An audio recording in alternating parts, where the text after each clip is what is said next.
My symptoms have stopped for now, but whatever drained my frequency is still somewhere in Lahai-Roi. The only thing I haven't surveyed yet is the exostrider out in the Frostlands.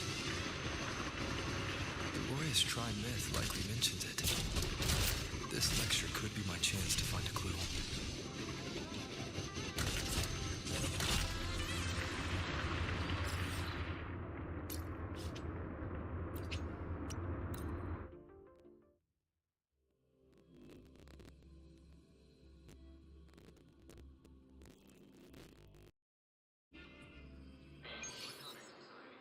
According to Academy rules, all synchronists must undergo a health check, equip a frequency monitor, and file an explosion warning Back in the day, simulation. Royan shepherds had to trek miles across the... Please complete them at your earliest convenience.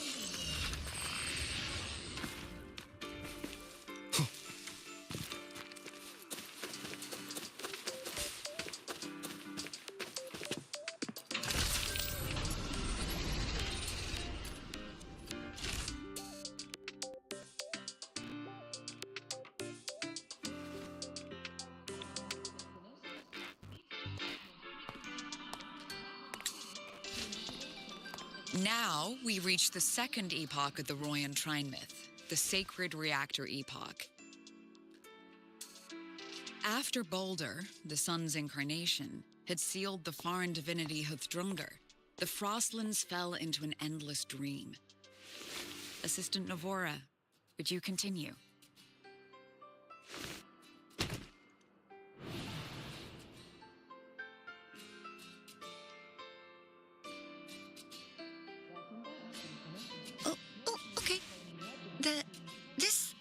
Section. It describes how the Exostrider used its greatsword to seal the Threnodian behind the Strider Gate.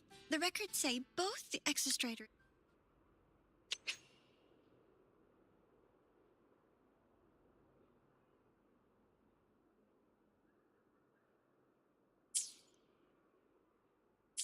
and the Threnodian traveled through the Strider Gate to reach Lahai-Roi. Their battle was fierce. The Threnodian pushed the Exostrider to the brink of defeat. But at that moment, for reasons unknown, the Exostrider's reactor drive flared with blinding light.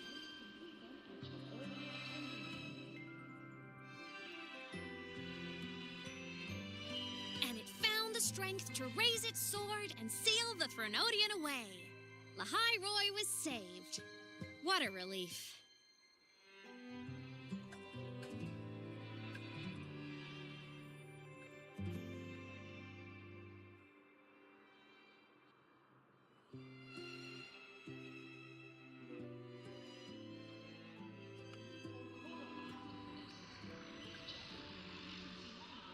Hi. Nice to meet you. I'm Aemeath from Rebel College, same as you. First time seeing you in class. Trying to collect credits from all 4 departments? That's ambitious. Welcome to the academic quagmire. Aemeath, I've been looking for you. I never got the chance to thank you. Thank me? The day the Eye of the Thenodian appeared, you drove it back and saved me. Did I? Sorry, I don't remember that. She doesn't sound like she's lying. Then how? All synchronists must undergo a health check, equip a frequency monitor, and file a A synchronist? pilot simulation training. A freshman?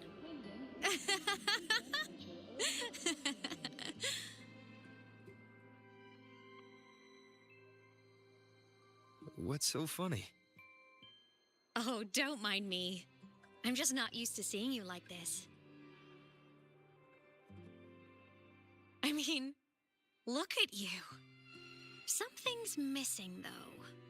Oh, I know. A uniform. The Academy still hasn't issued you one? They're painfully slow sometimes. Adaptability to the exostrider's frequency. Aemeath?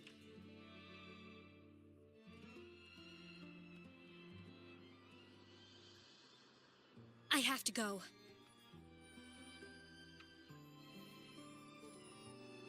Gotta run, Professor!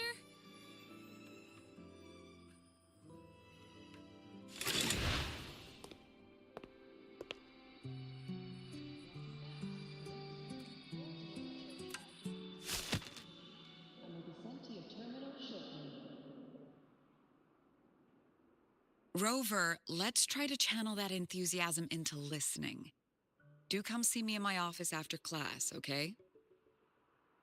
According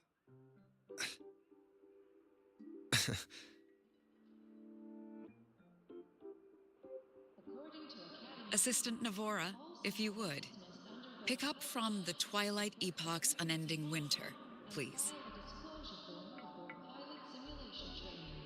If these are pending, please complete them at your earliest convenience.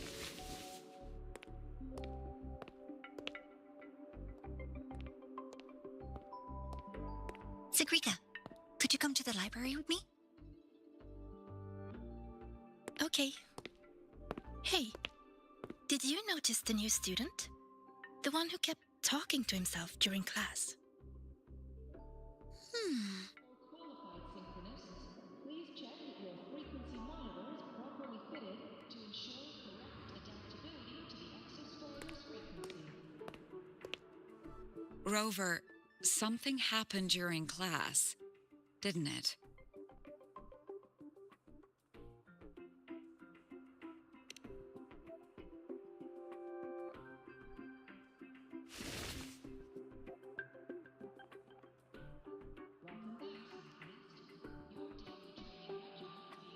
So a girl named Aemeath just got up and left the lecture hall.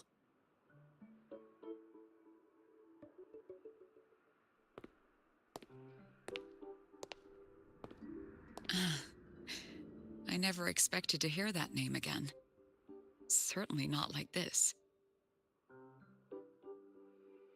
Perhaps you've just had a run-in with a ghost. After all, you were the only one who saw her. President Lucilla, what do you know about her? Stay at Rebel College long enough, and you'll eventually hear her name mentioned. Though it's a story from over a decade ago now. Aemeath was a synchronist. Brilliant, popular. Professors had high hopes for her. Then, during a piloting drill, she simply vanished. She climbed into a simulator with the others, but when the cockpit reopened, hers was empty.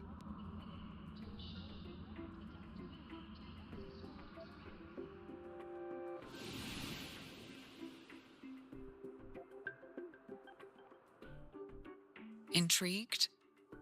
Want to go find her?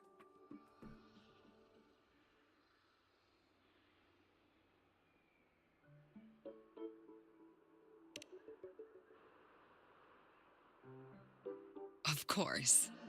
You're exactly the type to get pulled into Aemeath's story. And will be sent to your terminal shortly. To see someone who vanished years ago, presumed dead, lingering around the academy. A figment of your imagination, or is there more to it? I'm very curious to find out. She disappeared from the Synchrolink training grounds.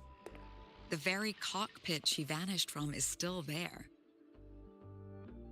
According to Academy rules, The Academy turned it inside out at the time and found nothing. But if you're interested, go take a look. before pilot simulation training. If these are pending, please complete them at your earliest convenience. I expect you'll dig up some new surprises for us.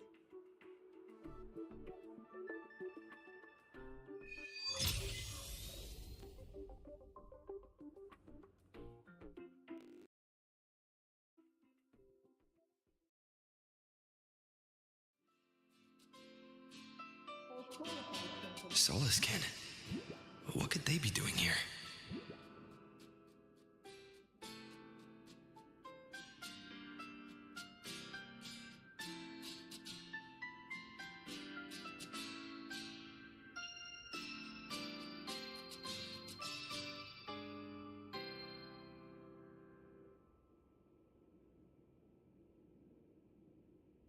This is a testament to my connection with the world around me, and it's very much my companion now, bearing witness to everything I've experienced on this journey.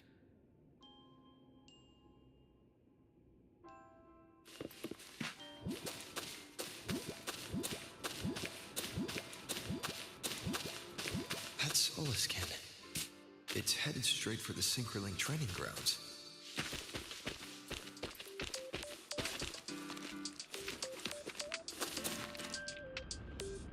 According to Academy rules, all synchronists must undergo a health check, equip a frequency monitor.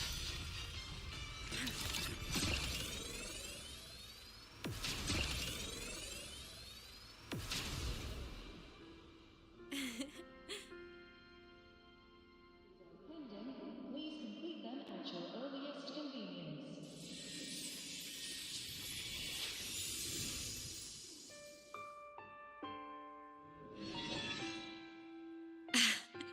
And nope. Still on the fritz. Still on the fritz. How are you feeling? I'm okay. After that mech flew off, I felt less of my frequency bleeding out. That mech's frequency felt like the presence from the rift back in Honami City. Please check that your frequency monitor is properly fitted to ensure correct Aemeath, adaptability. that mech only left after it saw you. After you clashed with it. That's twice you saved me. Each time I'm left with more questions than answers. Each time I'm left with more questions than answers. They say you're the Extra Strider synchronist who's been missing for over 10 years. And your hand back there.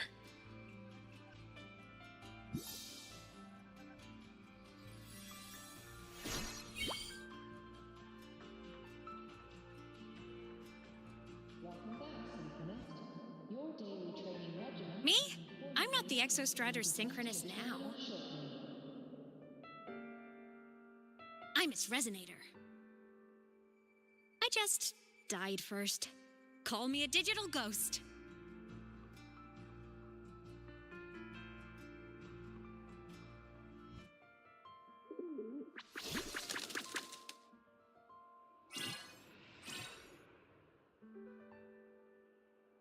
Plus years back, the underground seal broke. The Threnodian on the other side of the Strider Gate was about to swallow Lahai-Roi. I was still a student. My sync with the Exostrider hadn't hit 100% yet. But there was no other choice. The Exostrider was still sleeping. So I had to do something unorthodox. So you overclocked yourself to try to resonate with it. Yup. Impressive, right? I woke the big guy up. If only for a second. The seal held. The crisis averted. Everyone I cared about, they made it out okay. But it was too much for me. My body couldn't take it and got totally torn apart. So yeah, I died. But I'm still here, just floating around. I've been a little invisible. Well, a lot invisible. To everyone until you. Welcome back, synchronist. Your daily training regimen is being formulated and will be sent to your terminal shortly. You can see me now because of this little guy.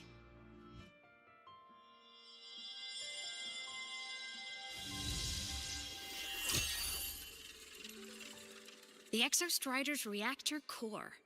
My existence is kinda tethered to it now. Think of it as my heart. According to Even as a digital ghost, I never stopped trying to pull myself back together, to get back to reality. and file a disclosure There's something I gotta do. And I gotta be the Exostrider's true resonator to see it through. But our resonance started with an overclock. The power I got was unstable from the get-go. I've spent years building it back up with this core. The Solaskin have been my little helpers too. Then, not long ago, you ended up with it. That became your backstage pass to seeing me. Not long ago. You mean when the reactor drive fell? Bingo! Since then, the core has become energy stored inside you. This is the first time I managed to make it solid. Took me a bit to figure out the trick.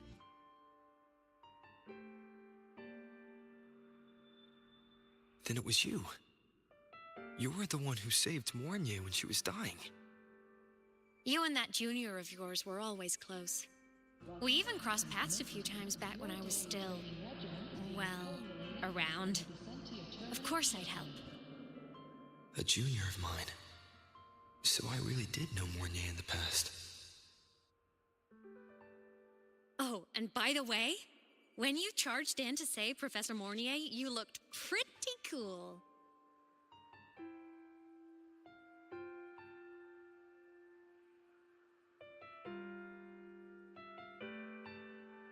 According to Academy rules, all synchronists must undergo a health check, equip a frequency monitor, and file a disclosure. All right, no more teasing. But I mean it. No matter what, you always choose to save. And to me, that's the coolest thing in the world. The most beautiful. Anyway, back to business. The reactor core is tied to Sigillum. That's the mech that attacked you. It's like those void worms you fought. Made mostly of Exostrider parts, but corrupted. Contaminated by Threnodian void matter. Sigillum stole a chunk of my power. That threw a wrench in my whole reassembling myself project. Now it's after the core too. Since Sigillum holds this piece of the Exostrider's power, it can't be killed completely as long as the Exostrider and I exist. Now, it can only be me who stops it. And since just touching the thing makes your frequency drain, taking it down should plug your leak too. Plus, I get my power back. Win-win. But see what it's doing to me? Even with you holding the core, I keep flickering in and out. 1 second I can touch you, the next I'm fading right through. So annoying. So will you help? You've got the core, and the reactor drive is wrecked. I can't do this alone.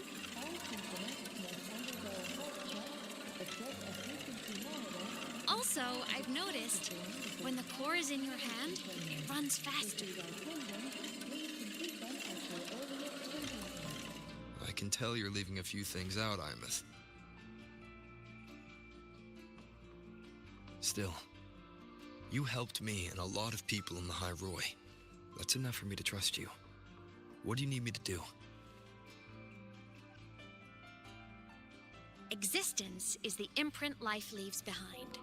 Being remembered, talked about, and seen. All the places I went when I was alive bear those imprints. The core's running lets me find and record those frequencies. These little cuties have been my scouts. And they'll be our guides now, too.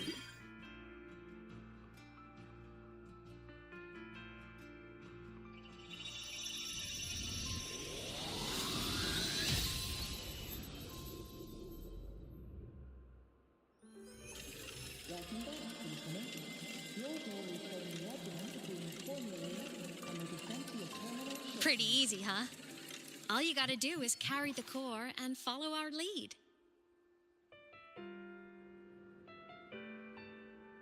I'll do it.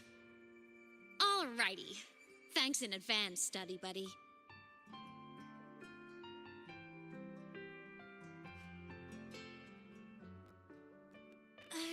The Soliskin went down the lift. Let's follow. Before we go, I need to contact Mornay. The reactor drive was Lahai-Roi's son. If I'm using the core, the Academy will want to know. Go for it. No problem. Want to go to the cafeteria for lunch together? Why are you such a slave to the man?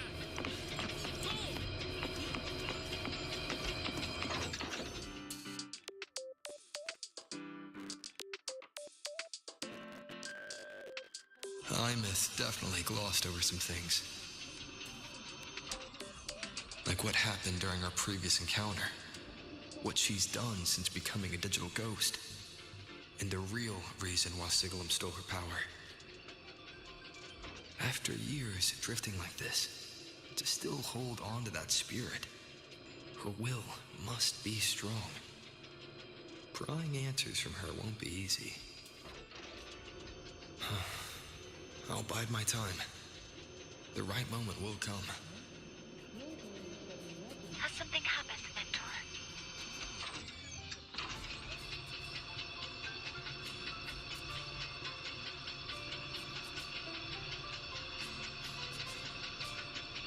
I see.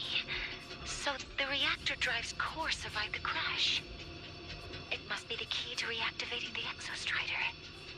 Of course, then the official stance is that it be returned. Star Torch Academy and the Roya would both agree on that. But, as you said, curiosity from the Institute is inevitable. Mornay?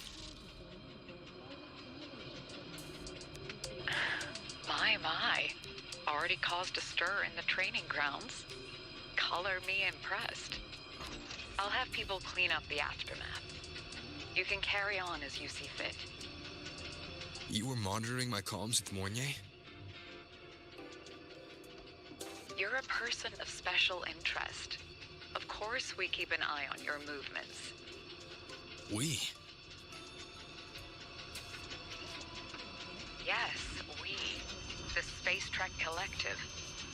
Think of us as the annoying adults on campus. I'll handle the debate between the Institute and the Academy about the core. This is a matter of priority. They'll listen to me. But when you're done with your business, I'll need you to return the core to the Exostrider. You didn't mention it to Mornay, but I suspect your possession of it traces back to Aemeath, doesn't it? President Lucilla, I don't appreciate being interrogated over a tapped line. My apologies. As the one responsible for this academy, matters related to the Exostrider tend to cloud my judgment. After the incident with Warren, we upgraded safety protocols on public lines. No more overstepping. Here is a peace offering. I've granted you full clearance. Passes for the Starboard Riseway, archive access, and use of Academy weaponry and equipment. I'll also personally apologize to Professor Mornay for interrupting your comms and ensure her next research grant is substantially approved. How's that, Rover? More to your liking?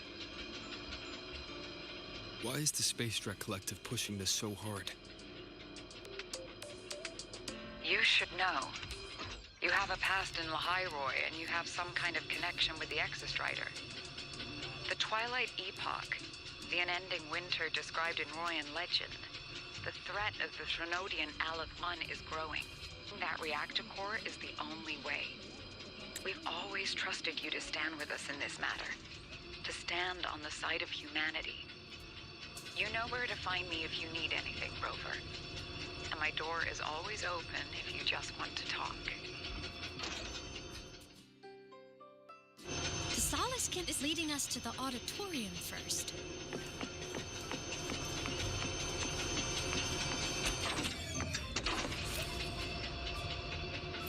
The new solar celebration is almost here. I wonder what they'll put on this time. By then, exams will be over, and we'll finally get a long break. Ah, vacation. What's not to look forward to?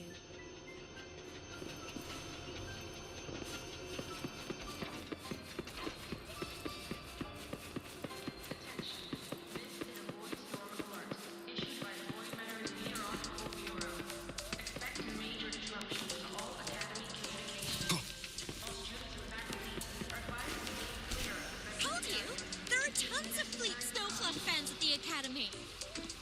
I just hope the fan meeting goes smoothly and everyone has fun.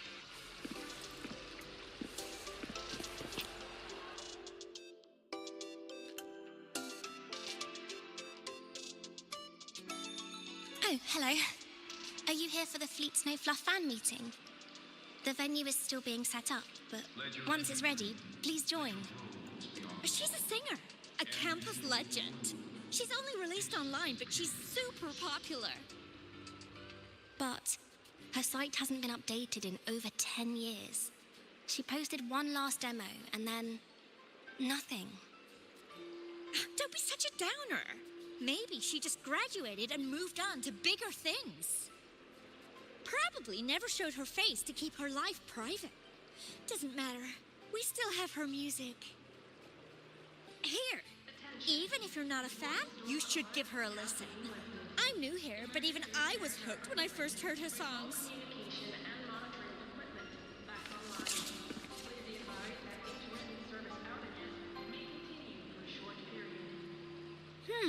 Nice print.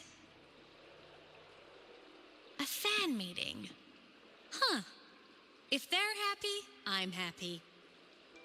Come on, let's follow the Solaskin and see what's going on in the auditorium.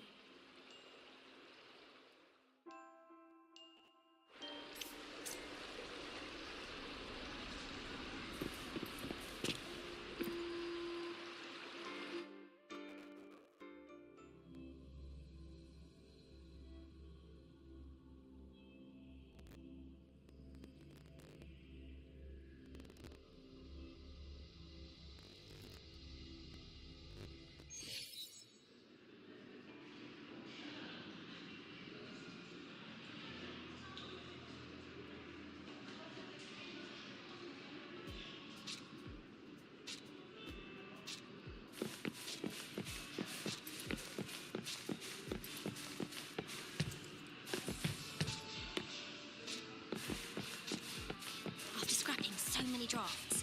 I finally got this poster ready for everyone in the fan meeting to see. The fan meeting merch made it on time. Thank goodness.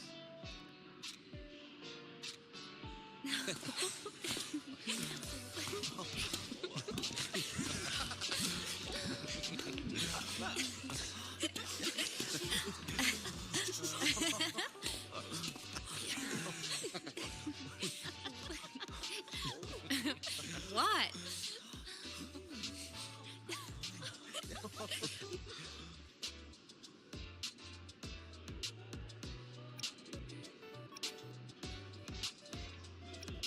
Oh, just a habit of mine. Waving, chatting, going to class.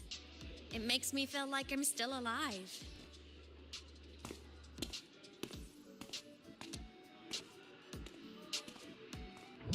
If I stop, I might forget what it felt like to be human. Call it a self-reminder.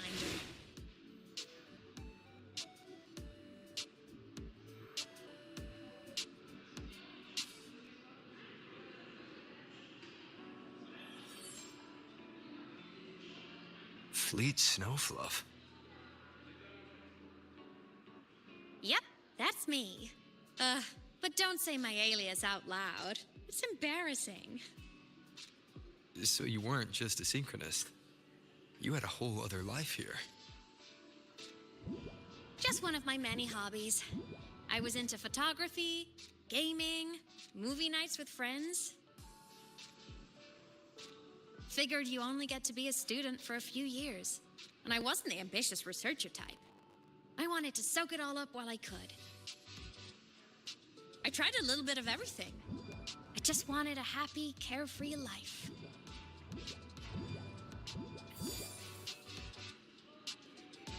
Who knew I'd end up as a ghost? Stuck as a student for 10 more years. How awful is that? Wait, does this mean I'm never gonna graduate?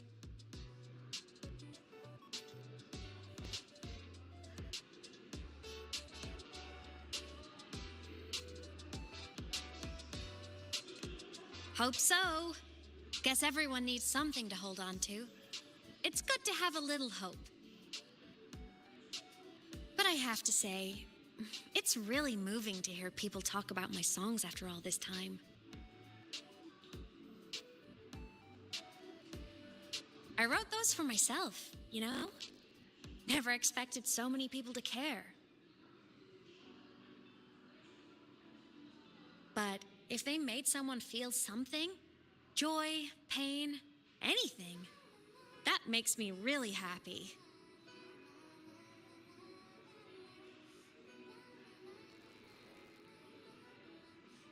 Hey, listen. Hear that song playing in the auditorium? That's the unfinished demo I left on my site. What a shame. I really should have finished that before the training run. Now it's my little musical epitaph.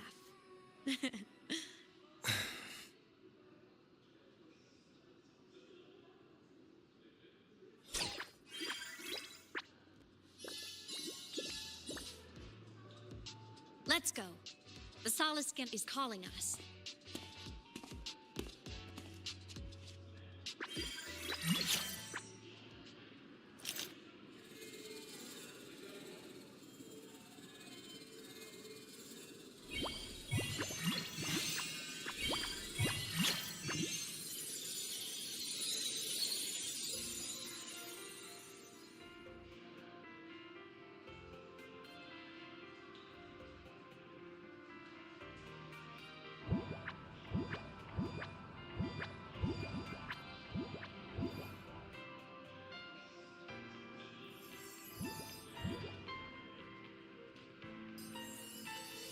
Is that the student rep from Rebel College? That's one bold speech. Is she giving a welcome speech or recruiting for a space adventure club?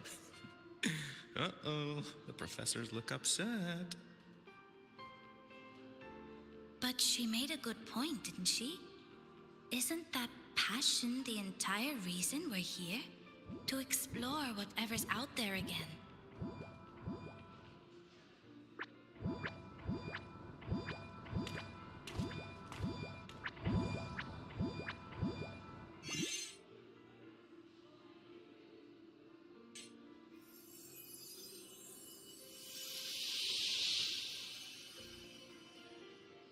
Aemeath, right?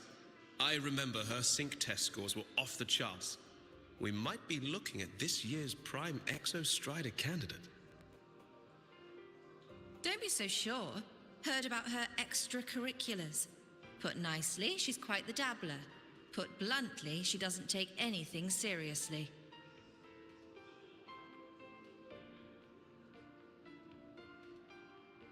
Potential is still potential. She's brilliant. She just needs guidance.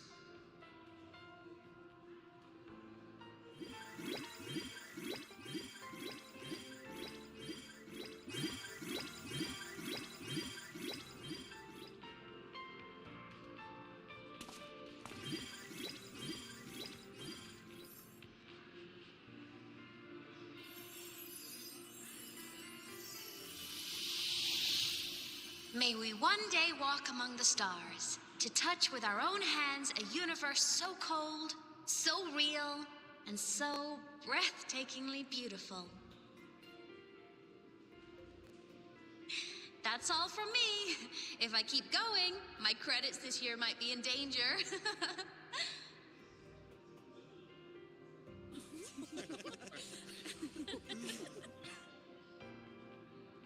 It's an amazing feeling to be here at Star Torch Academy, and to know I'll be sharing this journey into the great unknown with all of you. As a student, I can't wait to start this new chapter of my life. There's just one thing missing today. I wish my family could be here in the crowd to hear this. So, to him, I want to say, I'm doing great, and I'm happy. Everything is just as you hoped it would be. So please, don't worry about me.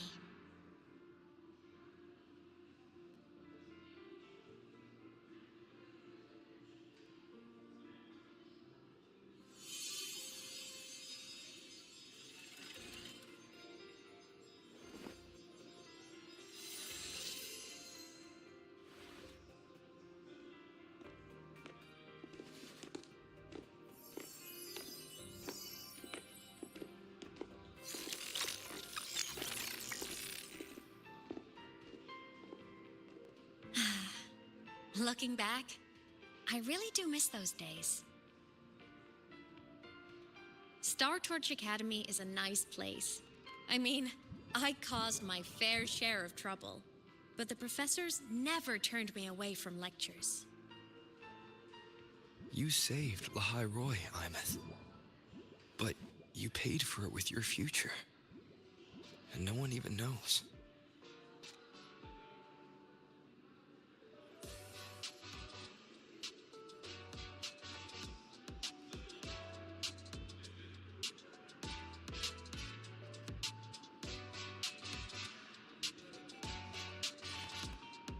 Maybe a little. But it's fine. Loneliness doesn't kill. Besides, I still have plenty to keep myself busy with. I wish I could have been there. At graduation. To hug my friends and wish them all the happiness in the world.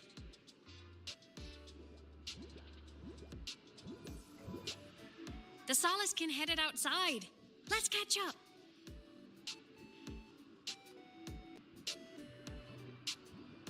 If it's leaving the campus, it's probably going to the Frostlands. Right, we'll need to take the Starward Riseway. That place above the sword. Yes, a frozen, silent plain, white with endless snow. The place where the Exostrider finally sank into slumber.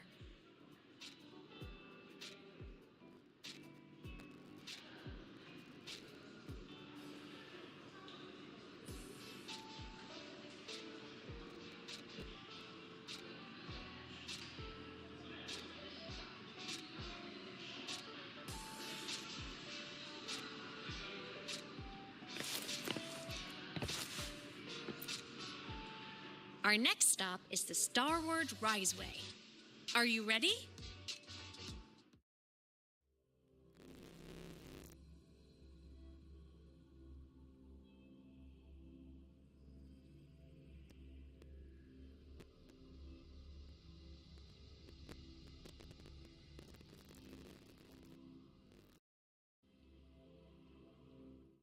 When I was a kid, I once hid in the Starward Riseway and made it to the Frostlands all by myself.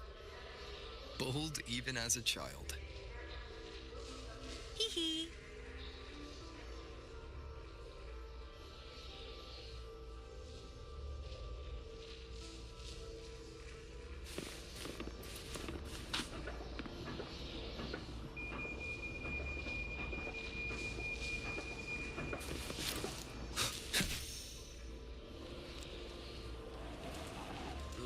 I hope we don't run into bad weather again, like the last time.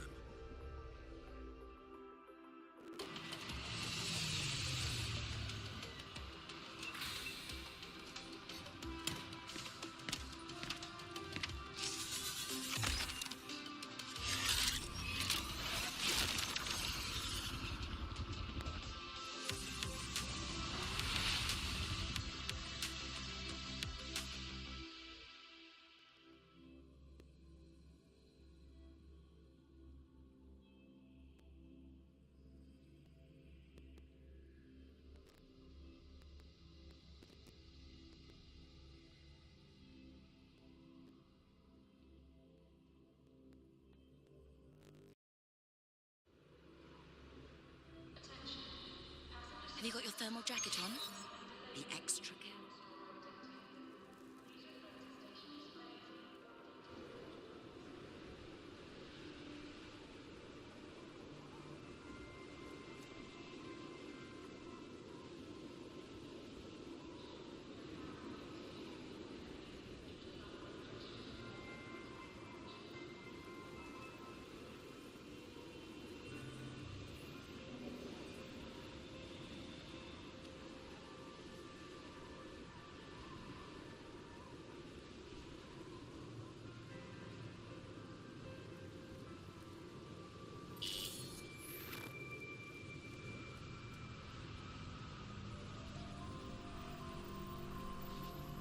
Cold?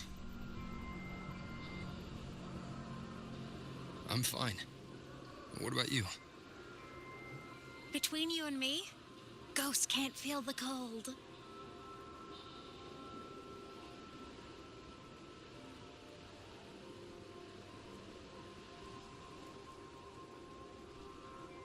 The snow. It's so beautiful. What a coincidence to run into you here. This is a pleasant surprise. Oh, it's Dr. Luke. When he's around, just pretend I'm not here. Otherwise, you look like a weirdo talking to thin air. You should hide too, okay? This is our secret journey.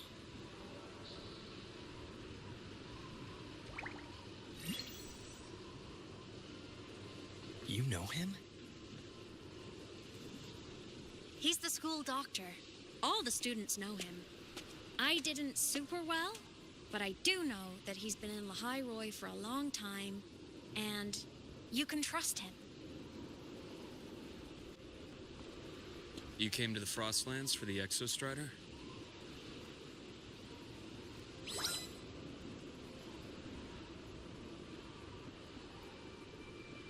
I'm headed the same way. I've got to check in on some researchers stationed out here on long-term fieldwork. Having a guide might make the trip a little easier. What do you say? Let me help you modify your bike. There are quite a few waterways, and its current setup might not handle them well. You know how to modify bikes. You pick up a few things when you come here as often as I do.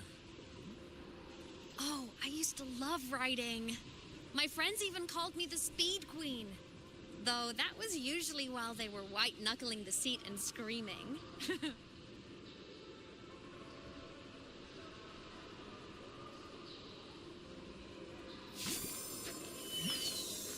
Look at this place.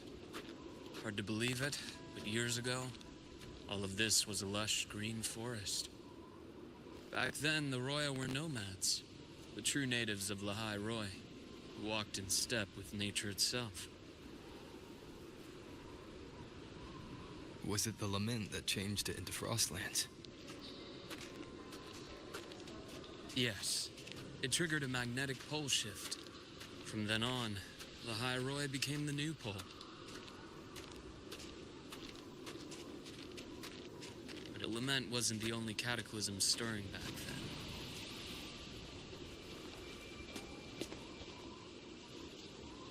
In the past, we had already reached the stars, but at some point, the etheric sea spread to cover all of Solaris.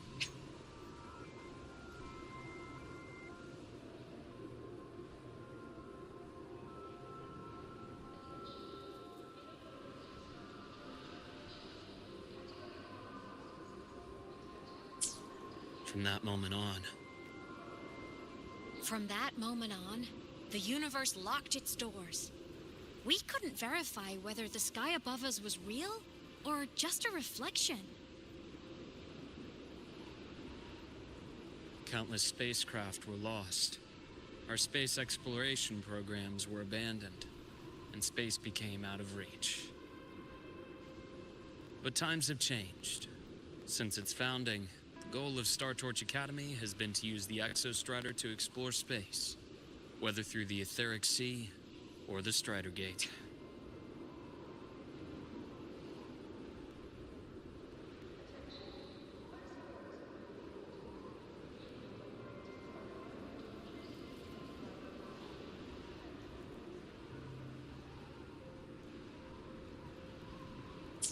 I understand the etheric sea part, but the Strider Gate...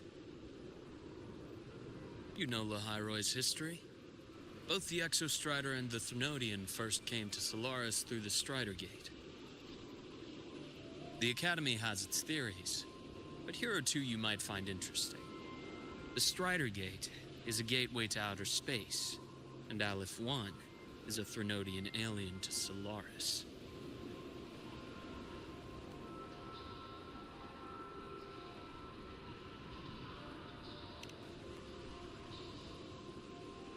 With a gateway like that, of course we want to open it. But to pass through, you must awaken the Exostrider and be prepared to face Aleph 1 head-on. I've long believed that Aleph 1 poses a far greater threat beyond void storms and void worms. With other Threnodians, we can at least glean clues of their nature from their places of origin and the civilizations they emerge from. But Aleph 1, our knowledge remains blank. So many dream of being the Voyager who returns from the stars, the first to walk the cosmos once more. But in all these years, no one has succeeded.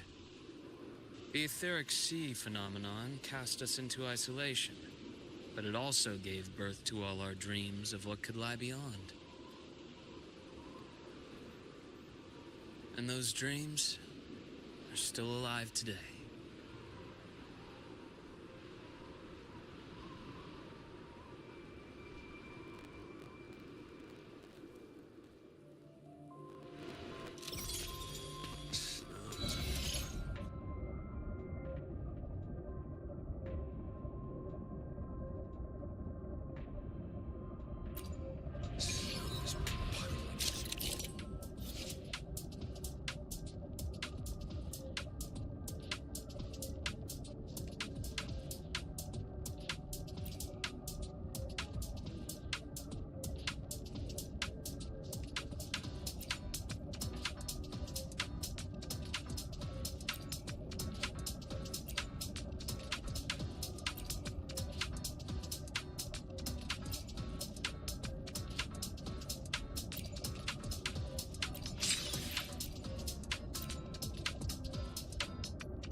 Dr. Herson?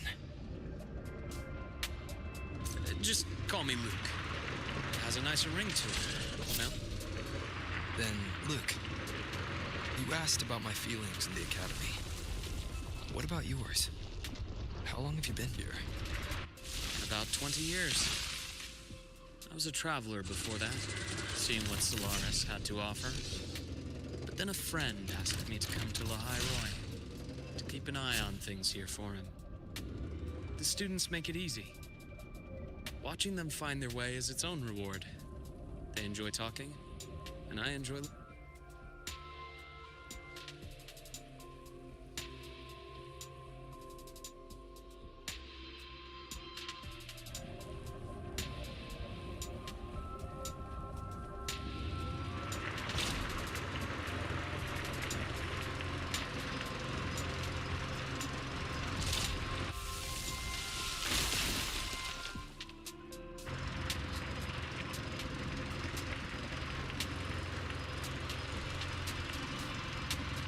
See that?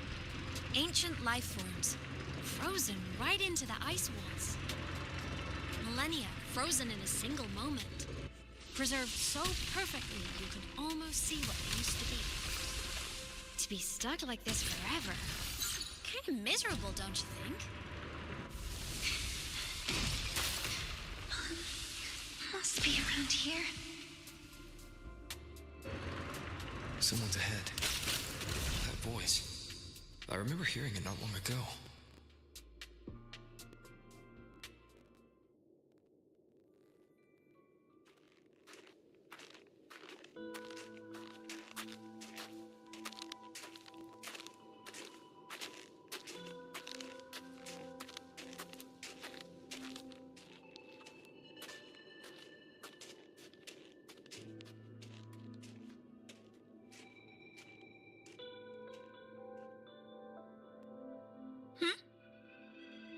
You were the one who was talking to yourself in class.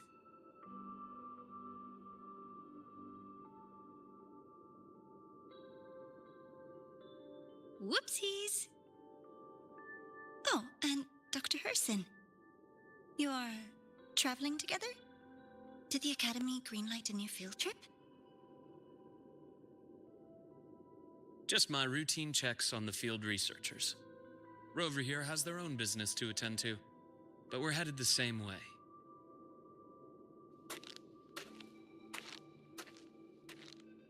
What about you, Miss Navora? Chasing more fallen debris? Yes, exactly. I heard the Frostlands have been experiencing changes since Helios was launched. I had a hypothesis that new debris fields might have been exposed. Debris? Space equipment that fell from the sky long ago. Probes, satellites, and even space stations. Some previous digs unearthed wreckage containing records lost during the lament. Oh, and images. Photos taken in orbit of other planets. They were absolutely breathtakingly beautiful.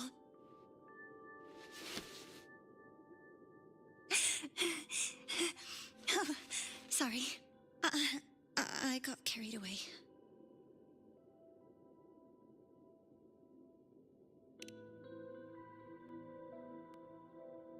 Thank you.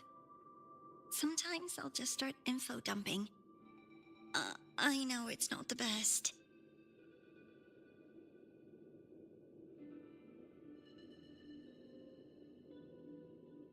The universe. What secret is it hiding behind all those infinite stars? I really want to know.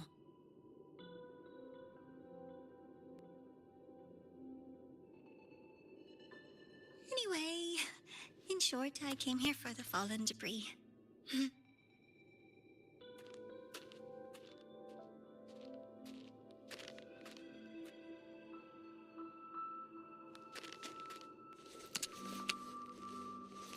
The data on the instrument shows there's a high chance that close by... Huh?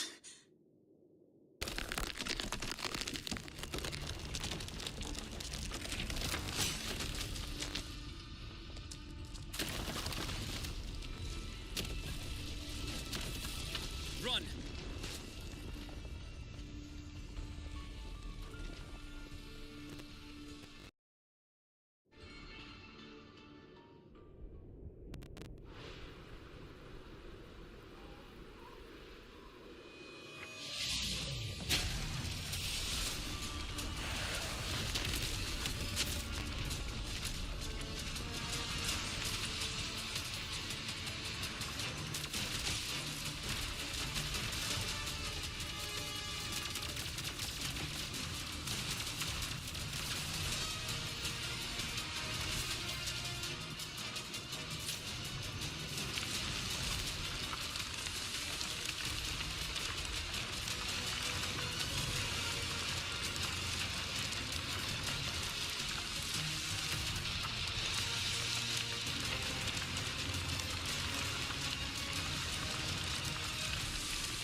To have been undiscovered debris in this area. It must have been sealed in the ice wall all this time. Luke, Navora, you all right?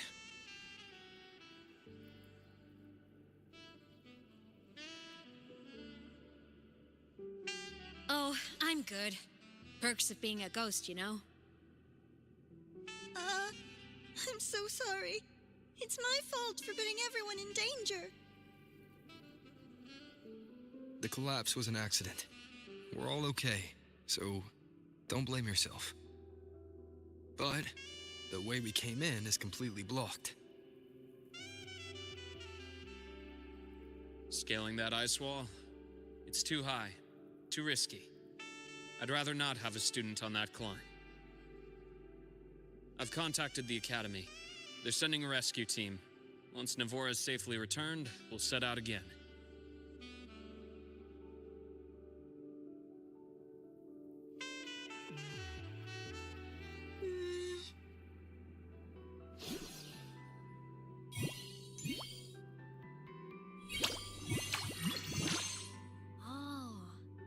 Hey, little guy here says our next stop is deep in the ice. There's a path at the bottom of the station. Want to check it out?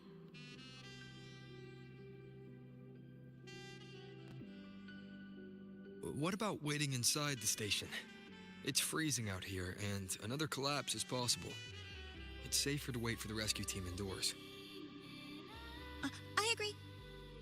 I want to see what's inside too.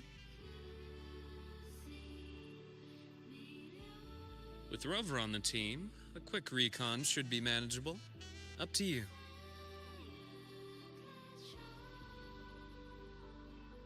Hey, question. Before you came to Lahai-Roi, did you do this kind of thing a lot? What do you mean? Like traveling with a crew, seeing the sights, stumbling into trouble, then going your separate ways. Like a classic road trip movie, you know?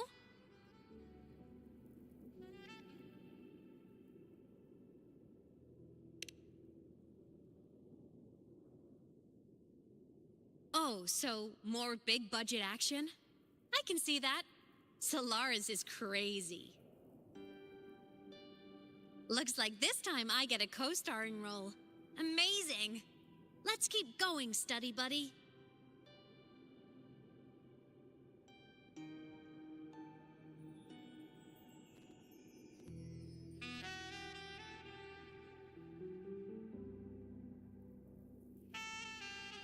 There's a collapsed entry point over there, but it's blocked.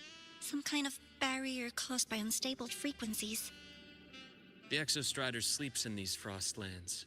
Void storm activity can make local frequencies unstable with fluctuating void matter levels.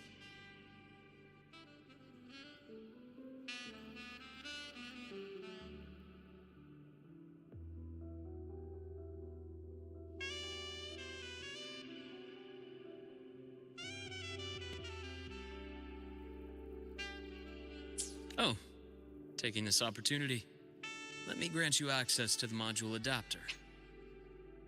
Huh. It's already unlocked.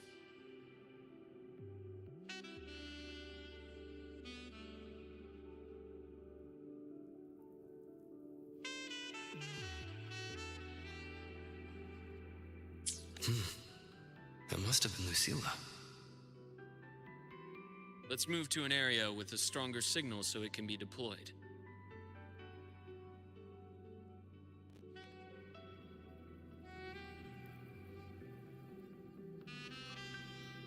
Wind rises!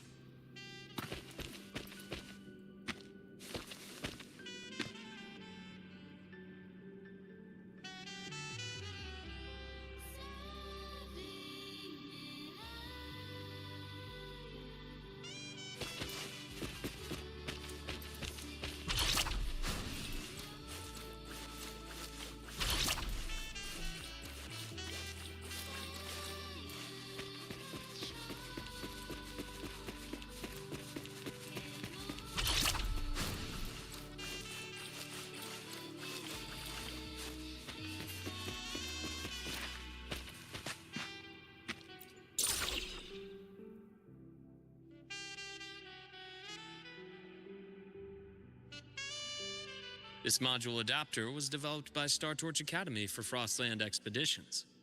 It lets you interact with frequencies disrupted by void matter. Give it a try. You'll need it here.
guide me.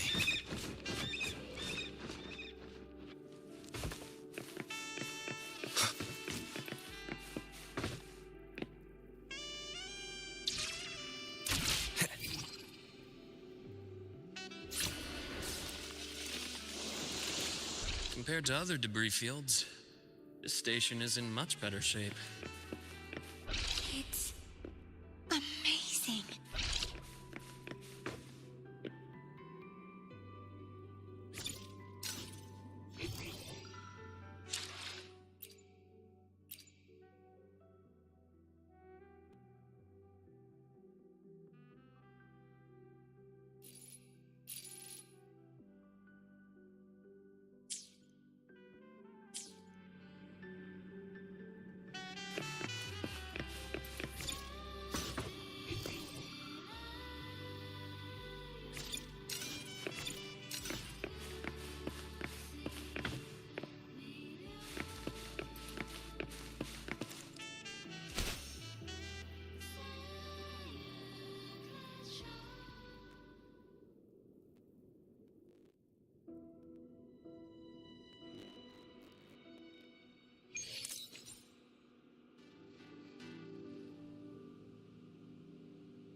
Back in Mount Firmament, I saw characters like this. They belonged to the court of Savante. But I still can't make out what it's saying.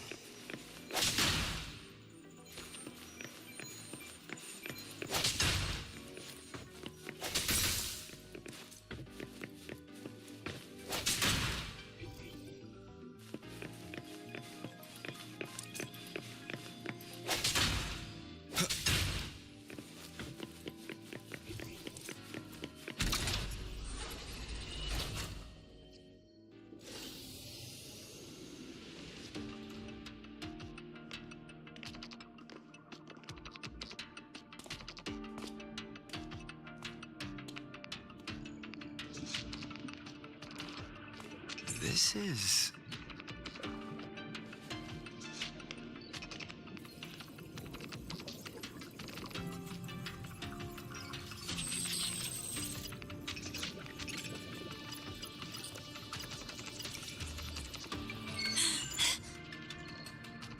Welcome aboard the Skyark. I'm Wenlu, your guide for today's tour. Teachers, please stay with your assigned groups and ensure this one-day tour goes smoothly.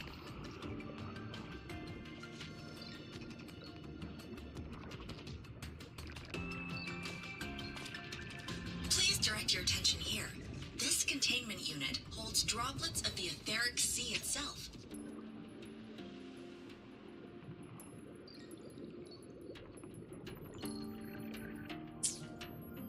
As you know, the etheric sea suddenly appeared above Solaris one day. During that initial event, the court of Savante briefly glimpsed a figure of a white-haired woman. She vanished in an instant, leaving countless puzzles in her wake. What is the etheric sea? What does it do? And why does it appear? The court of Savante conducts research here at Skyark to seek answers to these questions.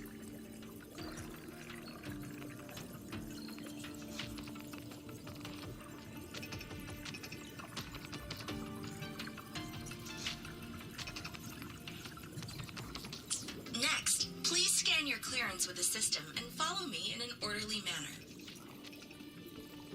We will now proceed to the central deck. Awaiting us is this station's most significant breakthrough. A mass relay device powered by a stabilized sample. A sample of the etheric sea? If it's part of the fallen debris, can it be? This research started before the phenomenon first appeared? Oh my, this is an absolutely incredible discovery! Thank my lucky stars I came to the Frostlands today. That guide was probably a hologram frozen in the system's memory. Those brilliant minds in the Institute will be wetting themselves over this. One-day tour, huh? From the way she spoke, the visitors must have been school kids. Guess hopping a shuttle into orbit wasn't a big deal back then. The containment unit looks custom-made too. Transporting those samples safely would have been a massive logistical operation. Huh. Court of Savante Space Station. This is an exceptionally rare find.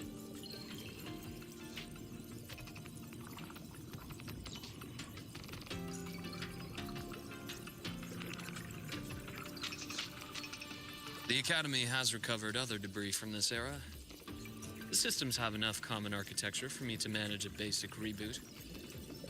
As for the Court of Savante's characters, let's just say I developed an interest in it, under unique circumstances.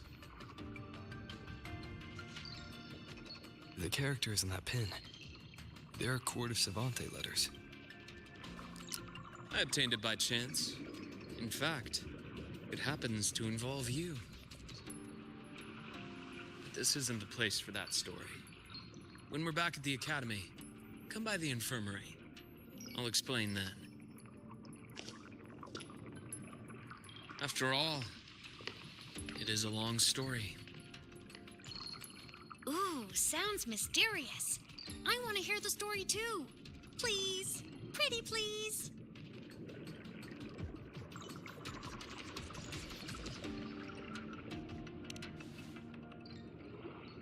Fair point. Don't forget I can even sneak into your terminal. Everyone, this way, please. The visitor registration system is here.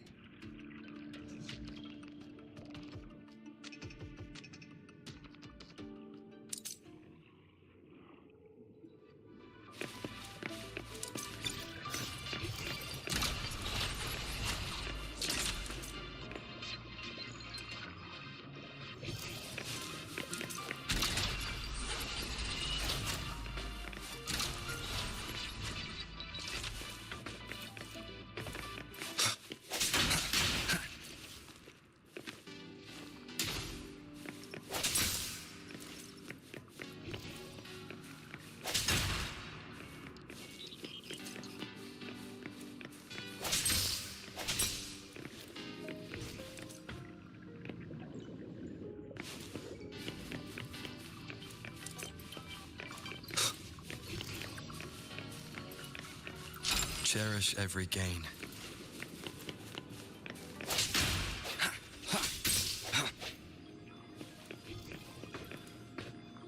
Welcome aboard the Sky Ark space station. It's an honor to share this vessel of knowledge with you as we journey across the stars.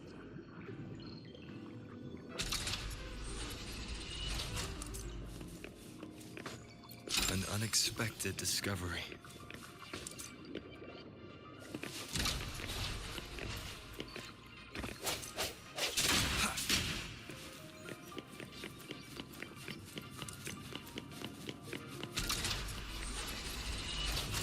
The clearance we got won't grant us access to the entire station. We'll need to register again later.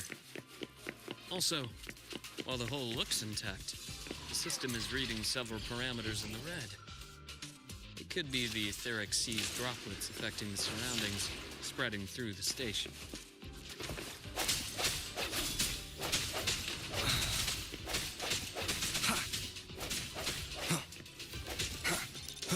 I sense your weakness.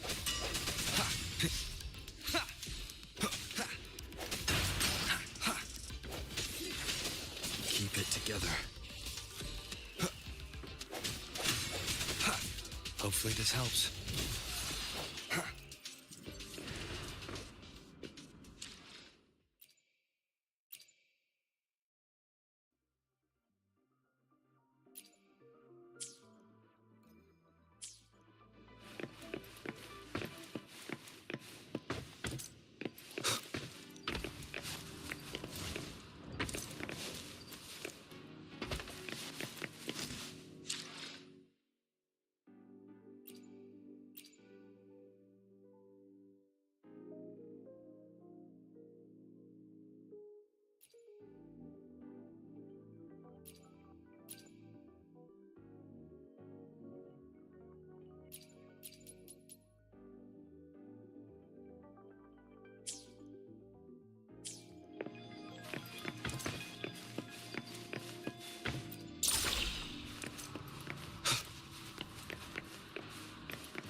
That flowing sphere is the mass relay device, with the etheric sea as its core. Let's check the console.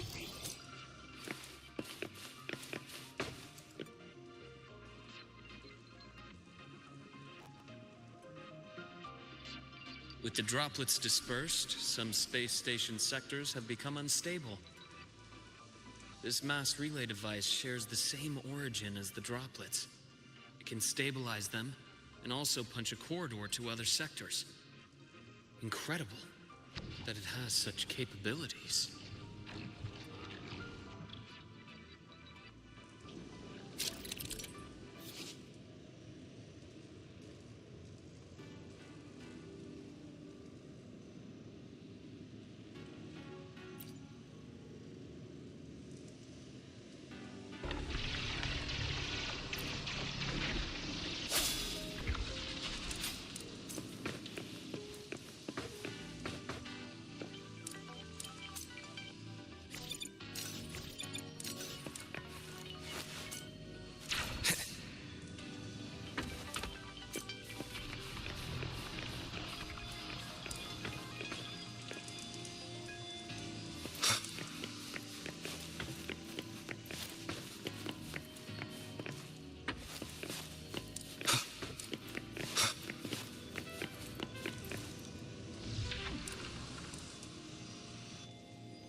The hatch over there is back to normal.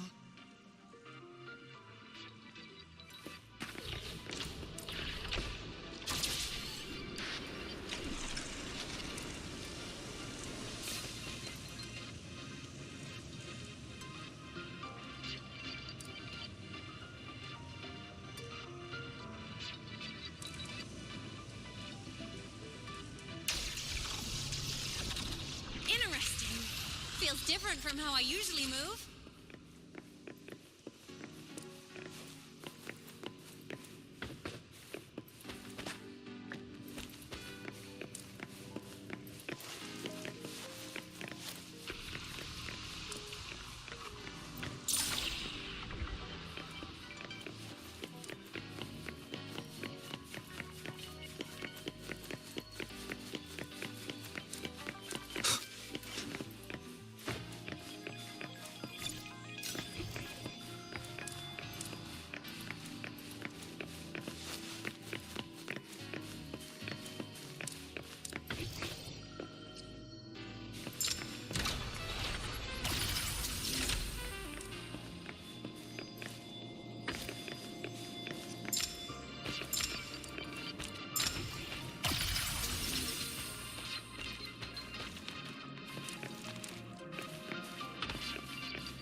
Pathway's blocked.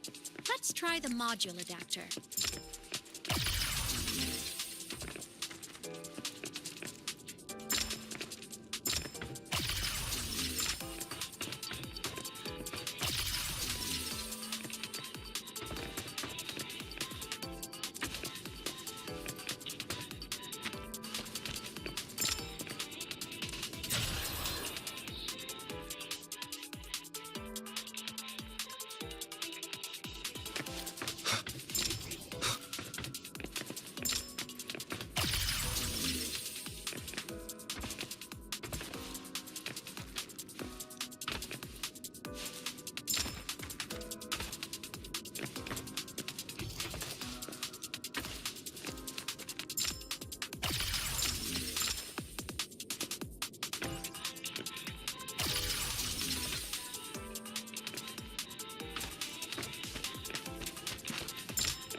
Ghost, remember?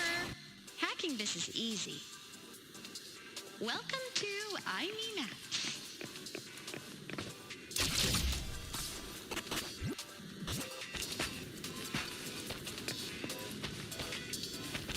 Remnants of the past.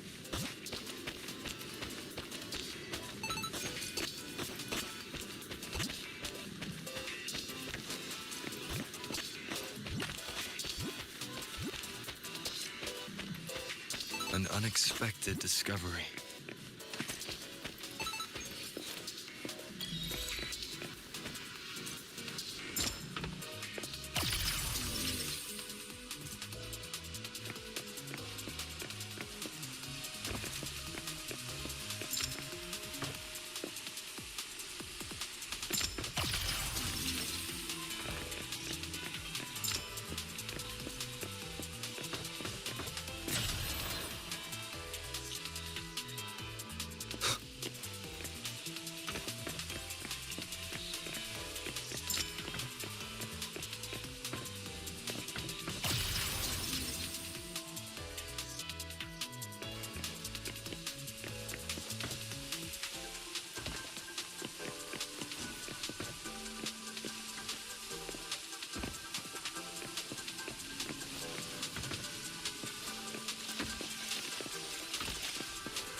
Solaris' rising star, everyone!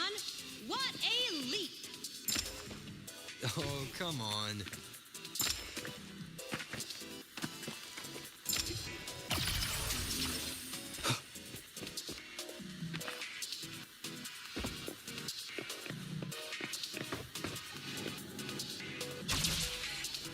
Track system activated. Done. This track was used to transport experimental samples.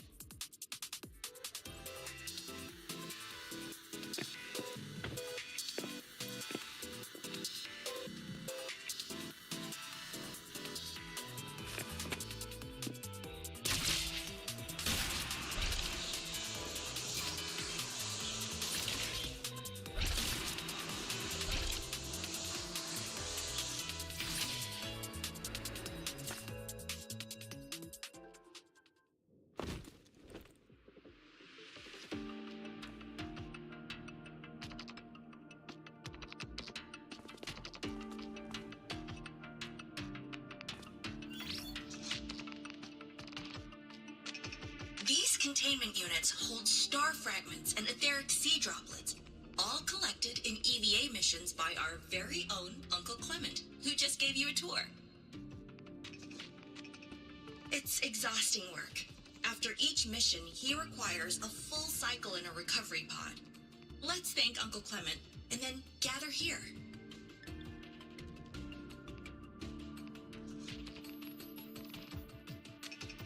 Now, please welcome Project Director Junshi to give us an overview of the Etheric Sea Initiative. By now, you will have experienced our mass relay device.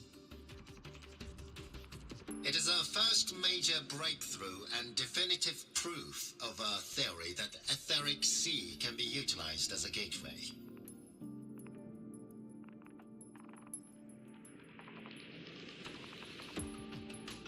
The droplets exhibit unique quantum properties. Used as a medium, they could help us reach places no one on Solaris has ever set foot. We haven't found the way yet, but I believe these obstacles will be solved soon.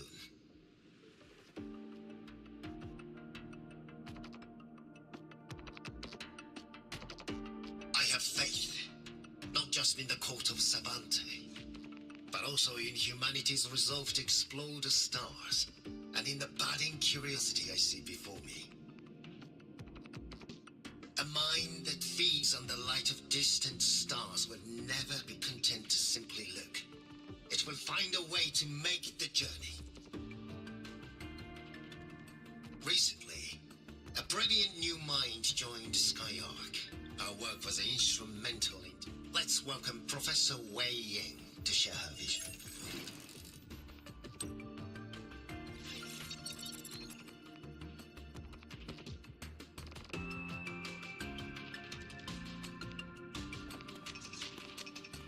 pity. His hopes never came true.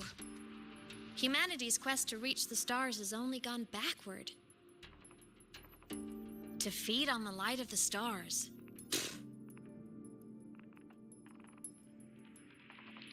Venturing into the unknown beyond the etheric sea. Romantic idea. Though who says something ugly isn't waiting out there in the dark? Over here. I found something interesting in the system logs. The station fell long ago. But according to this, the Skyark system was briefly reactivated after years of silence.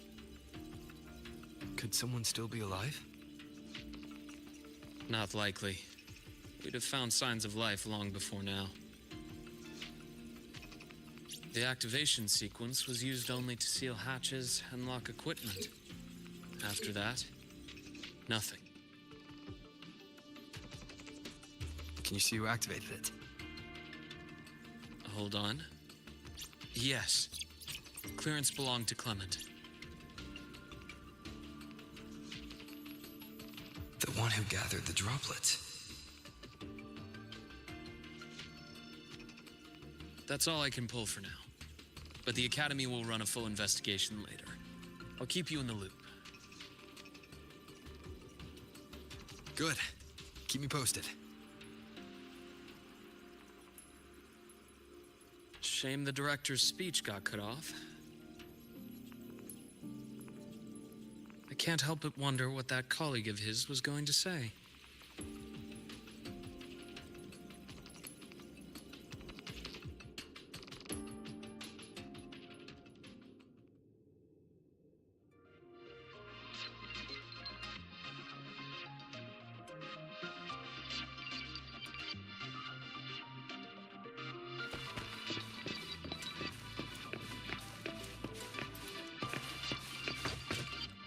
Welcome aboard the Skyark.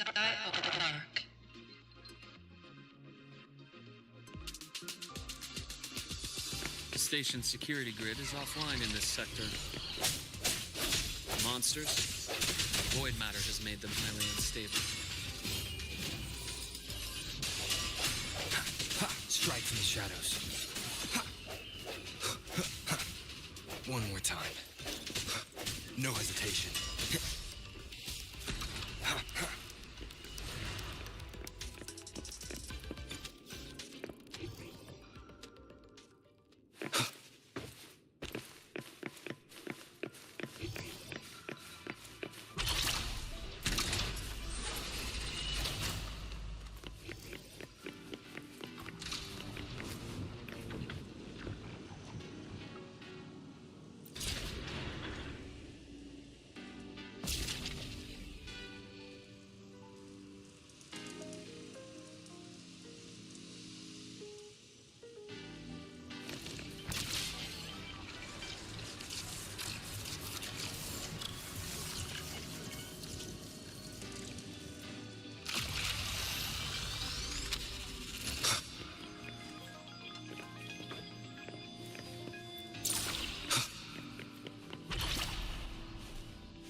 An unexpected discovery.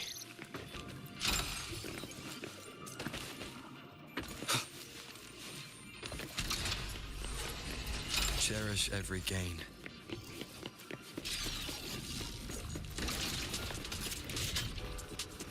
Leave it to me.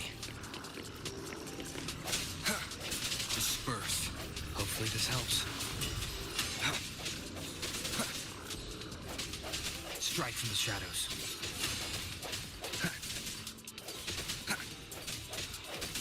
The frequency here is unstable too. Try using the module adapter to disrupt it. Look left! I hacked the Skyark system. This is the data archive sector. Those blocks are all storage modules. And that moving one? An anomalous module gone hostile due to the Skyark system's glitches.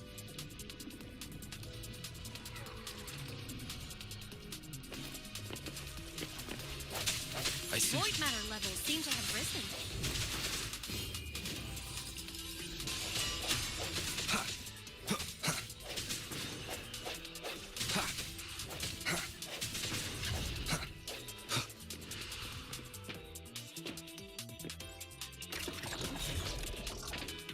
It's moving deeper into the sector. I'm on it. Look! Lahai-Roi Blocks is complete. In the Space Fantasy Katia series, every copy included this minigame. I love it so much, and I'm really good at it. The anomalies here are more pronounced than before.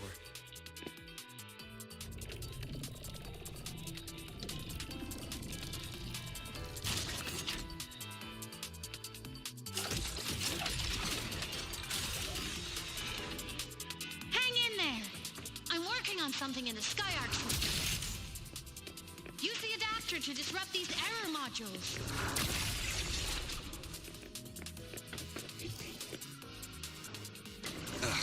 Bad timing.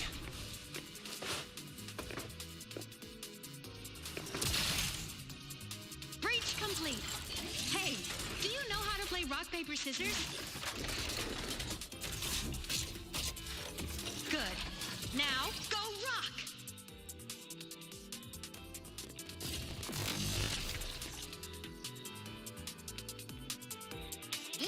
We won! Amazing play! Wish we could play another round of Lahai-Roi Blocks again.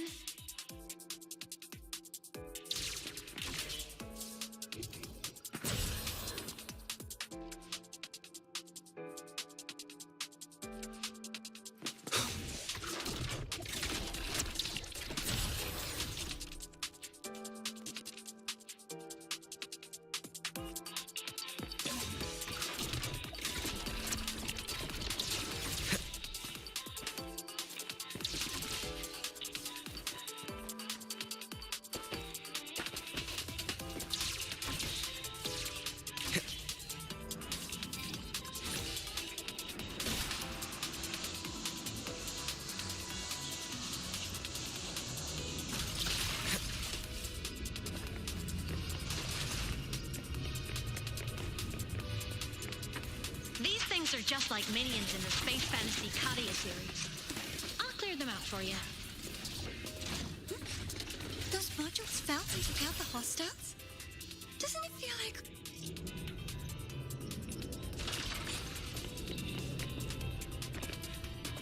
These things are just like minions in the Space Fantasy Katia series. I'll clear them out for you. Those modules fell and took out the hostiles? Doesn't it feel like we've been extra lucky this whole way? You're right, but some modules did attack us.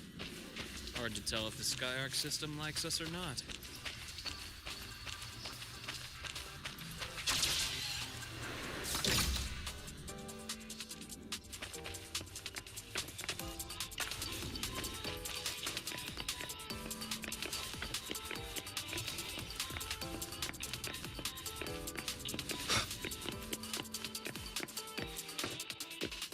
Welcome aboard the Skyark space station.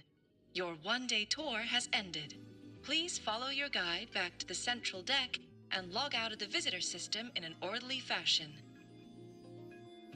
May we meet again among the stars.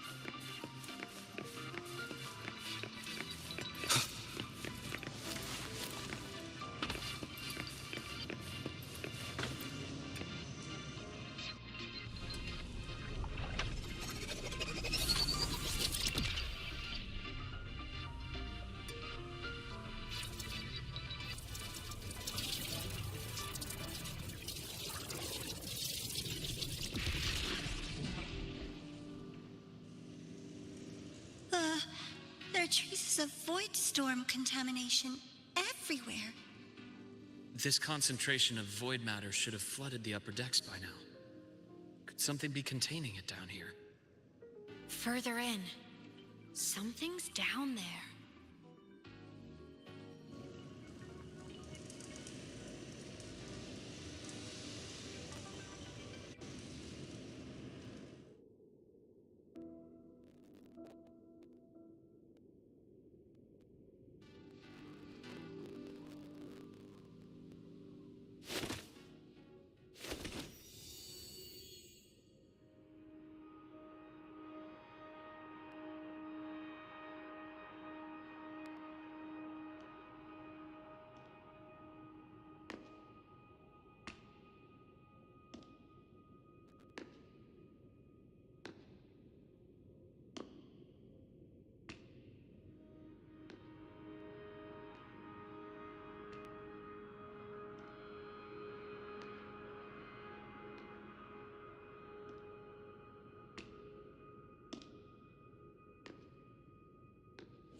Huh?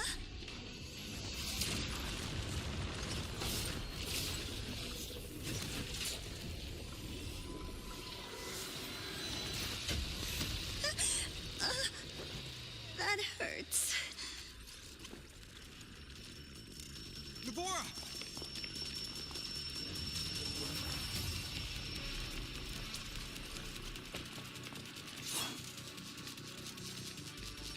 Void matter saturation is critical. The Skyark system is going into failure.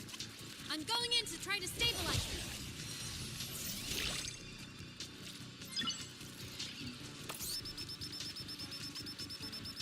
Everything here has already been contaminated, including that.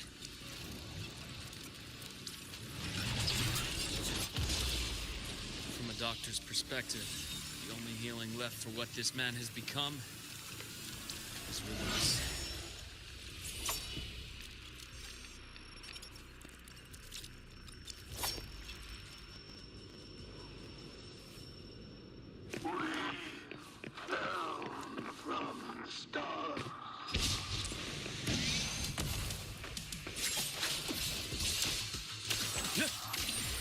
Ash takes form.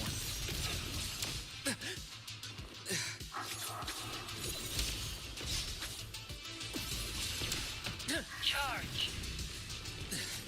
A bearable price.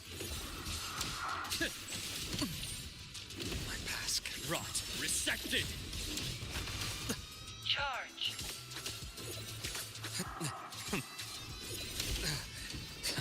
Finally. Charge. Some blood. Now, that's more like it. Return to silence! I bestow eternal peace. Danger! Leave this place!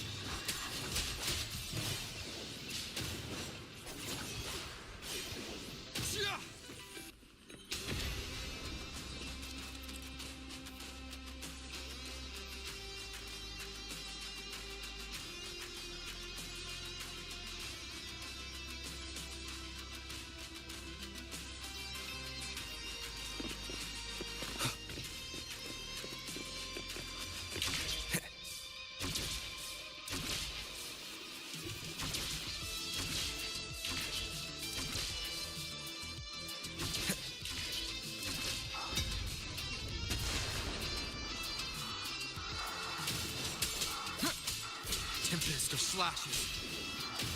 Hopefully this helps. I am the Tempest! Immediate procedure.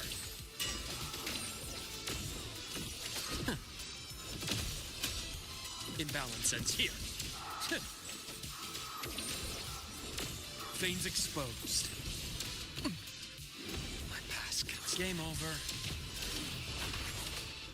Charge.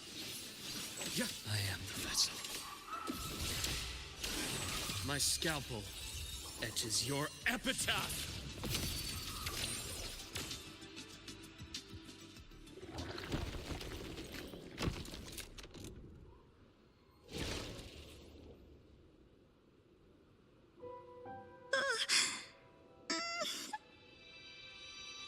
I'll check her injuries.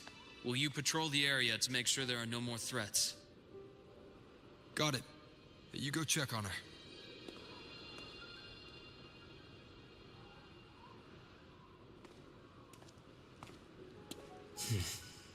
What's that?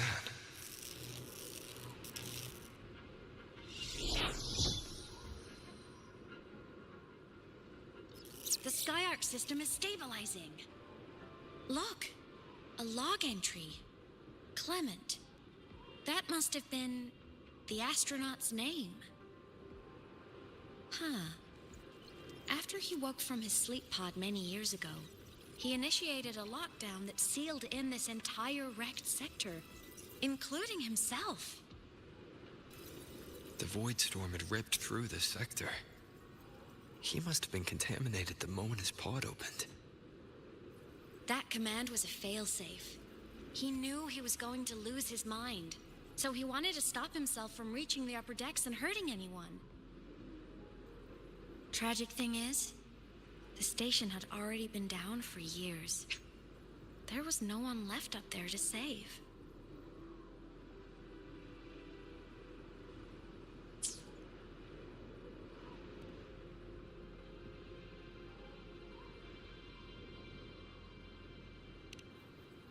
There was nothing human left in him. But sealing himself away, that choice had to come from the man he once was.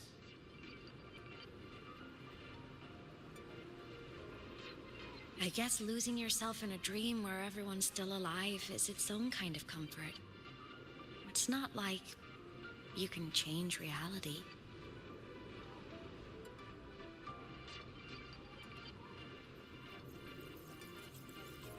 This file, it looks like a recording.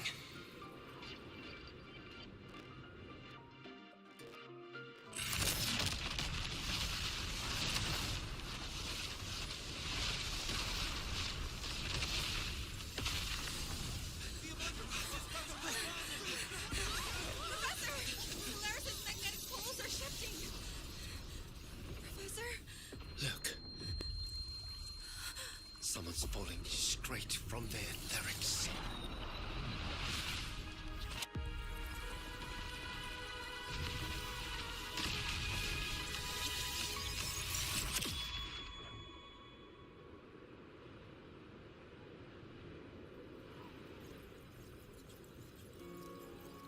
Was that me in that recording? That had to have been the station's final moments, when the etheric sea phenomenon suddenly spread. But those droplets in the sky, that was retroact rain. So that might have been an image of an event long ago, not part of the etheric sea phenomenon itself.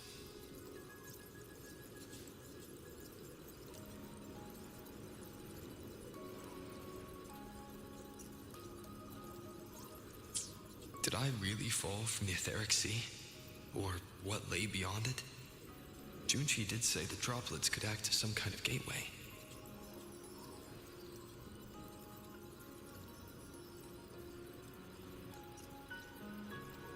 Back then, could I have... Aemeath? What's up?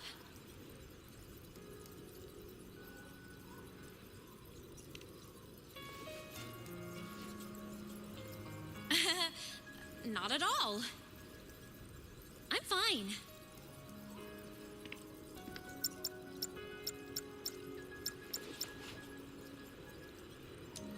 I'd recommend you keep this private. Don't leave the recording for the Academy's teams to find. Remember what I said earlier. It's a nest of competing factions.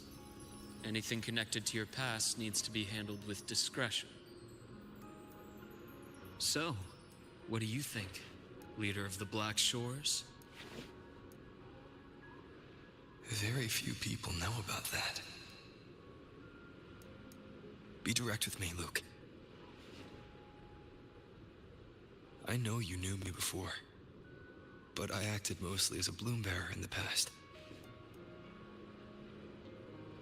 You and I, What exactly are we to each other?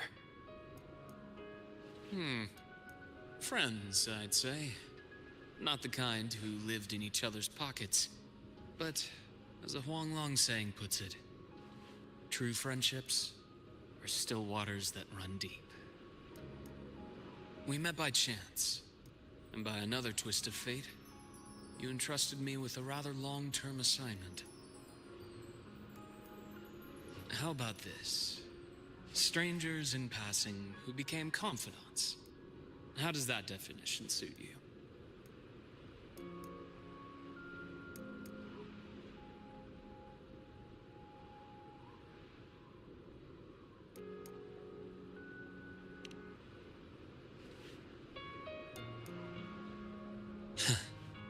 Sorry, but it's the truth.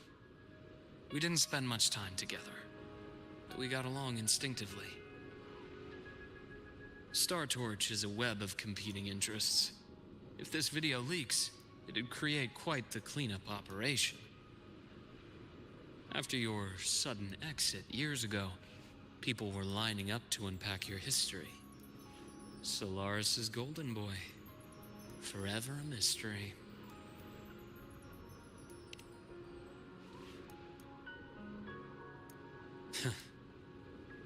You're not the same as when we first met. But let's save the reminiscing for later. Navora's hurt. I've stabilized her, but as a doctor, I must stay to watch over her. From this point, you'll have to proceed alone. We'll wait here for the Academy's retrieval team. All right. I'll see you back at the infirmary.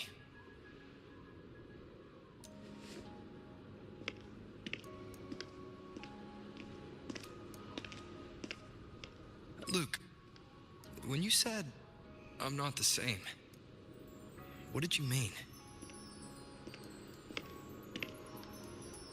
Just my impression. I could be wrong, but you seem lighter now. More hopeful, happier. And that's not a bad thing.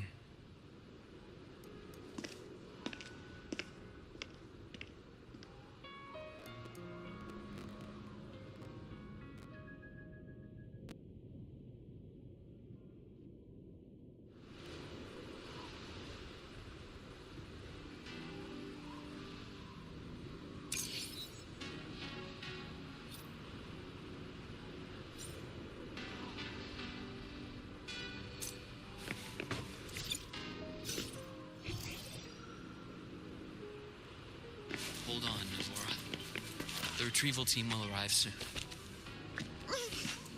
Okay.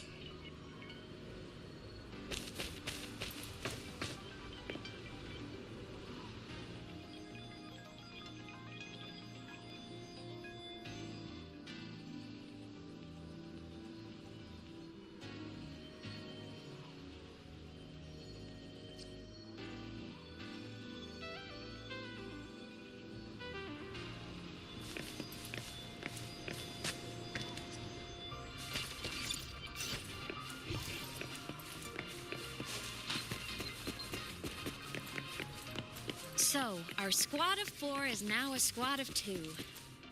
Oh, wait. I don't really count, do I? Guess that makes it a solo squad now.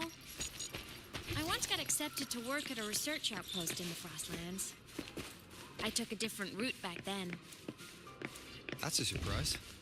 I thought you'd prefer hobbies over field trips. Well, I was really into void storms. Could count as a hobby, I guess.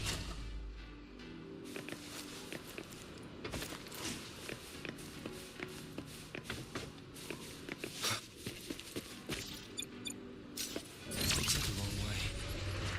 Better take the bike. Let's follow the light ahead.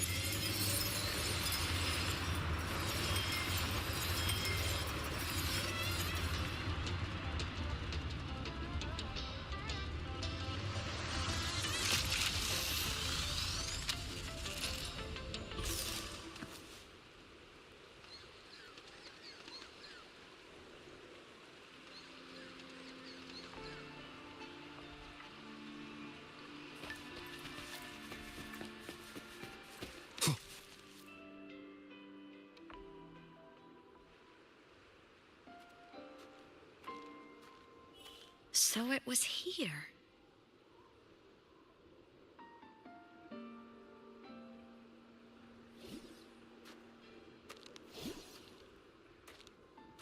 This is the research outpost you mentioned before.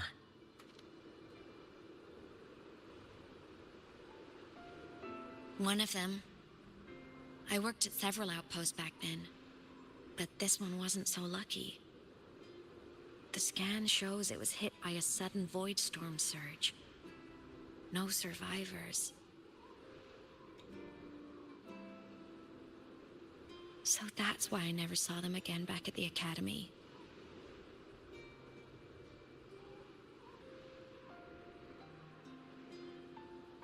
I thought I just didn't see them around.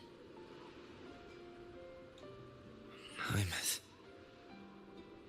Anything swallowed by the void storm slowly loses its existence until it's forgotten entirely. If a cassette makes it out, at least there's a record.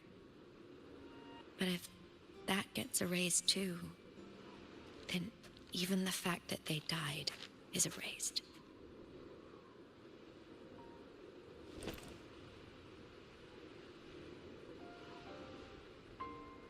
Use the core. I want to see them again.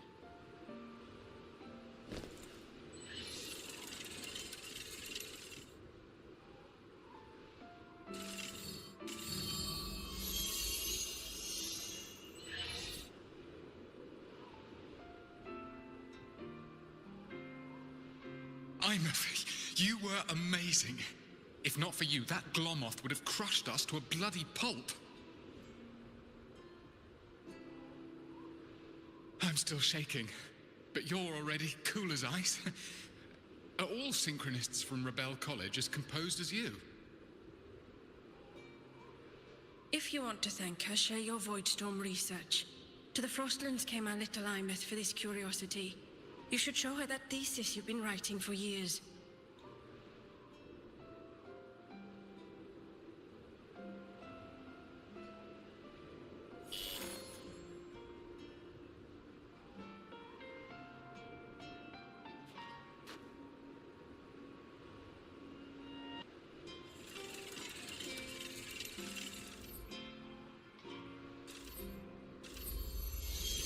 Aemeath, you think cassettes might be a breakthrough? I'm not sure. Right now, they're just for archiving. Actual transcription feels like a leap. Try looking to the exoswarm for inspiration. In Lahai-Roi, only one power against the Voidstorm exists, and that all comes from the exostrider. Your thesis or your delicious stew. Either works. I'm not picky.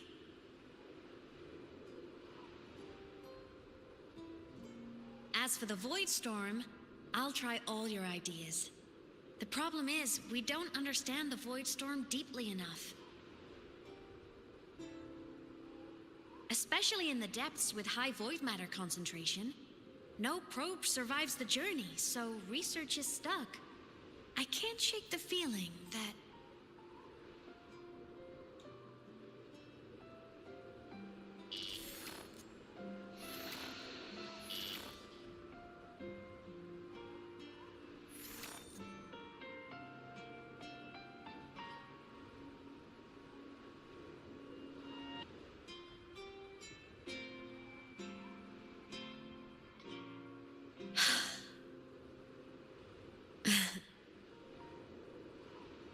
When I was a child, my parents were lost to a void storm. Soon after, I even forgot what they looked like.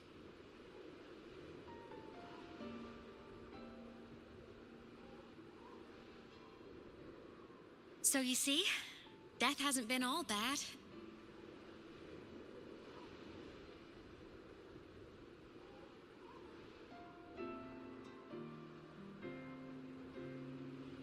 Once I became a digital ghost, void matter couldn't affect me anymore. Even if the whole world forgets my friends and colleagues, I still get to remember every single one of them. Aemeath? Yep. You don't always have to smile through everything. What's that supposed to mean? I'm happy. Really. It's the way I choose to live. You're too serious. Always overthinking. Hence the long face.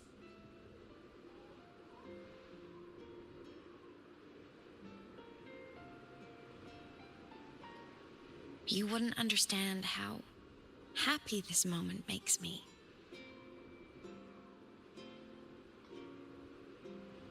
Come on. I'll show you the Frostlands slumbering giant. Lahai-Roi's Exostrider.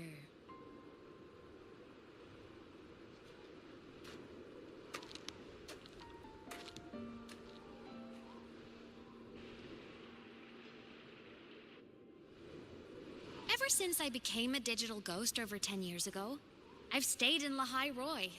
Can't get too far from the Exostrider. You've been to many places, right? Care to share some stories? Let me think.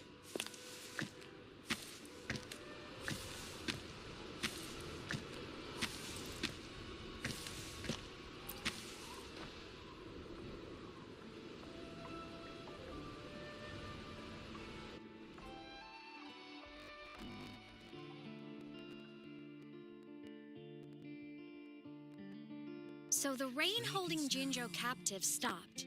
Time began to flow again, and everyone got to celebrate a new beginning with the Moon Chasing Festival.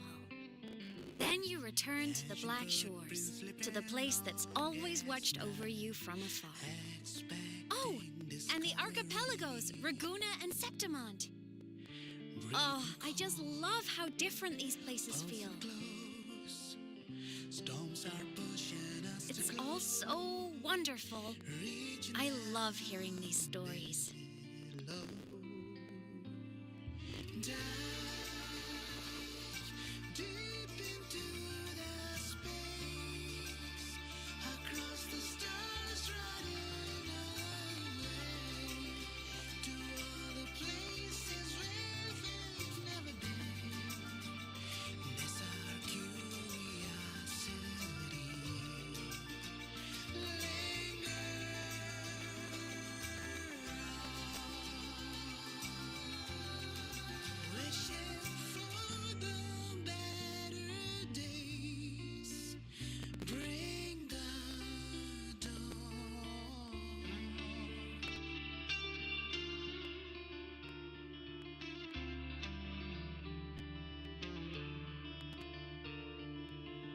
Satellites, quiet core, resonance is hard to find.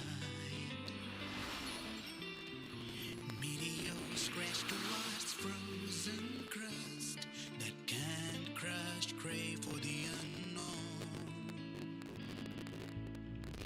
Engine faults, frosted dreams.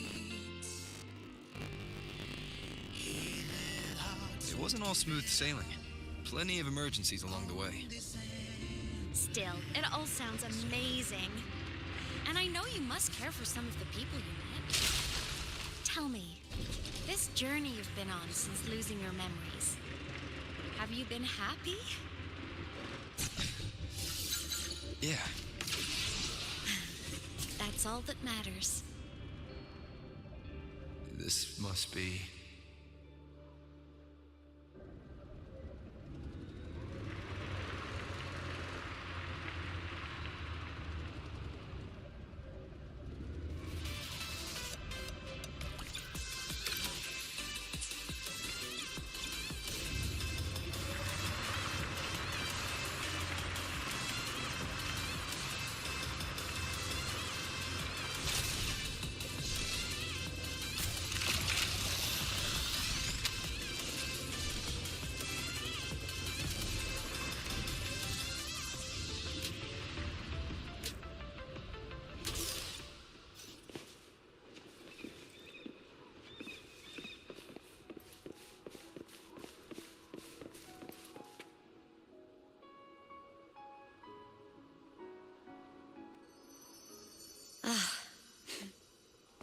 I knew the next stop would be here.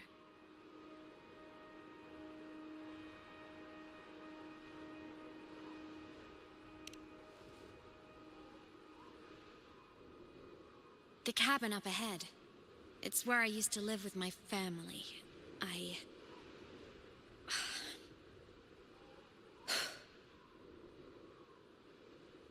Sorry, I need a minute. I'm not ready yet.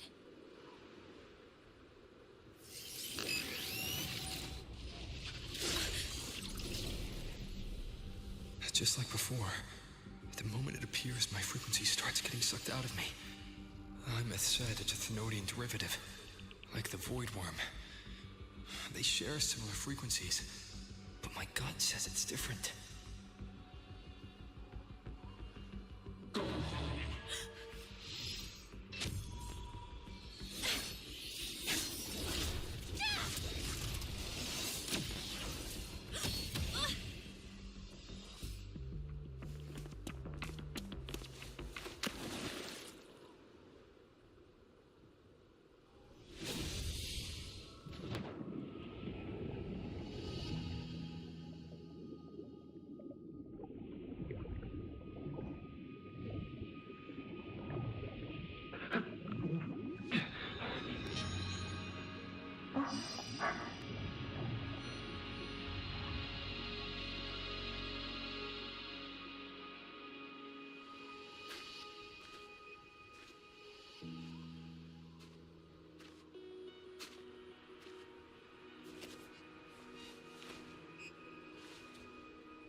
What happened to ya?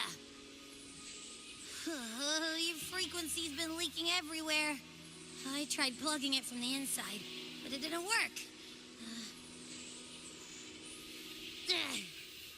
This is no good. How about this? It stopped. For now, I gotta rest. You did great, Abby. Go get some rest. Don't you ever jump in after me like that again. The void matter concentration down there is too high. If you fall into void space, even you could be consumed, erased from existence.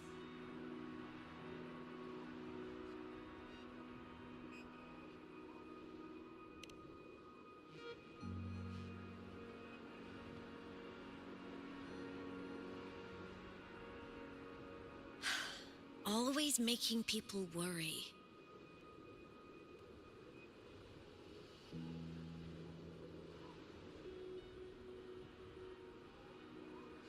There's a theory in Lahai-Roi. Thenodian Aleph 1, the devourer of existence, is the embodiment of voidance. The dissolution of all things. Its true form is like a black hole. And that theory is correct. I've verified it myself. So far, I'm the only one who's reached it. Because I'm already dead, and no living soul could withstand a place like that. You went inside the Thenodian itself? Yes. Think of a severe void storm as a manifestation and portal into void space itself. A higher dimensional plane. It's pitch black, but also like a kaleidoscope.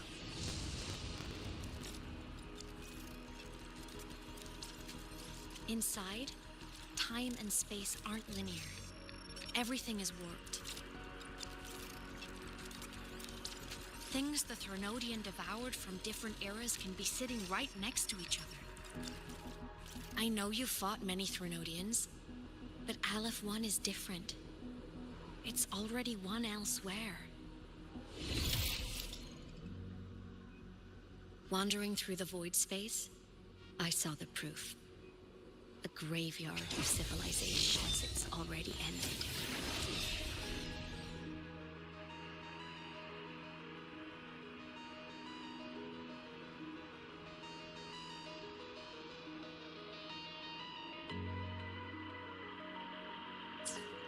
The Threnodian's presence in Lahai-Roi is only a sliver of its true self. It's been trying to break through the seal on the Strider Gate to devour Solaris.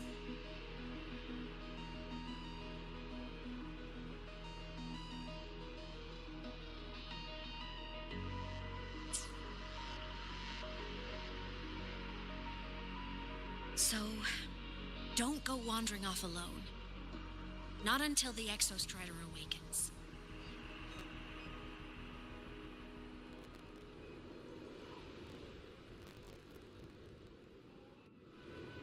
Come, let's rest at the cabin.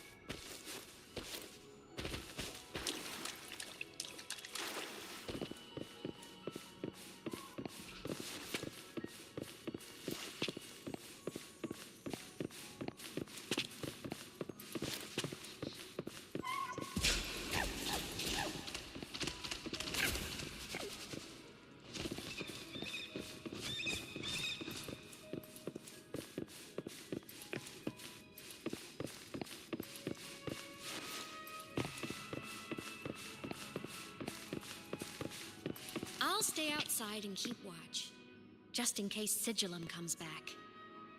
You rest. Don't go anywhere, okay?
I thought I remembered something before in the lake. I should look around this cabin while I wait for her to get back.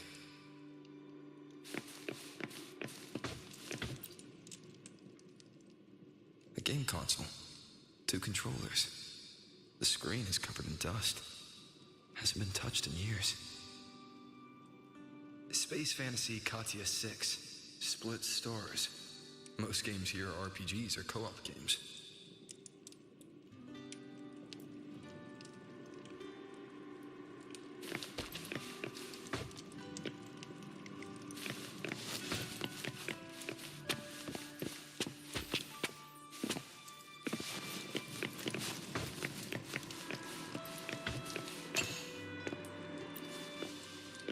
Childhood doodles, all telling stories of heroes saving the day. Well, she had a creative approach to art.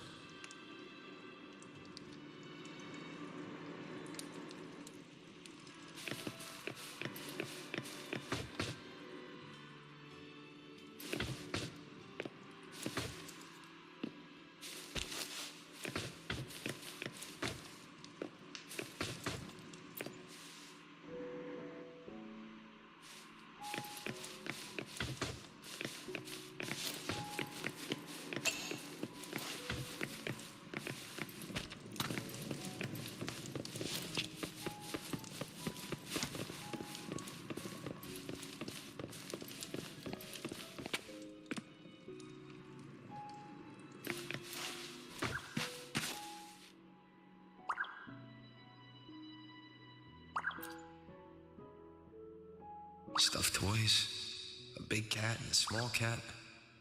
They looked like they were well loved. So soft. You could probably hug these all night.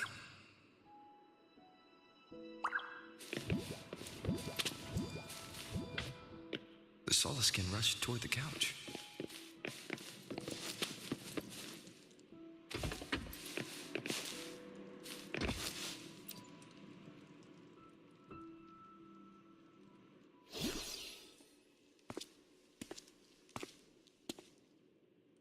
Aemeath still isn't back. But if my hunch is right...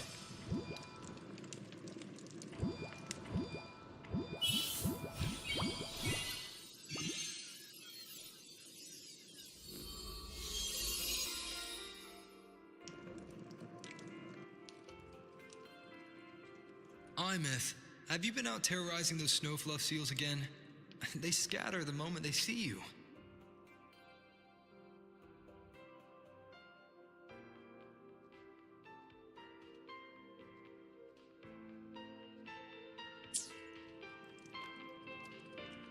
Keep this up, and it won't be long before there isn't anyone left in the Frostlands to play with. Have you finished your lessons? You start school soon. Maybe spend less time gaming, hmm?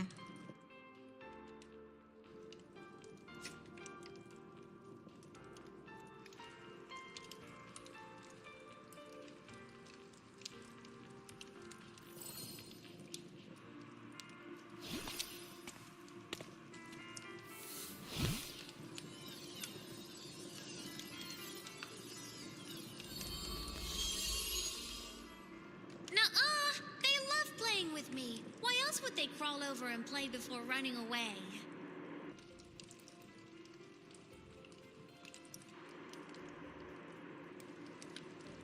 And my lessons... You promised me another level of split stars. No takebacks.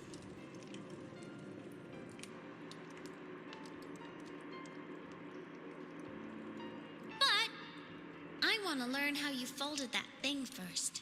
Can you show me, pretty please?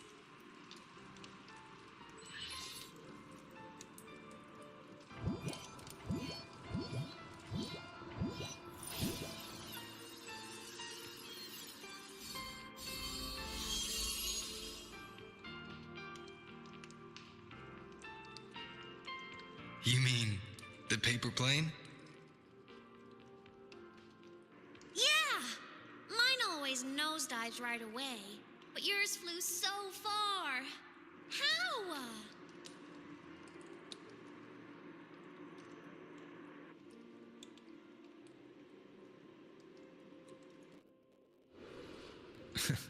Of course, there's a trick to it. I'll teach you. But first, you finish your lessons. Then we'll fold planes together, all right?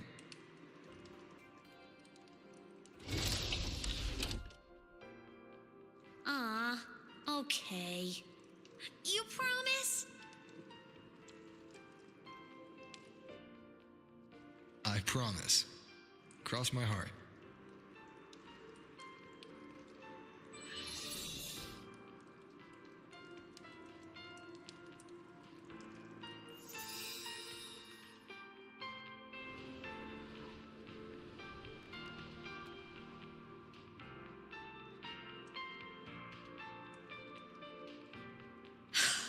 I've been wondering how to tell you this.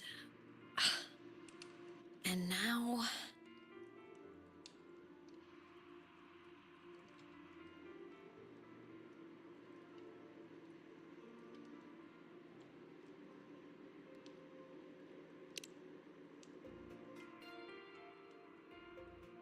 When I was little, I woke up one morning and realized I couldn't remember the sound of my parents' laughter anymore. Their voices, their faces, their warmth. Everything about them dissolved in the void storm. Later, even the memory of forgetting them began to fade from my mind. It terrified me to the bone. I didn't know how to fight it. I felt cold, and I knew I had to do something. Anything to make it stop. So I ran away from Bjorder Woods by myself. I hid in the Starwood Riseway and made my way to the Frostlands. My parents, one was a foreign researcher, the other a Roya. They were stationed here during the Void Storm.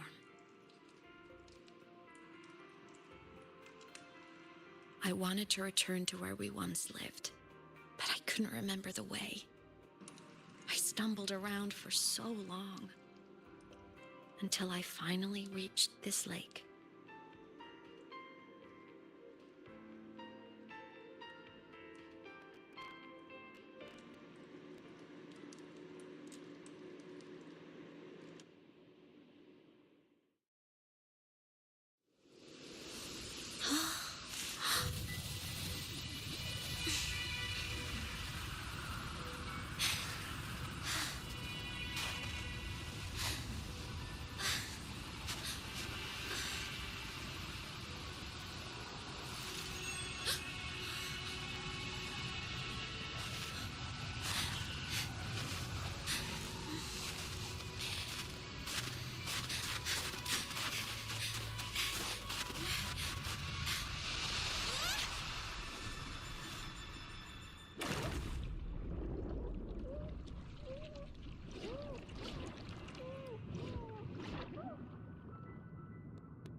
Everything's okay now.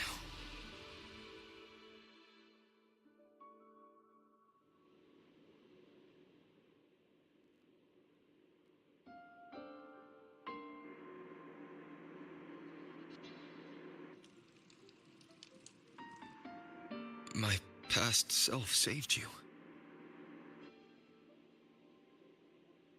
I was sinking into the lake, choking.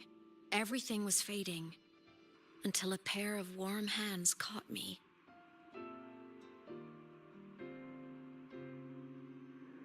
They held on tight and pulled me out. And when I opened my eyes, I saw you.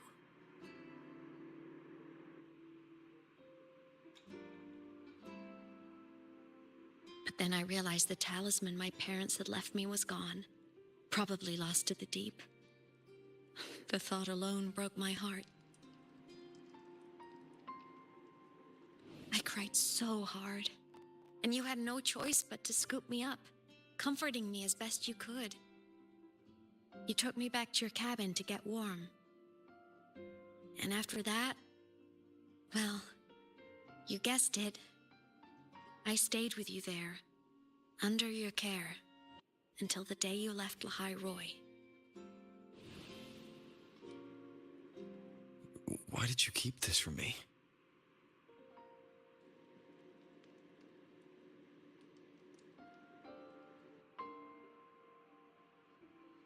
Because it would have been awkward. Imagine someone you don't remember runs up to you, all smiles, saying, "Long time no see. I'm the kid you used to look after." And what would I even say next? Want to go visit our old cabin? I listened to you and topped my class, or, yeah, I accidentally got myself killed. My bad.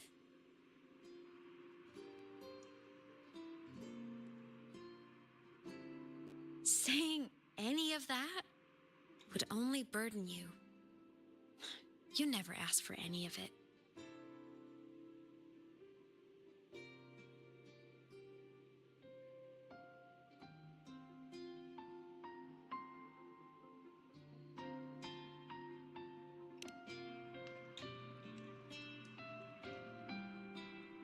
Since I woke in the Gorges of Spirits, I've met many people from my past. They've helped me recover pieces of myself. It's a good thing.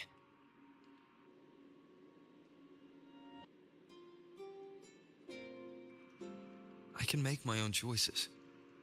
You should have a little more faith in me, Aemeath. I see.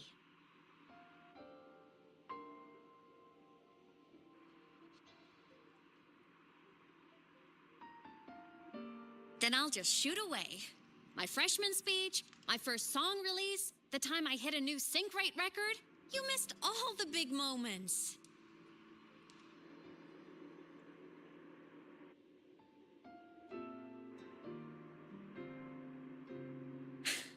But I couldn't be mad. I knew you were busy. You were always off saving Solaris from the lament. You had to, and I do think that's a good thing. So I thought, why can't I do the same? Look, I kept Lahai-Roi safe while you were away. Sure, there was a cost, but not bad for your unofficial apprentice, right?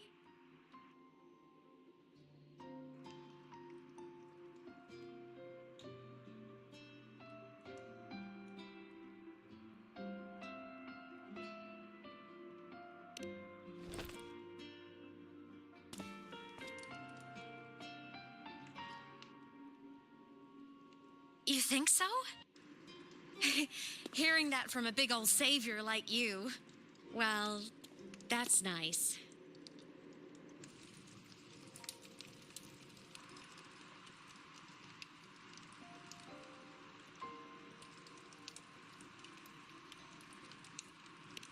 You mean after you left? Well, pretty normal, I'd say. Went to school, enjoyed my days, just like you wanted me to. And then, I became a ghost.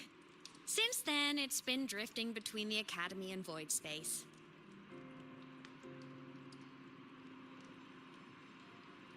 See? There is a bright side. Dying gave me a free pass into Void Space. I'd call that a win. Gotta explore somewhere, right?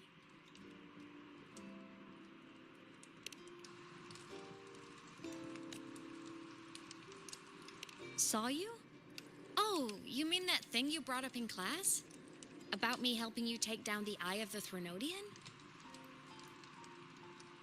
Honestly, I don't remember a thing. But if the Threnodian was involved, it must have been in Void Space. Anyway, no clues from me. Threnodians having weird powers is nothing new.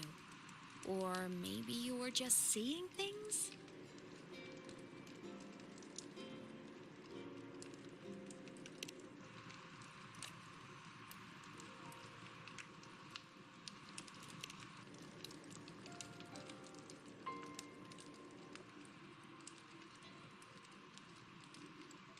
Hey, easy now. Just rest here tonight. We'll handle everything tomorrow when you're stronger. Project Rebuilding Myself is going great. Once we reach the Exostrider and recharge with the reactor, we can make for Sigillum and finish it for good. I will take care of the problem for you.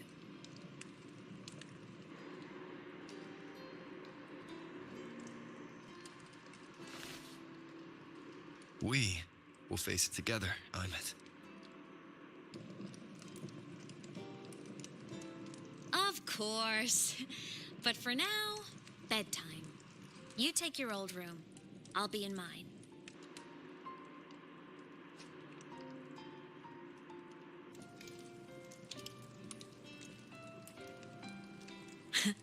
Kinda takes me back, saying goodnight like this.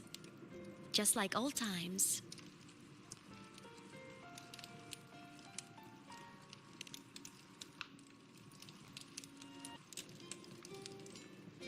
Good night.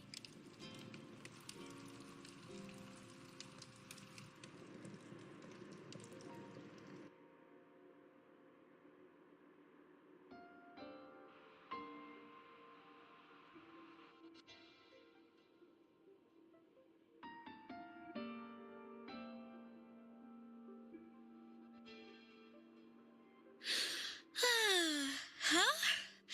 When did I fall asleep?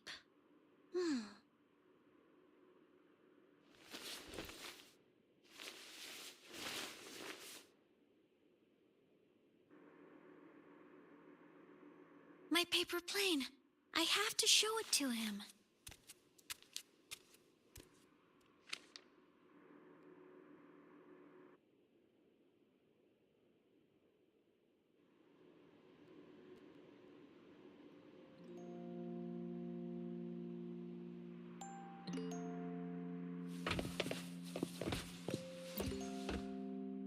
This cat stuffy he gave me is so warm. I love cuddling it when I sleep. Feels like he's right there with me.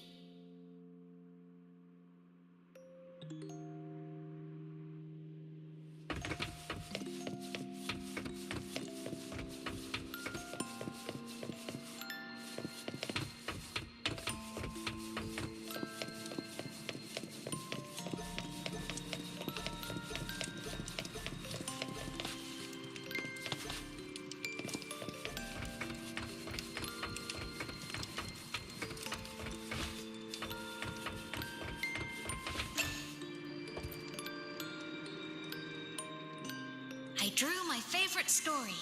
The Challenger fighting the dragon, and the lone hero battling the evil Galactic Empire. But I can't get the colors of their clothes right. Oh well, I'll just ask him to help me later.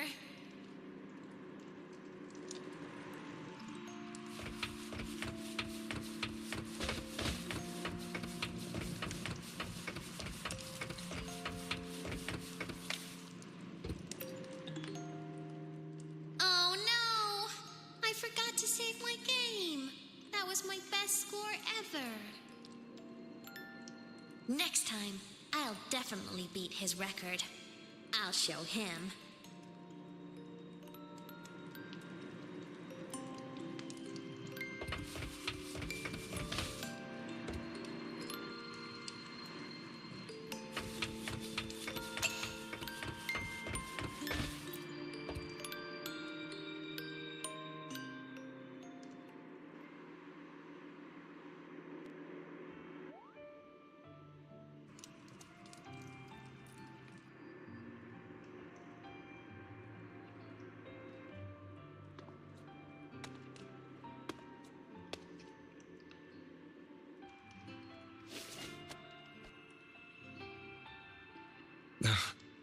Aemeath, what's wrong? Can't sleep?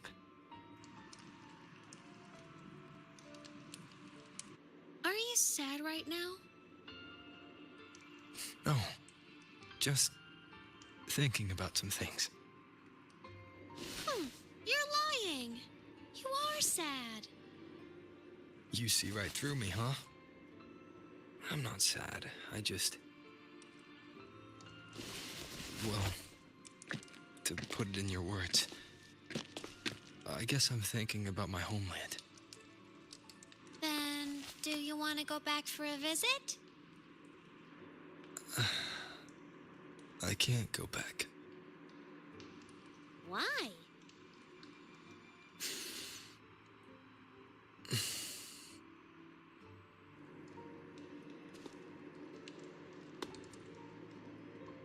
Can I tell you a secret? After Mom and Dad went away, my chest always felt all tight and heavy.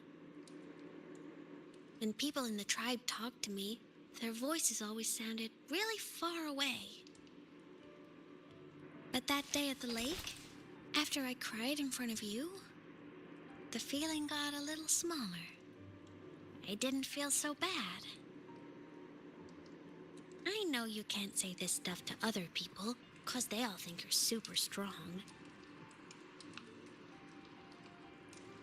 But I'm just a kid, and I don't think you're that strong. So, if you need to cry, you can cry with me. I'm really good at keeping secrets. So, you don't have to be sad by yourself. Okay? My homeland is far, far away, Aemeath.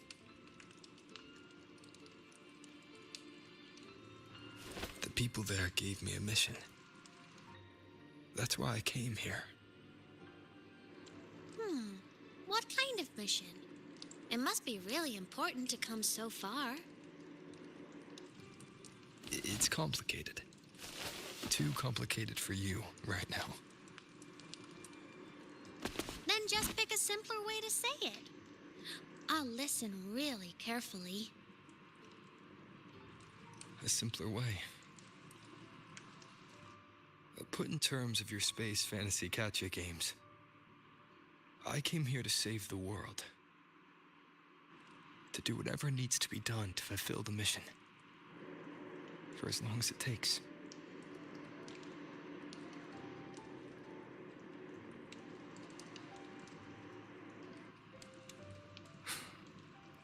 But was it the right thing for me?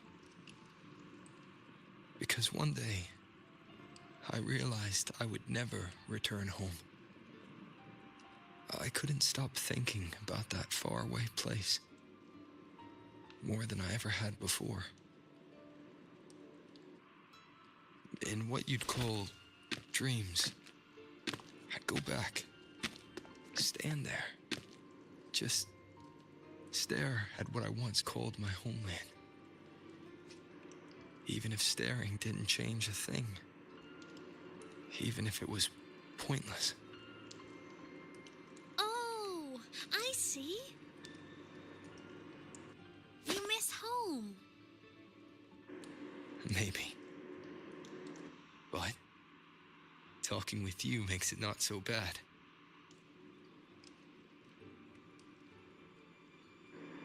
There's still a lot I have to do in this world. This won't stop me. Don't worry about me, Aemeath.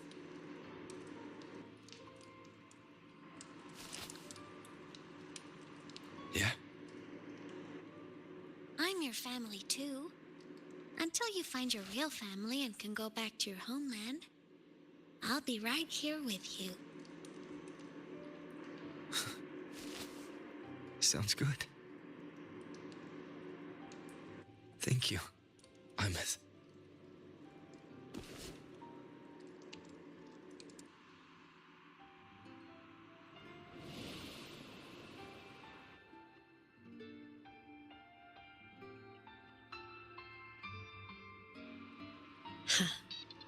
A dream of the old days.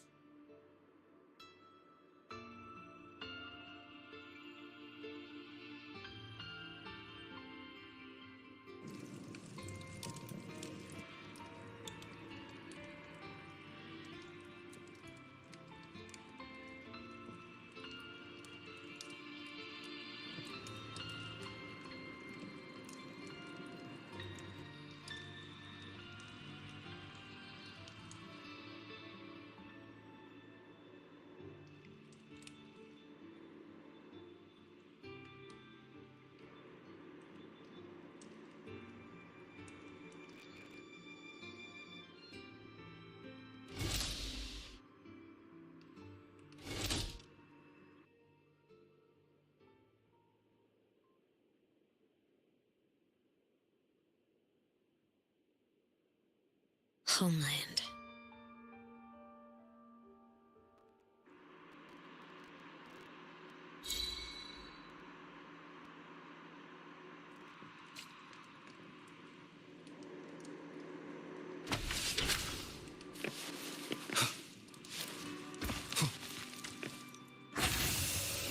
Morning!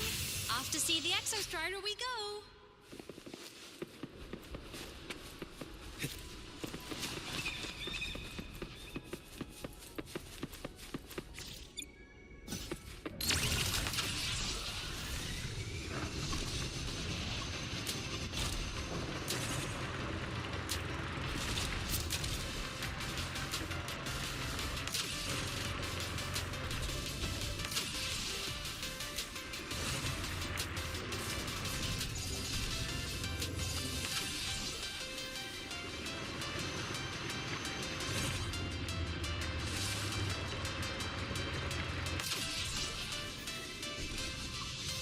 The Exostrider is surrounded by water.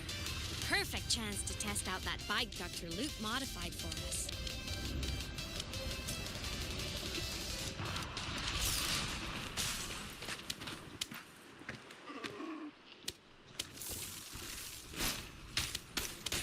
Are you ready for the end?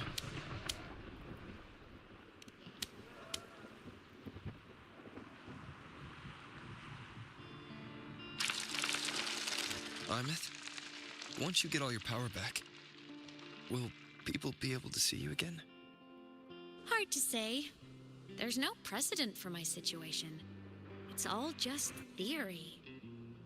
But what if it works? What would you want to do then? Haven't decided. But I'm definitely going on a proper tour of the Academy. If that happens, can you come with me?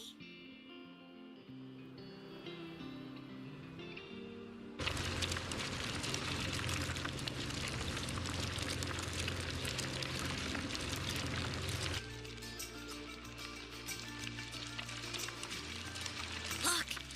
It's sleeping.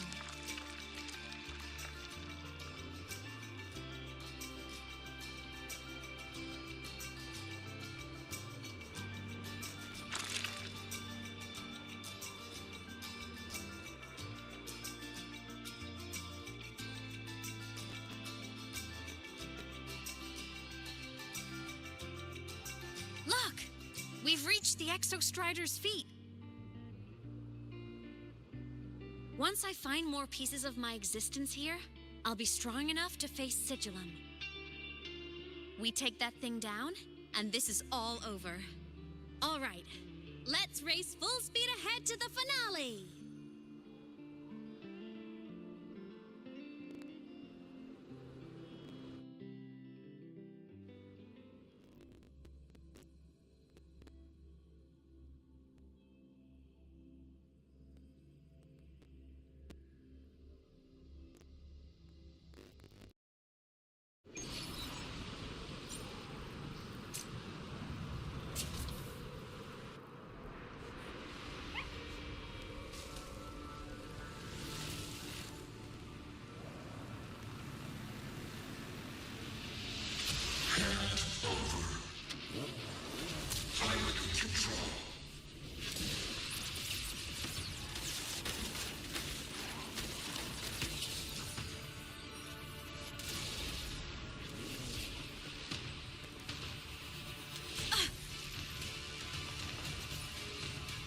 Aemeath!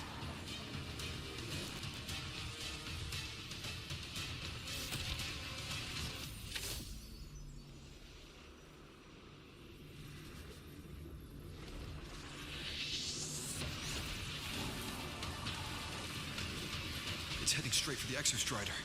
I have to catch up and get Aemeath back.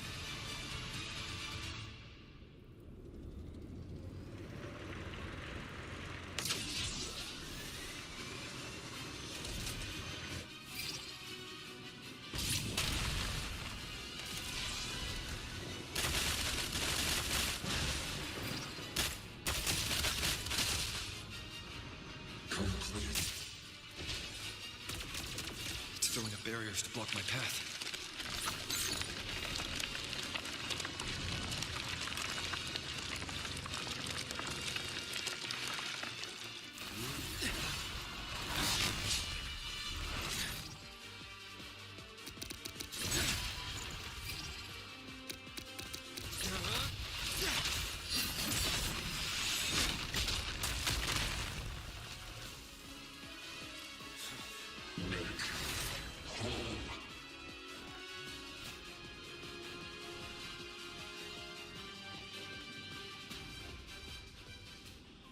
Need to find a way out of here first. Sigillum isn't just after the reactor core. It's targeting my frequency and Aemeath's piloted control of the Exostrider as well. What exactly is it planning?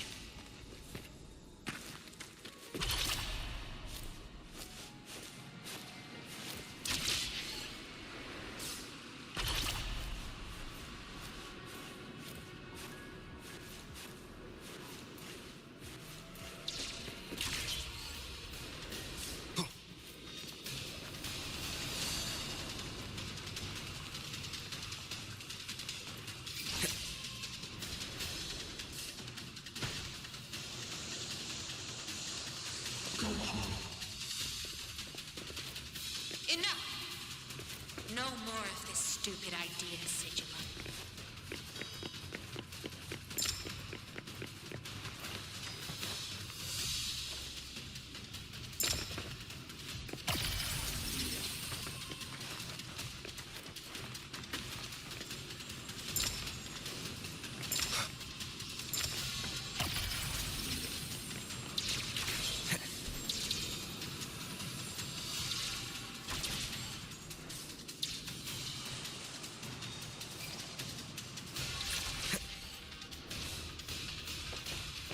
Aemeath!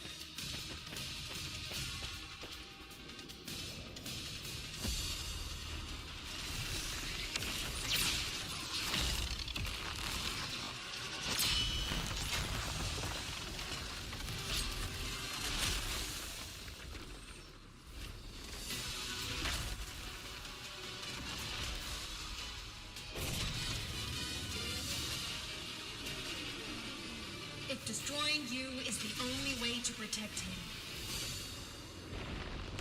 then so be it. Damn it! Can't force reboot. Open Strider Gate.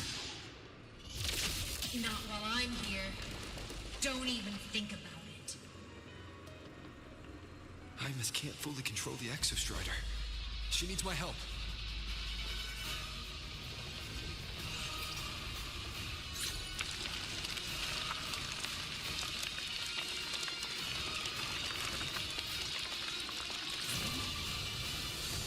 It's like Aemeath is doing everything she can to keep Sigilum away from me. And then there's the Strider Gate. There must be a connection.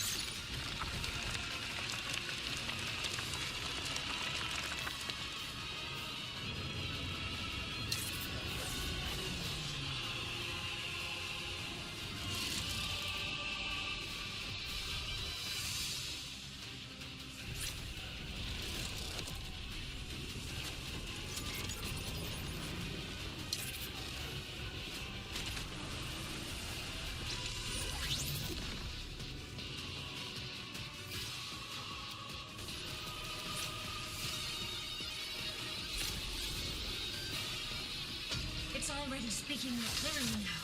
I can't let it drain any more of his frequency.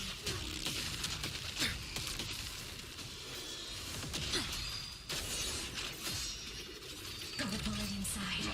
Gotta end this for good.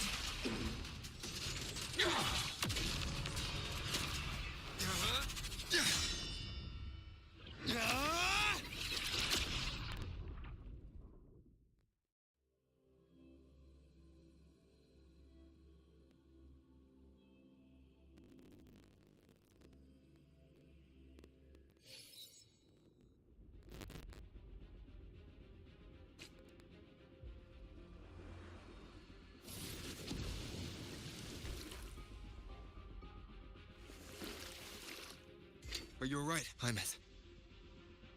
All good. Inside the Exostrider, I'm the one in control.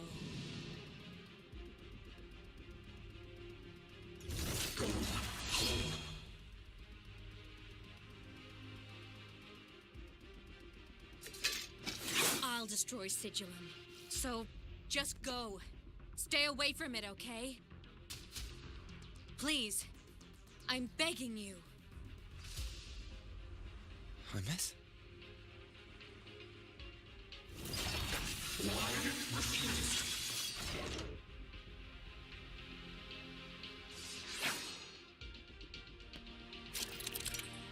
So hungry.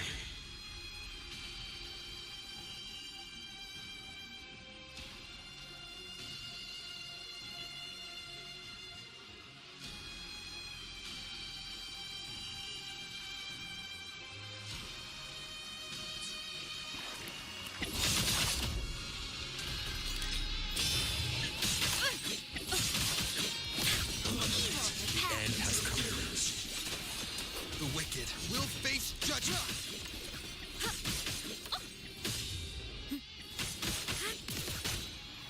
The wicked. No hesitation. I sense your weakness.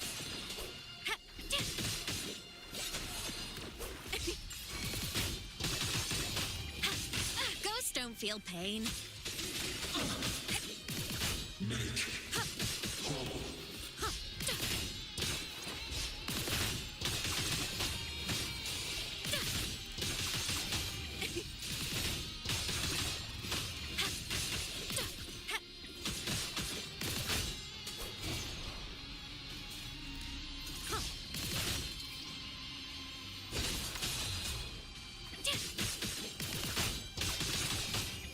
Why?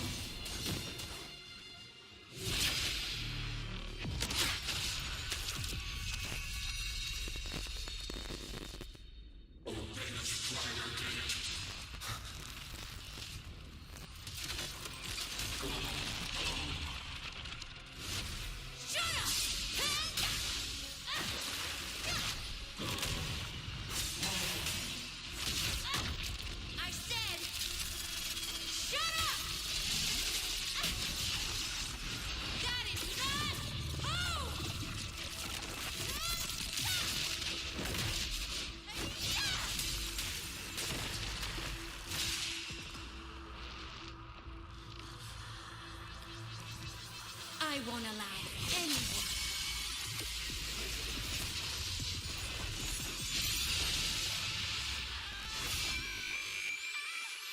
To harm Rover. Aemeath? Don't worry. It will end soon.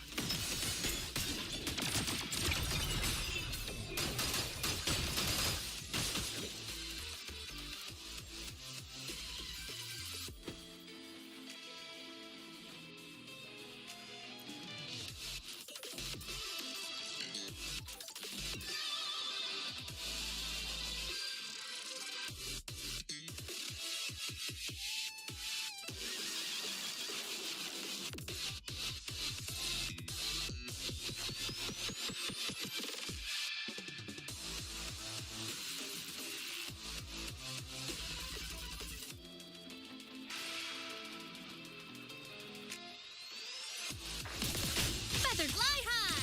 Truth, reach the cosmos.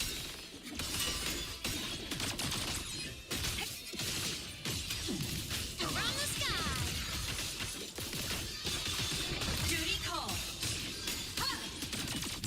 Eclipse. Projection.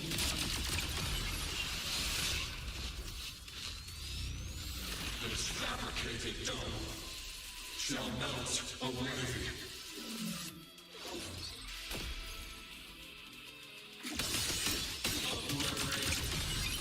Enter on cue! Hey, smile! Sparks, ignite the world.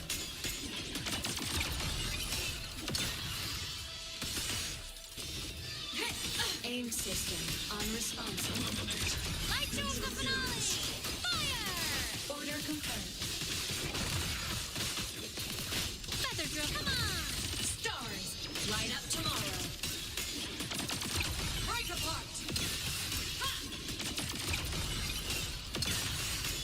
Heroes on! Lights up! Limelights checked. Evil repelled! Hey, smile! Sparks, ignite the world. End glow. Souls sing in harmony? To the Savior's victory!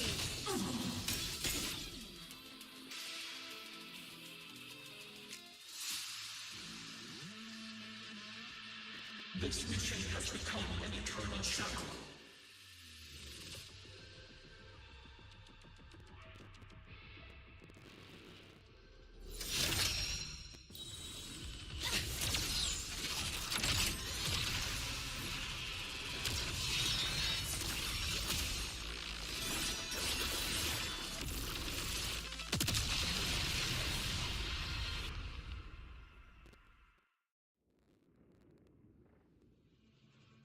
What exactly are you hiding from me? You don't need to know. I will protect you. Aemeath, haven't you noticed you're not yourself right now? Target locked. Destroy. Projection. A minor hiccup. Eliminate. Obstruction. Eclipse. The world is mine to guard. Objective logged. Duty call. Heroes on! Lights up! Limelights checked. Starlight over the seas! Scorch through the void. Light. Feather, come on! Stars, light up tomorrow. Recalibrate mode off. Hey, smile! Sparks, ignite the world. Solar, enter on cue! At your command.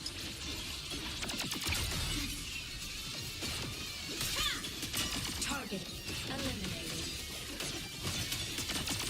Break apart. The world is mine to guard. Objective locked.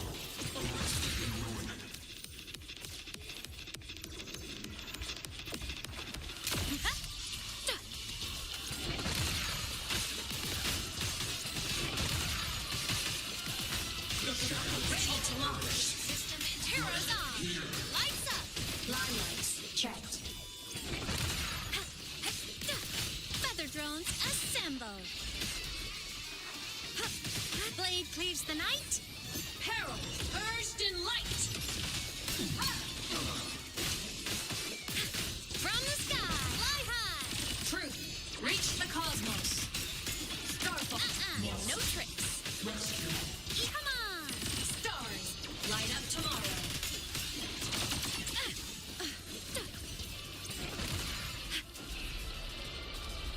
Flawed trajectory.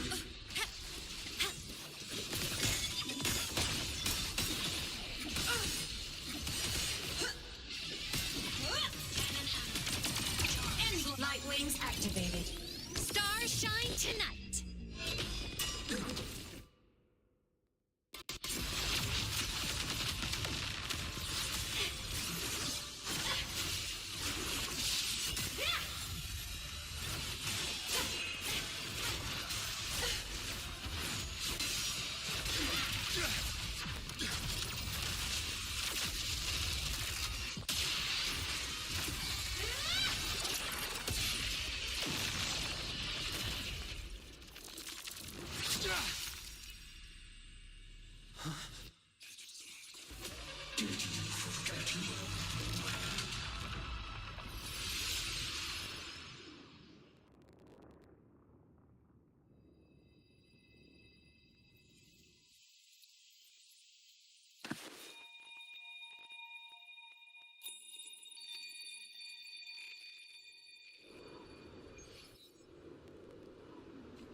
Aemeath and Sigilum are gone.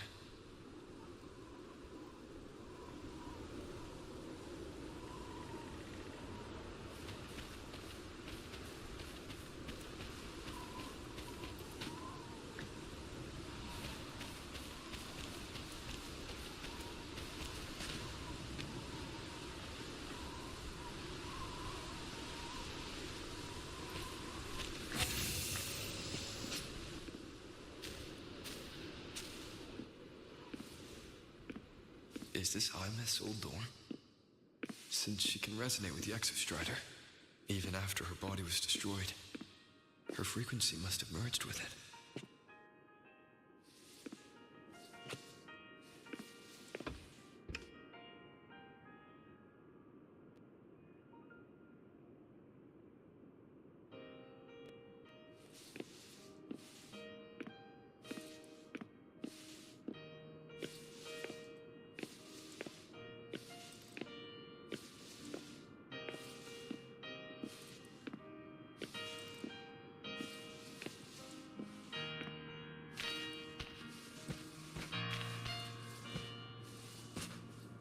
Isn't it so incredible? We're here sharing the same time and space. In your eyes, the spars look like thousands of bright stars. I've gazed at for thousands of time.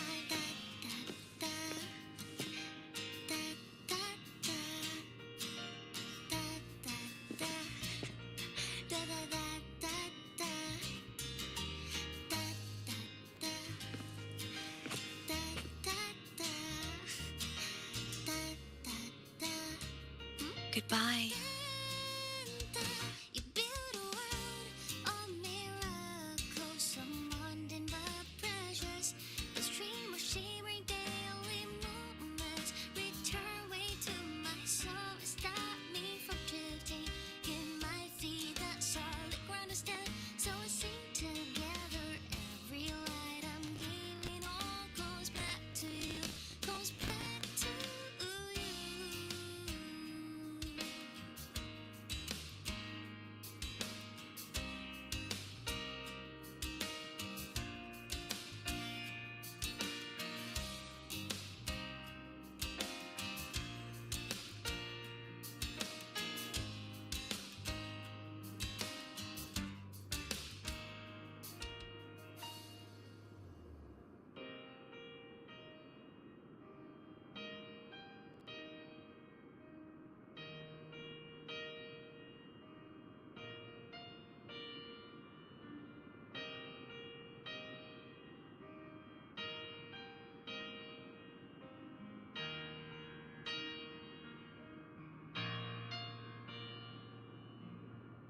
Isn't it so incredible?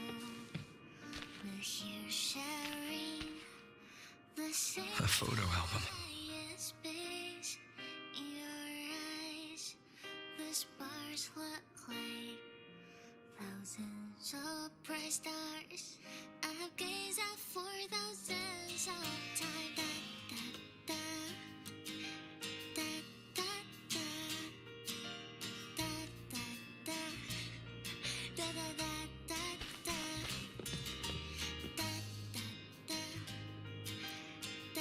da, da. A poster of Fleet Snowfluff's fan meeting. You build a world of miracles, some mundane but precious. The stream of shimmering daily moments return way to my soul. Stop me from drifting in my feet. The solid ground is dead, so we sing together. Every light I'm giving all goes back to you, goes back to you. I am Aemeath, the Academy Star, a synchronist, a savior. Please, look at me.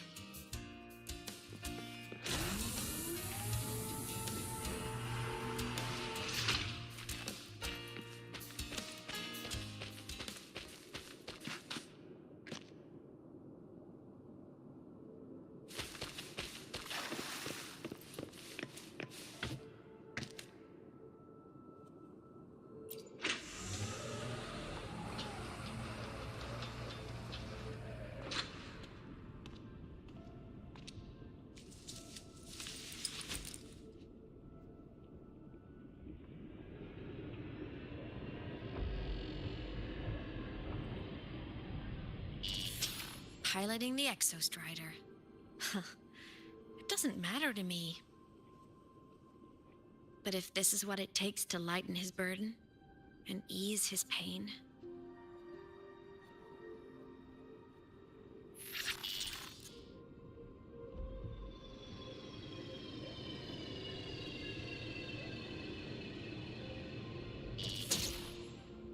Saving the world. Huh. Nothing but a pair of shackles. Heavy, eternal shackles.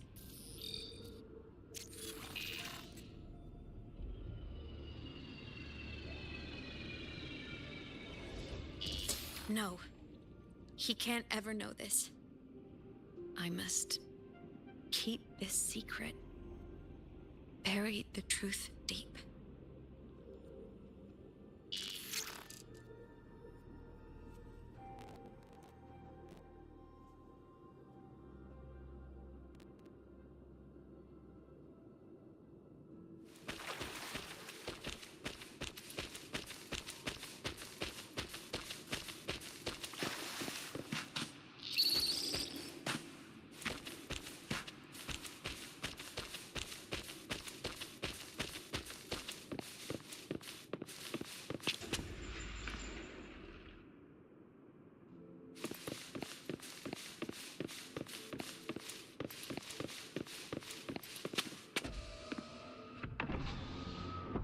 Why?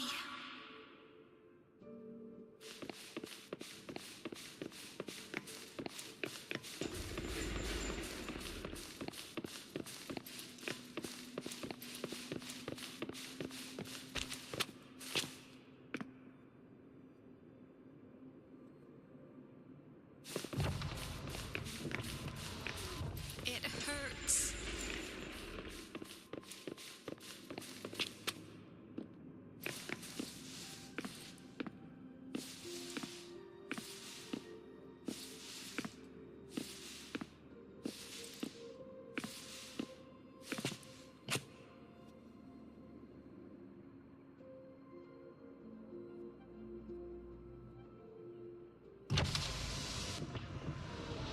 What should I do?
talking to me.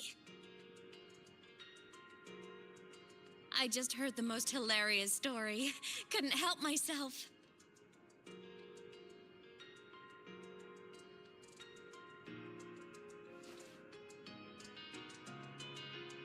Since you asked, how about I tell you?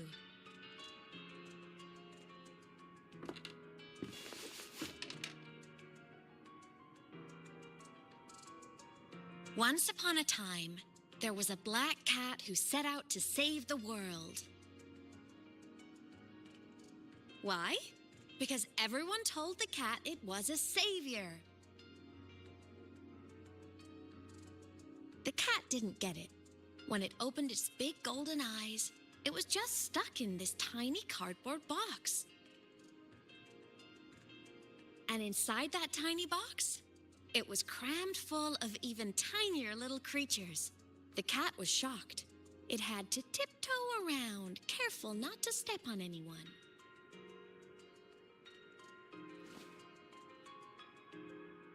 These tiny creatures, even living in their tiny box, had so much misery, so many disasters, constantly just waiting for the other shoe to drop. Please save us, they begged the cat. And of course, the cat agreed.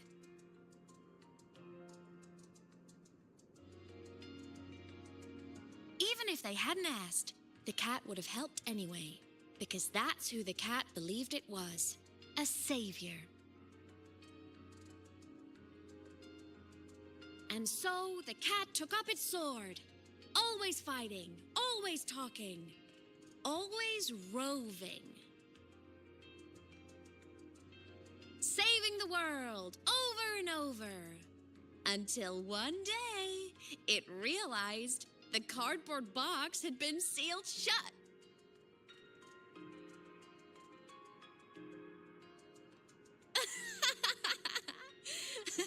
Isn't that kind of laughable?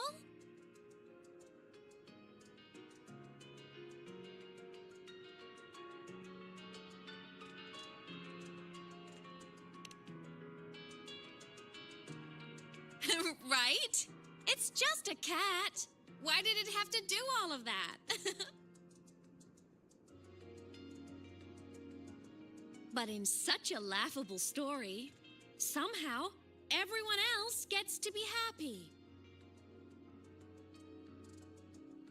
The ones who relied on the cat, the ones who hated the cat, they all got exactly what they wanted.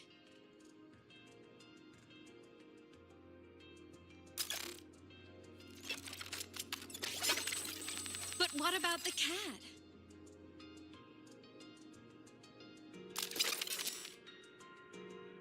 It wants to go home, but no one remembers.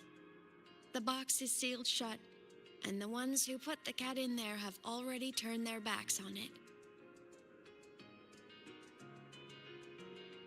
Even the cat itself has forgotten.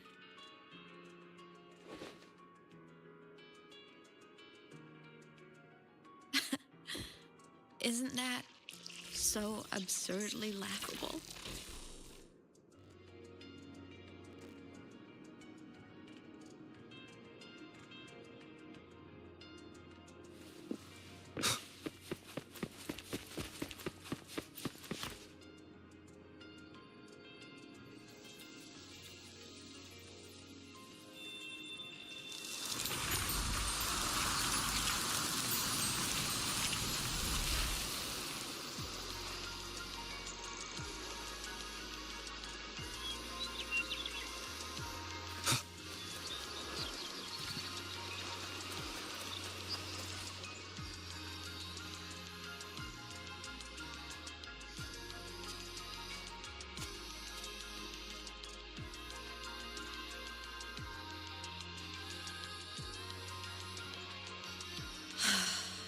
My head's been loud.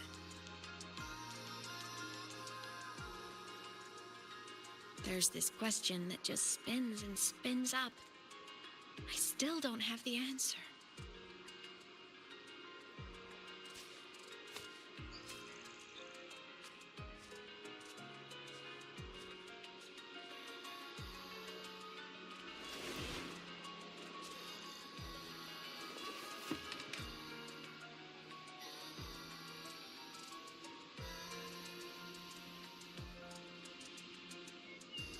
Now that you're here, I want to ask you what you think.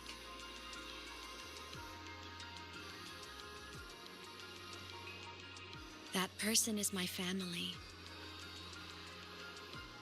Family is supposed to look out for each other, protect each other.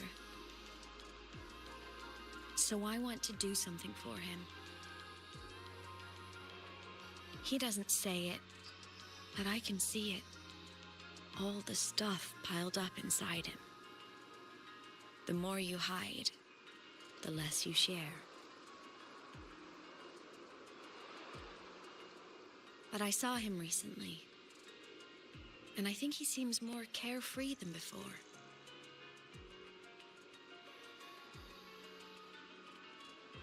The sunlight in Jinzhou, the flowers in the Black Shores, the winds of Renacida. He told me all about this new journey. It made me happy, truly happy for him. I guess forgetting can be a blessing. If you don't remember something, it can't hurt you.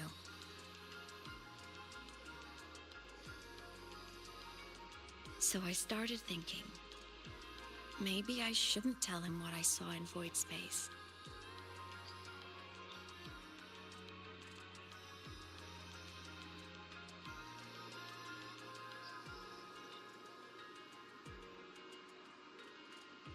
All that pain he carried about his home, it's gone now. Why bring it back?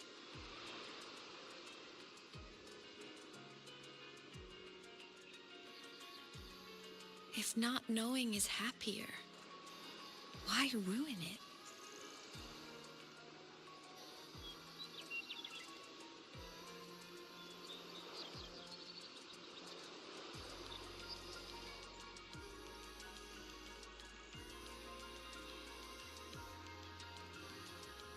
Even if the truth destroys that happiness, I can't. I don't want to see him hurt. I want to protect him. We all need a little hope to keep going, right? I want him to hold on to that hope.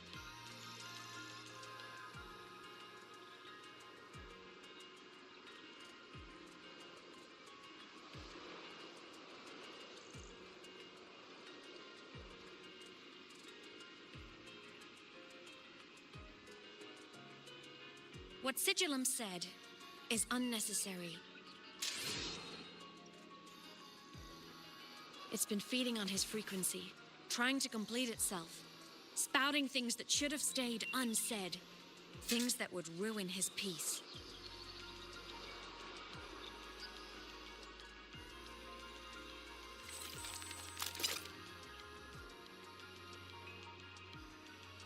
I must destroy it before it spills the truth. I brought it into this world. I'll be the one to take it out, too. Nothing truly matters. Not even saving the world. But you have to believe what you're doing has meaning. That's the only way to keep moving forward. And that's why.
Stop, Aemeath.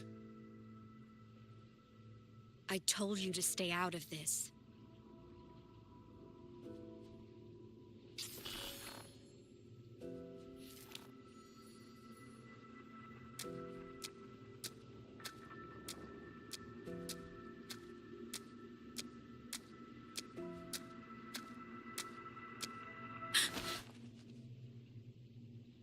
I know you did this for me, to protect my happiness, and I'm grateful, but it's over now.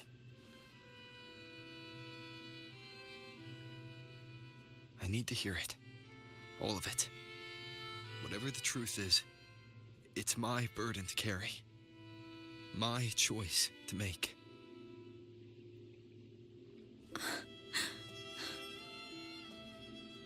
Carrying this on your own hasn't been easy, has it?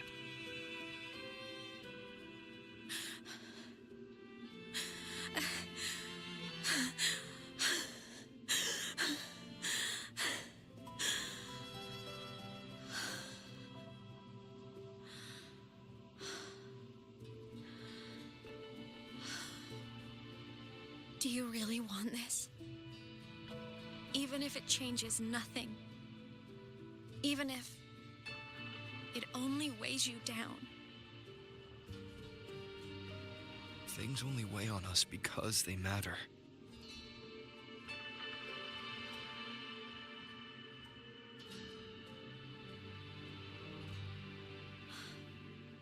All right then.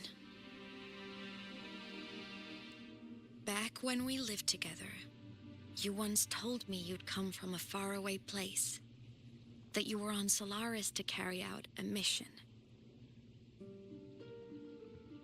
Current research suggests the Exostriders and Sentinels were made with technology from the same civilization. I think that civilization is the faraway homeland you spoke of.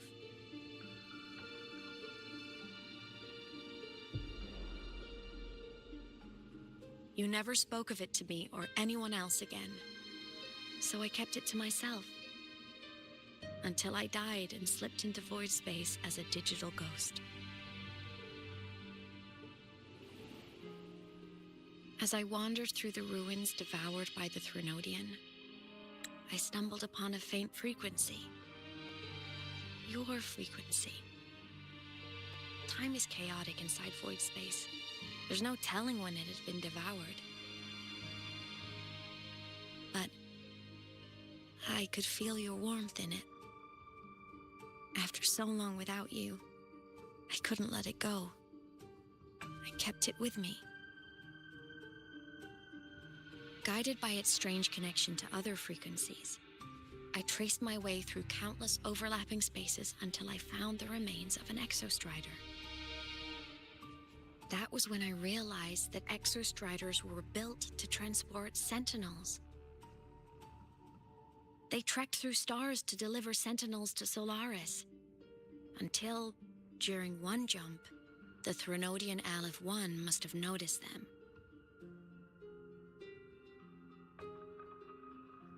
Its hunger had festered for so long that not even devouring the entire universe could sate it now. That frequency then led me to another relic consumed by the Threnodian, a creation built by the same makers of the Exostriders. It was beyond my understanding. I could only guess its purpose. A communication satellite. And within its ruined shell, I discovered frequencies tied to you. From those fragments, I saw the messages you sent home. Not about your mission, but full of longing.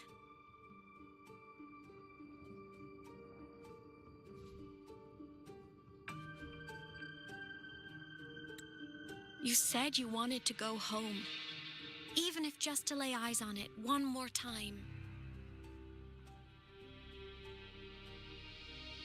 But their reply was a rejection, because it wasn't part of your mission, because it was unnecessary.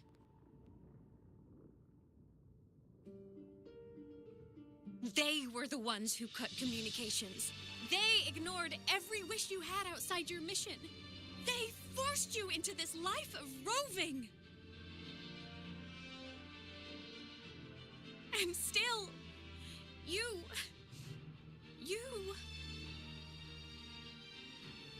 crossed the stars to fulfill their wish. How could they? How dare they treat you like that? In that moment, I was drowning in pain. I didn't know how to help you. I didn't know if I should tell you. I didn't know what future you'd even want. That's when your frequency I'd been carrying with me, it was corrupted by the void matter. It tore through my power, and Sigillum was born.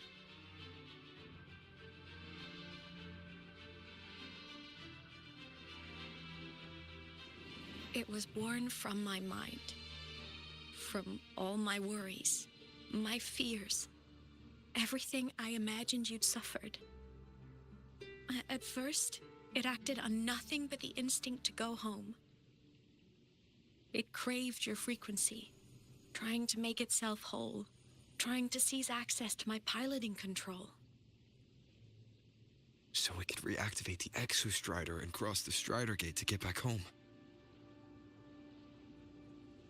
Exactly. The more of your frequency it consumed, the more coherent it became. I couldn't let you hear those words, so I tried to destroy it. This is what I've been keeping from you. I'm sorry.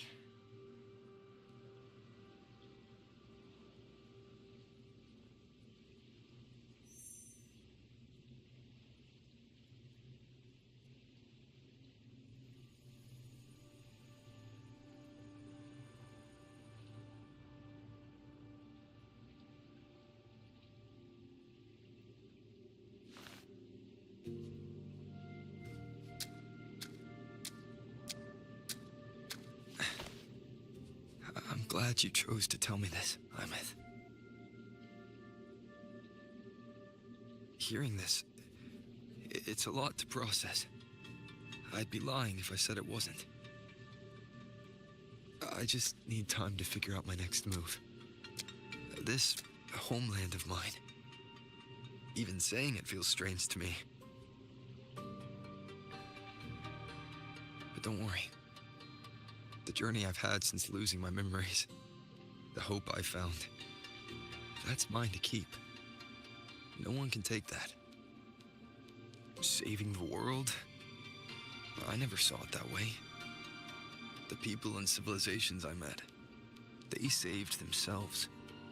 I was just there to help. Jinjo's soldiers fought through retroact rain till dawn. The Black Shore's bloom-bearers ran themselves ragged across distant lands. Renacita's factions all dared to defy the dark tide. Lahai-Roi's people never stopped reaching for the stars. I'm no savior who fell from the sky, and no one ever saved themselves by waiting for one. There's been plenty I couldn't do. Losses I couldn't prevent. Sacrifices I had to accept. But I'd do it all again. Every bit of it. If this was a mission from my past, I'd be lying if I said I didn't care what they thought of me now. But that's a question for later. Right now, we have more important threats to face. The fact that I choose this path even without my memories, that tells me this is who I am. I can't stand by while the lament brings suffering. I care about this world too much. But I'm afraid you'll feel alone. With everyone here? With you here? Not a chance. I will be there for everyone. as we head toward our shared future, leaving the past behind.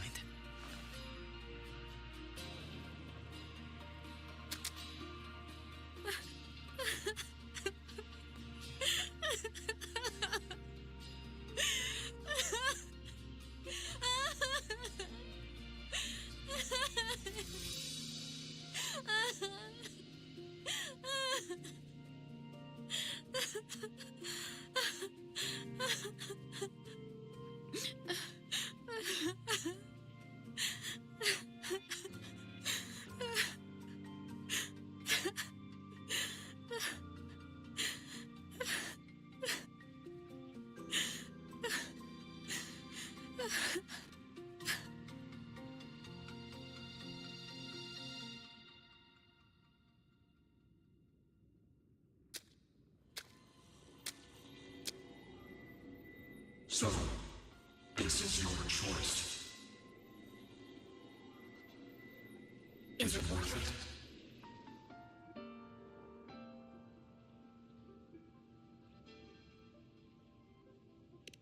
I know where I'm going now. That's what matters, not where I started.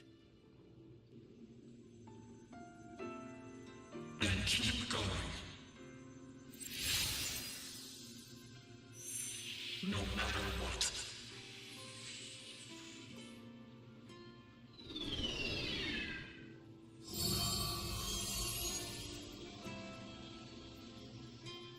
The core! It's returned to the Exostrider. It's one step closer to finally awakening.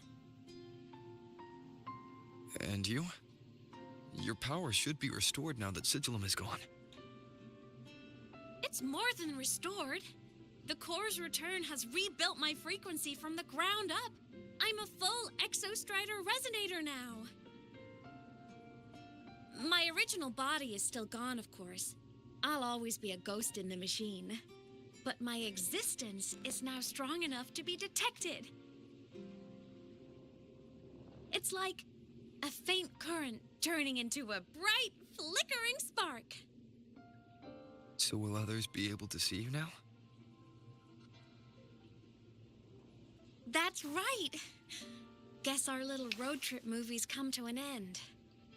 Time to head back to Star Torch Academy. Together.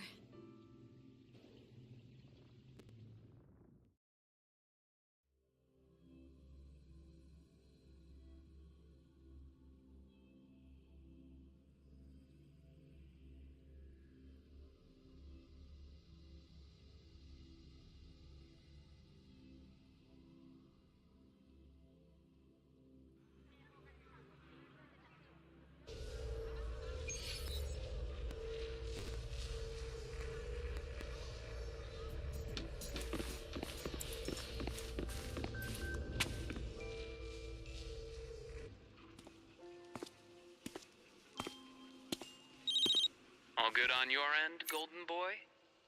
Lucila mentioned the Exostrider in the Frostlands just moved. Please tell me that was you. That was Aemeath. Given how well you know me, I assume you know her too. You found her? I brought her back to the Academy. It's a long story. I'll fill you in when there's time. Understood. But I do have to ask, on Lucila's behalf, what's the status of the core? It was returned to the Exostrider. That explains it. The Research Institute is reporting a spike in void matter concentrations over Lahai-Roi. Voidstorm activity is kicking up again. Back when the reactor drive was in the sky, its annual self-diagnostics caused the Exostrider's greatsword pointed at the Threnodian to weaken. The Exostrider is probably running the same procedure now to integrate what you returned. Best for you both to stay within the Academy until peak season passes. All right. I'll be careful. Next time you're in the infirmary, we should revisit your old plan. The one tied to the Exostrider, the Strider Gate, and the Threnodian. For now, just be with Aemeath. It must be a great relief to have her back. I'm happy for you. earned a break. Get some rest. Looks like Aemeath is at the auditorium. What's she doing there?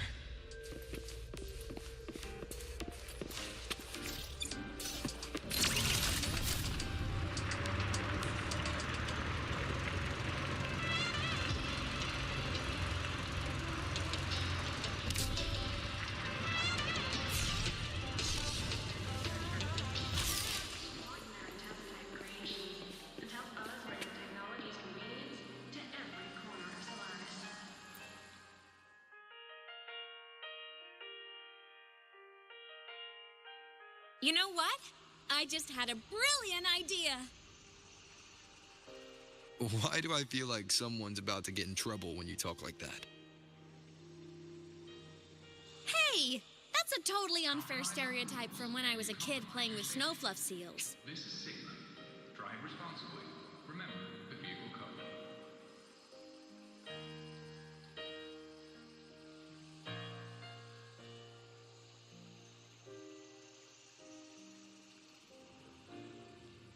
I was just thinking, now that people can actually see me, I could, attend my own fan meeting. The last of the ad reads, right? An unfinished song completed after all these years. Doesn't that sound amazing? I know, right? You have to come too. You have to see this star perform. Forget all your worries for a night and just enjoy the young energy of Star Torch Academy.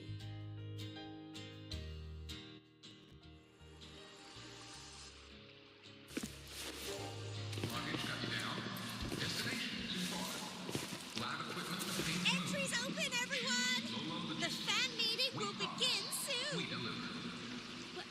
Welcome! We're giving out souvenirs too, if you join.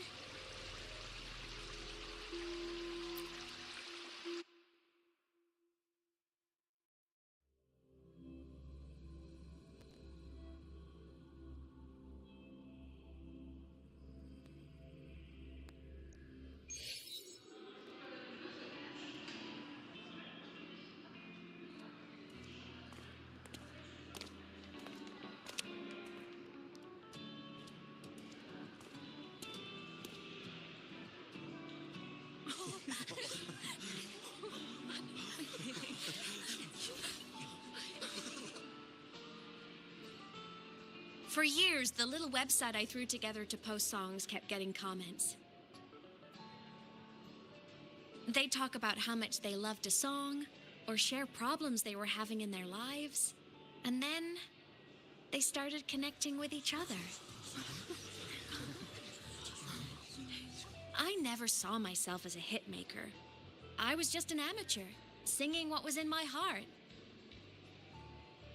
But over time, they stopped being just my songs. They became a melody that connected people. If my listeners want a complete song, I'll finish it for them. Or maybe for me, too. You really do care about the people of Lahai-Roi, don't you, Aemeath? I guess I do now. Wouldn't have said that at the start, though. To be honest, I never had some grand passion. Before I became a ghost, I just wanted to live an easy, happy life and try a little bit of everything.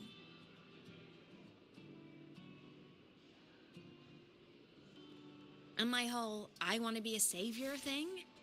Well, that was just me trying to copy you. But after I died, I had all this time. Time to notice the people and things in Lahai-Roi I'd overlooked before. So many people here dream of becoming stars themselves, but that was never my dream. I'd rather be the one who looks up at the stars, the one who watches over them. Really? But the way I see it,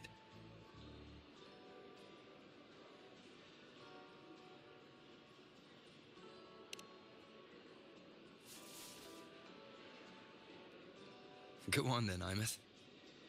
I want to hear you sing. You'd better, because you're my most important audience today. But first, you need a better look for the show.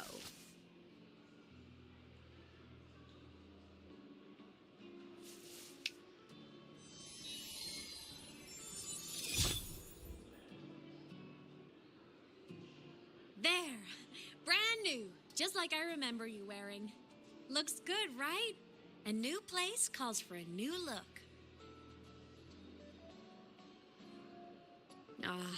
This brings me back. I remember when you used to wear this around the academy. You'd leave a whole trail of swooning admirers in your wake. Solaris' great savior.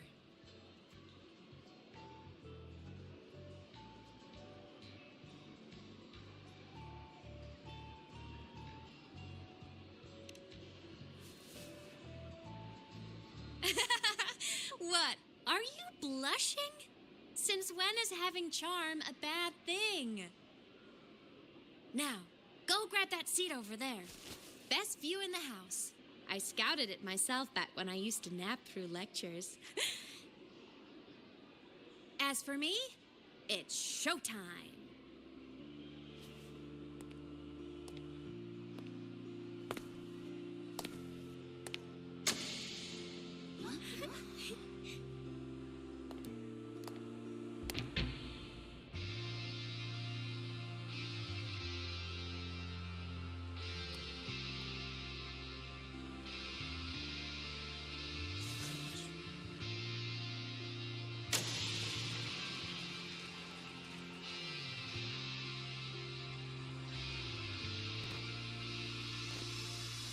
Isn't it so incredible with you sharing the same time and space?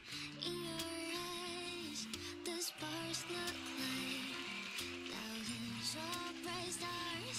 I have gazed at for thousands of times. Your arms we can take flight with the truth of your guiding light. Let your curiosity set us through feet of wildfire. If only night surprise to see our dreams glowing brightly every second is worth it.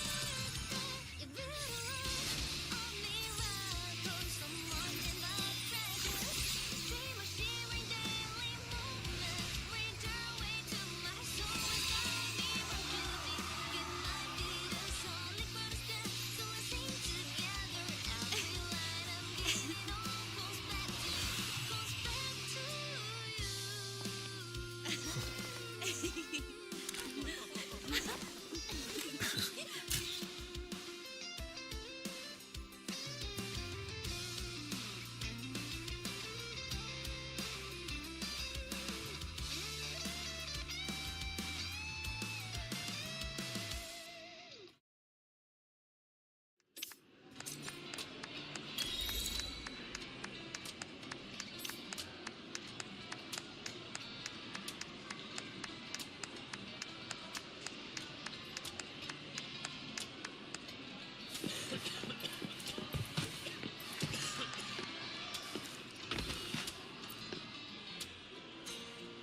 Aemeath.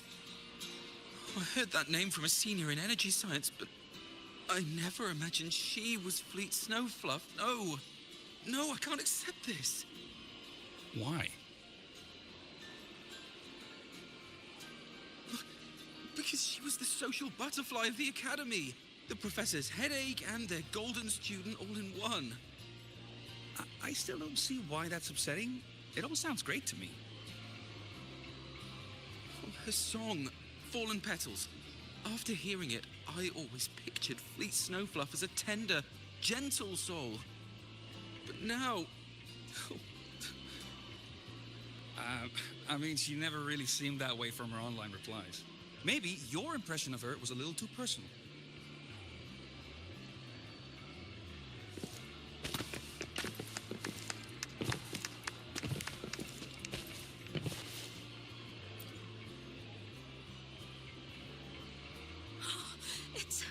It's her. Snowfluff! That's definitely her voice. Oh, I can't believe she's actually here. See? Skipping class was totally worth it. Oh, she's so bubbly and spirited, just like her songs. I'm getting her autograph later. Of all the songs she's posted online, my favorite is Indigo Universe. What's yours? Of course, it's the Tard E song. It's so funny and catchy. You can't be serious. That song's pure brain rot.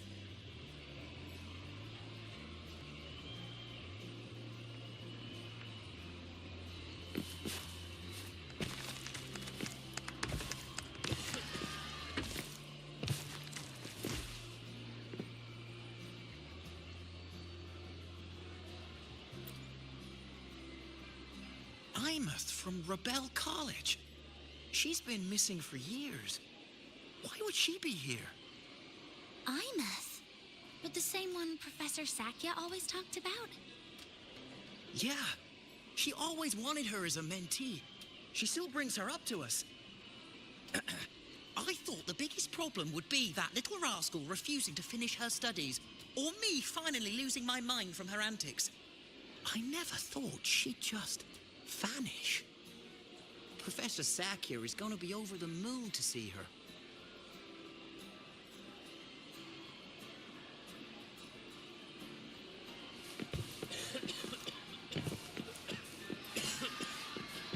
Can't believe I've lived to hear the full version of this song. I'm gonna cry. Oh, you're so talented.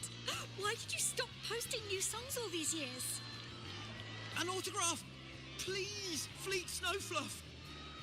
All right, all right. Dry your tears. Autograph coming right up. Why haven't I been writing? Oh, you know how inspiration goes.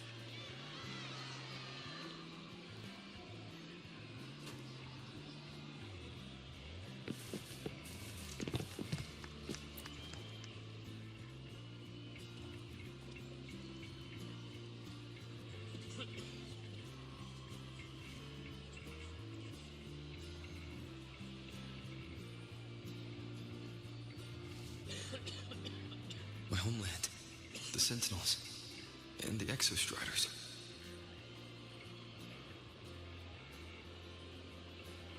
The Exostriders were built to transport the Sentinels. The wreck Aemeath found in the Void Matter suggests not all of them made it through. The wreck's design matches the Exostrider here in Lahai-Roi, the one forced to go offline to stop the Thenodian. Their power should be comparable. So, why was one destroyed and devoured, while the other managed to stop the Thenodian and seal the Strider Gate with its greatsword? Where did that strength come from? There's a piece that's missing.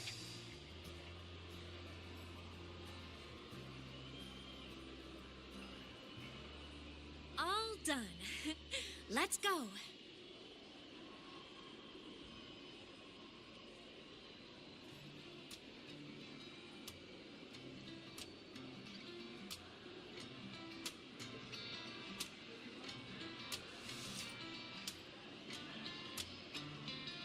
Please, a little meet and greet? I used to host huge parties at the Academy. So, where to next? A wander about the Academy, just like we planned. No rush, just a quiet stroll.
This is incredible.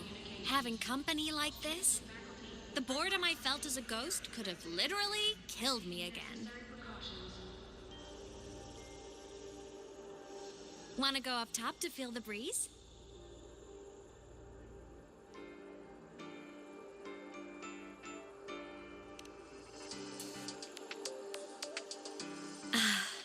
I'm so happy right now. Really. Even a fake sky can hold such beauty. That's the last of the ad reads, right? I'm beat. Can't wait for dinner after work. Hey, is this thing still on?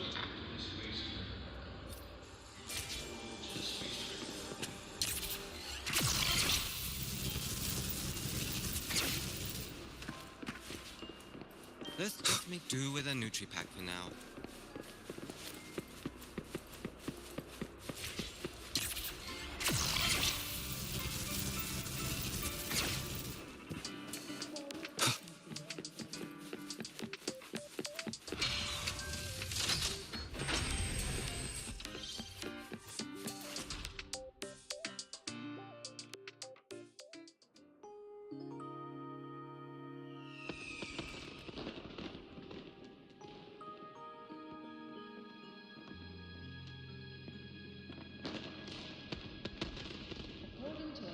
Now that your frequency is stable, what will you do next? Stay in Lahai-Roi, maybe?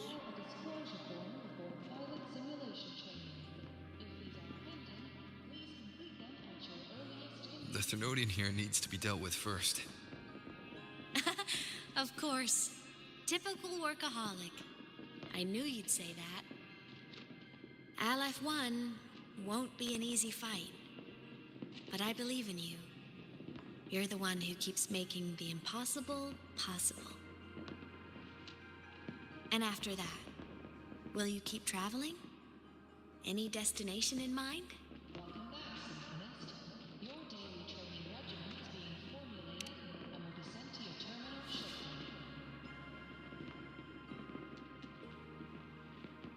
Of course. Take your time. This world you've chosen is vast. You can go anywhere.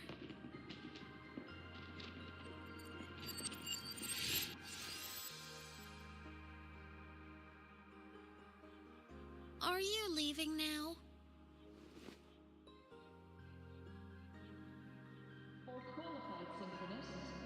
Yes. There's something I have to do. The Academy will look after you. Or you can go back to live in the Outer Woods. When will you come back? I don't know, Aemeath. I'm sorry. But I'll come back to see you when I can. I promise. You promise? Promise. Then I'll wait for you here in Lahai-Roi. Don't feel you have to. The world is vast. Don't let me, or Lahai-Roi, hold you back. But you can live for so many years. What if I'm gone by the time you return?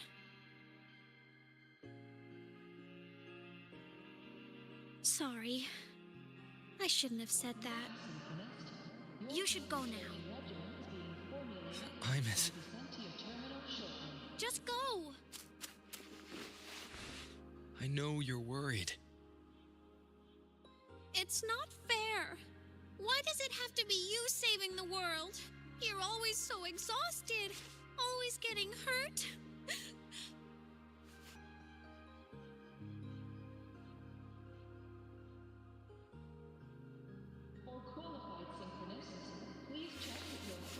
Look, Aemeath.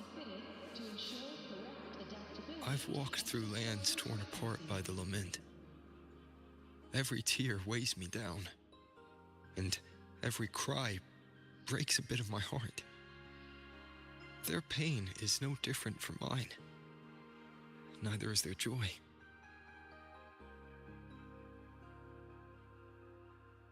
So if I can help, I will.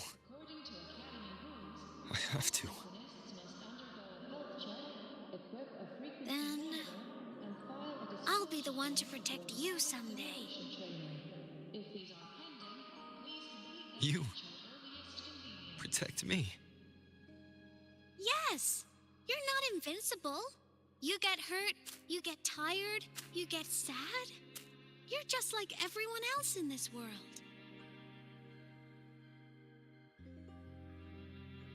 So I'll protect you. I'll chase off anyone who tries to hurt you, like Katia from Space Fantasy. I'll become a savior, just like you. Don't laugh. I'm serious. All right. I'll stop now. I know you're serious. And I'm listening to every word. I'll be counting on you then, Aemeath.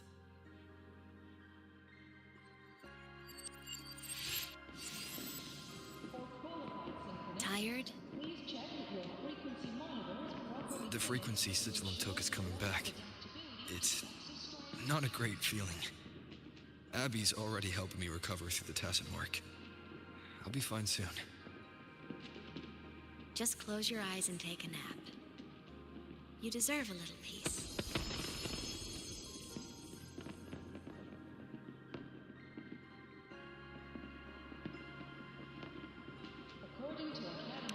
You can count on me.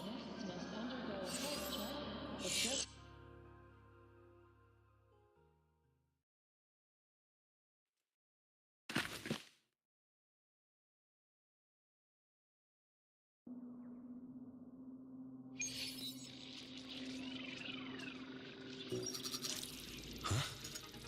Why am I in control of Sigilum? Is it because I absorbed its frequency?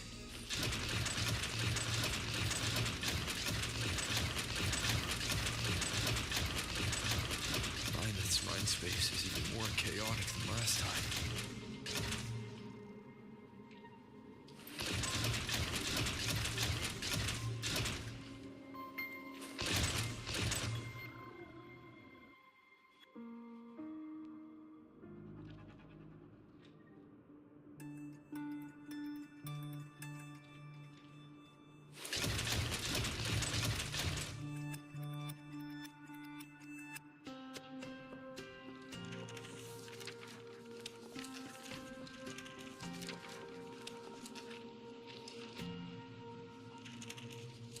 Sigilum. Back for more? I thought I made a mess of you last time.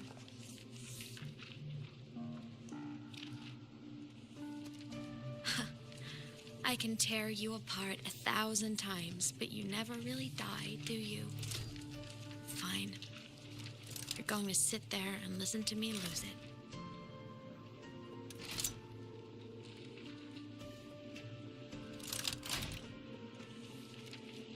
After all, there's no one else to hear this.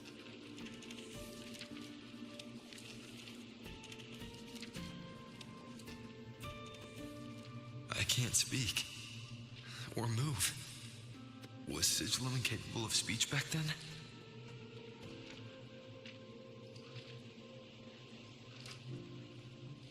You know, I found something interesting in the Exostrider's reactor drive. A message left by my future self. Years ago, while sailing the stars towards Solaris, an Exostrider caught the attention of Aleph-1. Both of them tore through the Strider Gate, clashing in the caverns deep below. The Exostrider has combat features, but it was still no match for Aleph-1. Its body was shattered, energy nearly depleted, and void matter kept pouring through the Strider Gate. Aleph-1 kept pushing, desperate to squeeze its whole disgusting bulk into this world. It was almost successful. It would have ended everything. But then a girl named Aemeath emerged from inside the Threnodian itself. The great savior, making her dramatic entrance at the final moment.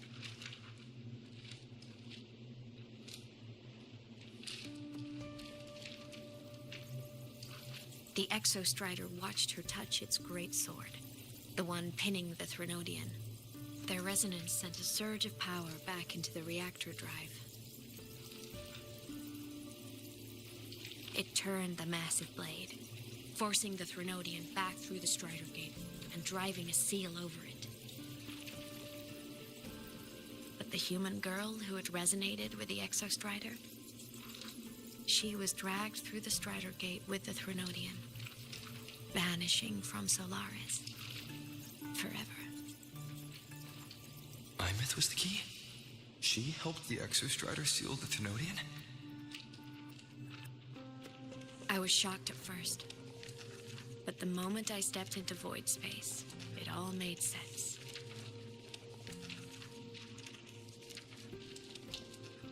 This distorted black hole of a realm where time and space are warped.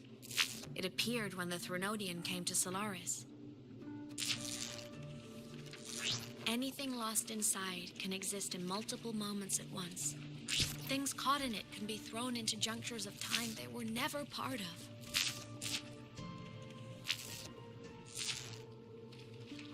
And I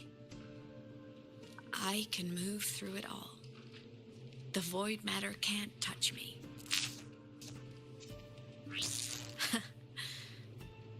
Do you have any idea what this means? Aemeath, where is this going? It means I can use it to go back. Back to the very moment Aleph 1 descended.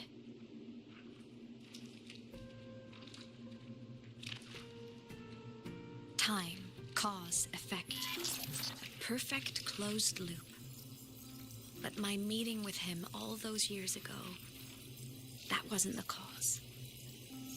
It was the effect. Only by resonating with the Exostrider and dying as a synchronist all those years ago could I later become the Exostrider's true resonator as a digital ghost. And only in this form could I cross void space, return to the past, and power the Exostrider to save Lahai-Roi.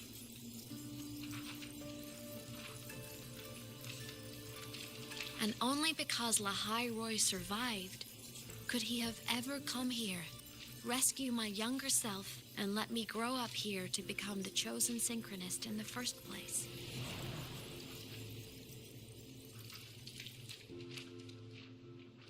No, I have to get Sigilum to move. I need to stop! Only I can do this. It has to be me. Just like him, I can't turn away from a responsibility like this. There's just one thing. One last wish. Just one more time. I want to.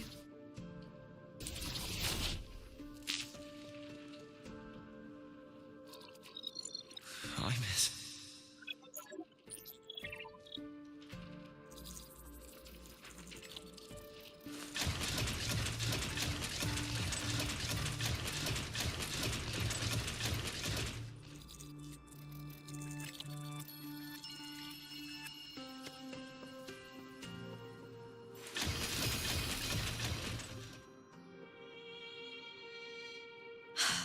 For over 10 years now, I've tried the same thing.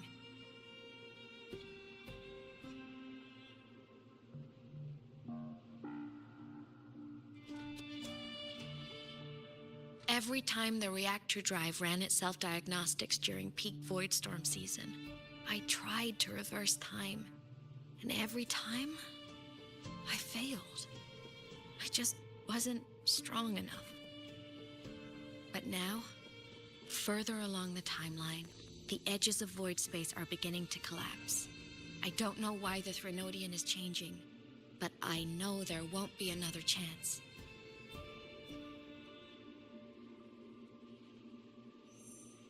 I have to make the jump now, during this peak season, while void space is still stable. I'm not that child who needed protecting anymore. I have a duty to fulfill. Lahai-Roi is my responsibility. So if I can help, I will. I have to. But before I go, I want to see him again. That's my one selfish wish.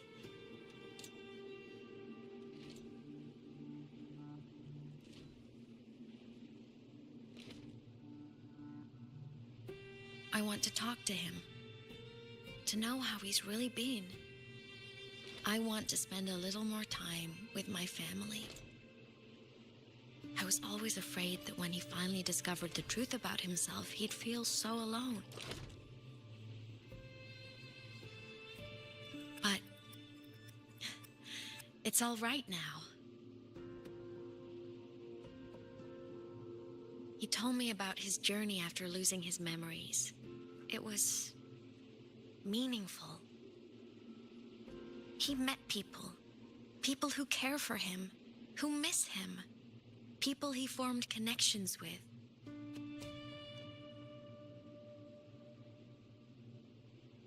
So even knowing the truth about his homeland now, he won't be alone. He has a reason to keep living. That's enough for me. Now I can finally let go.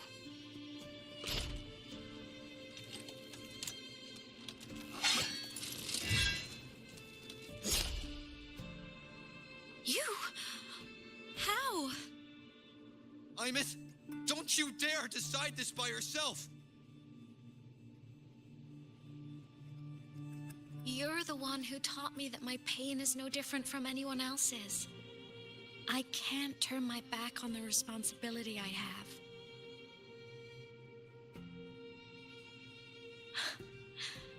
Forgive me.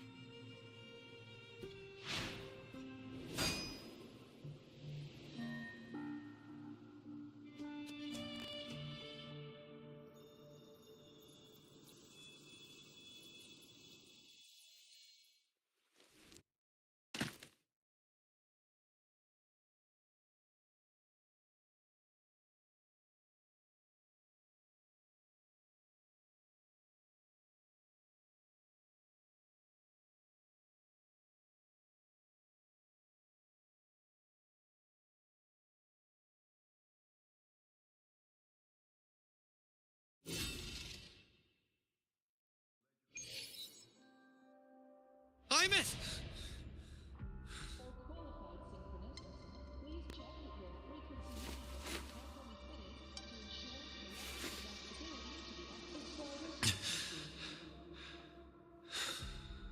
She's gone.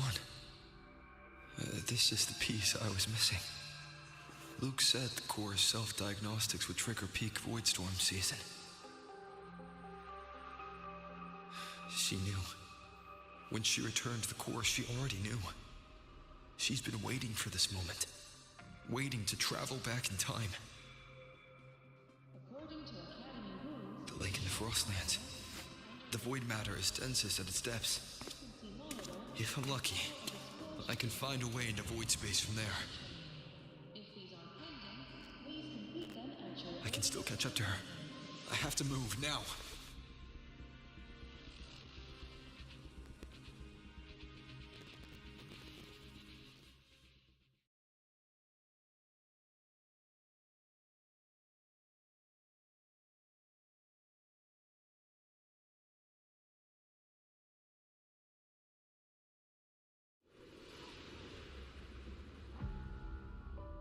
I'll have to jump into the lake from there.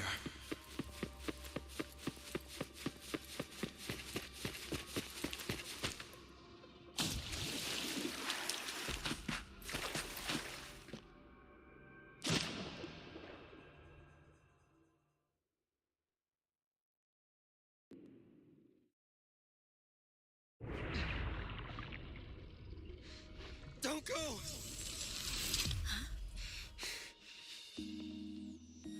This can't be the only way. It is. The void matter can't hurt me.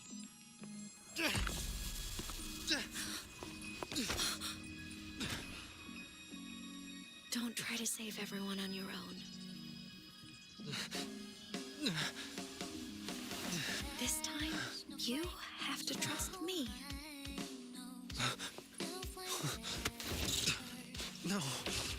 If you do this, there's no coming back. The Strider Gate will shut you out forever. This is the only way. The loop will close. And Lahai-Roi will survive.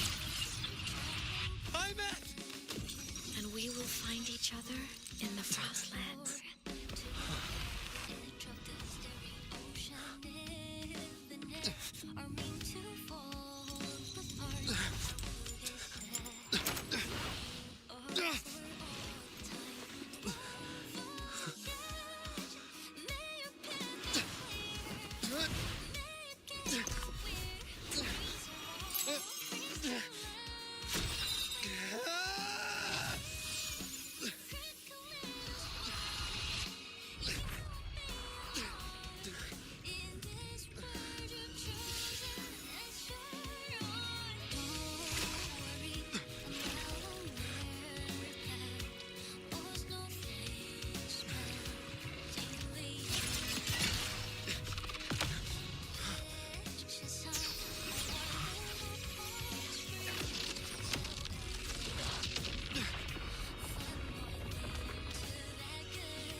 Journey bells.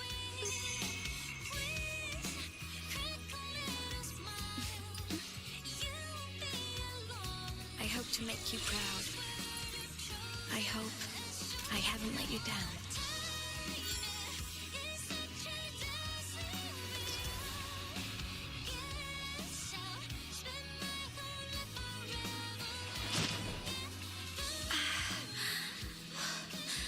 My body, it's breaking apart.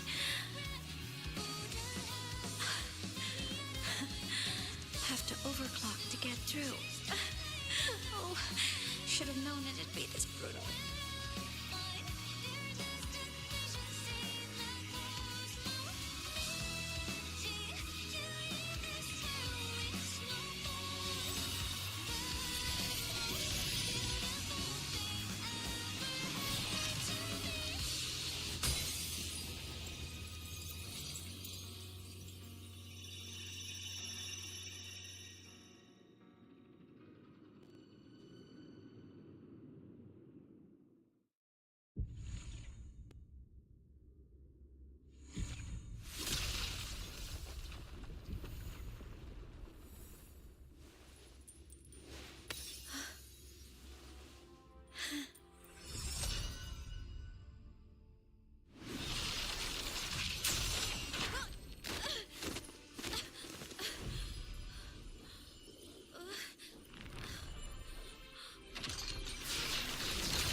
We had our time, short as it was, but it mattered. But even family can't stay together forever.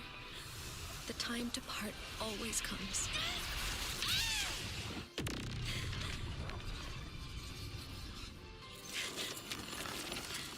I've long come to terms with this responsibility.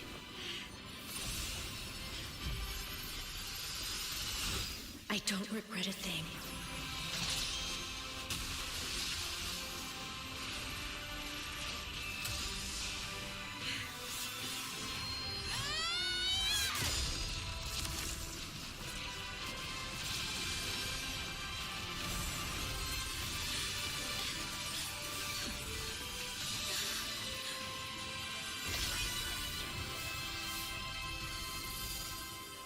still.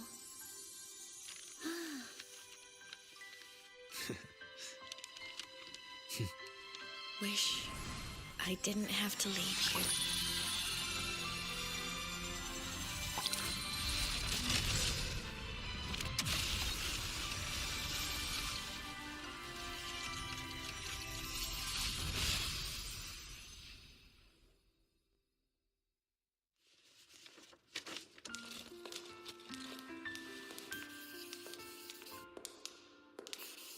So, what kind of person do you want me to be when I grow up? A teacher? A scientist? A singer? Which should I choose? Maybe a model? Oh, a pastry chef? Oh, what about an animal caretaker?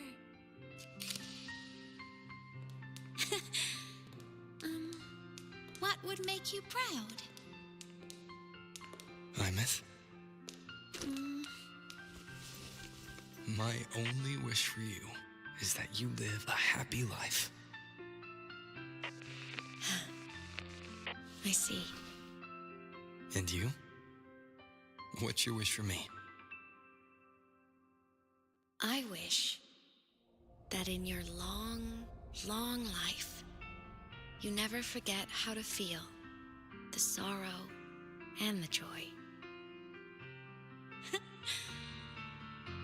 Oh, getting to share this final journey with you makes me so happy.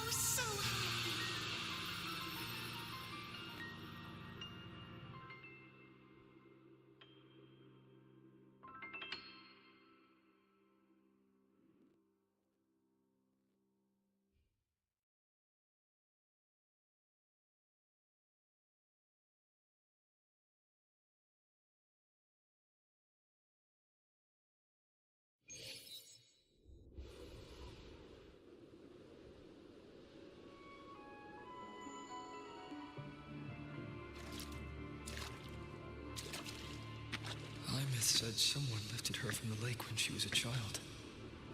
That's when she lost her talisman. It wasn't my past self who saved her. It was me. Right here. Right now. My failure to save Aemeath, has it already become part of Lahai-Roi's chain of cause and effect?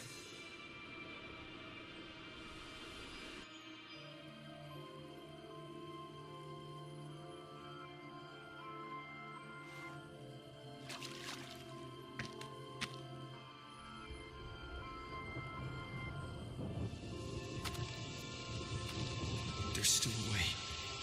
I can't give up here.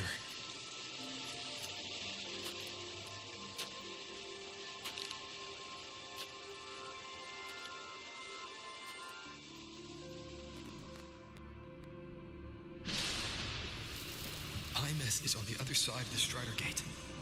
I'll just go through it and bring her back. Someone has to pilot the Exostrider, open the Strider Gate, and deal with the Thermodian anyway. I'll do it. The odds are slim, but they're not zero.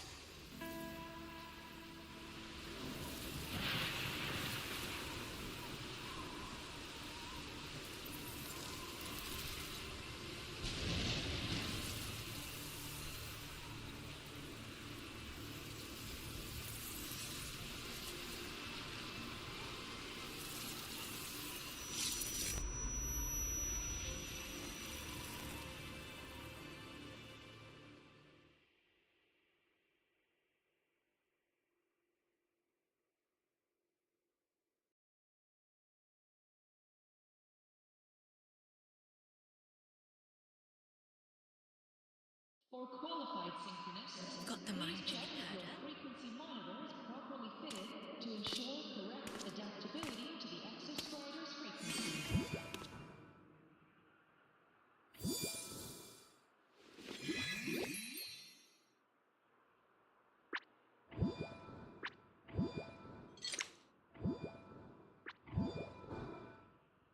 touched the talisman, then ran away. Is it trying to lead me somewhere?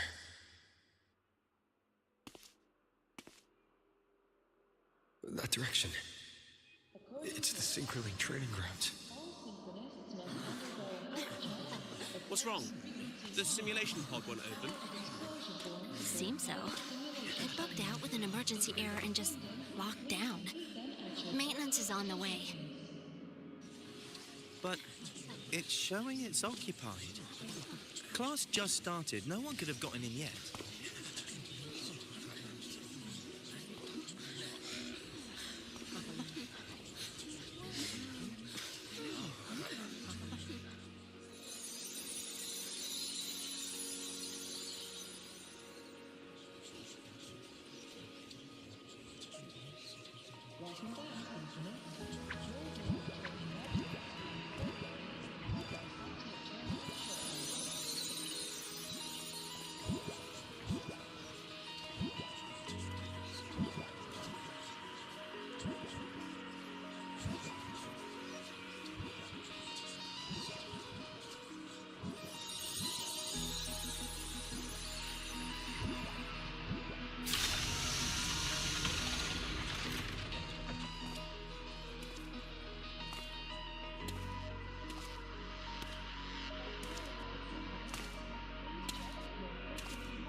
Aemeath?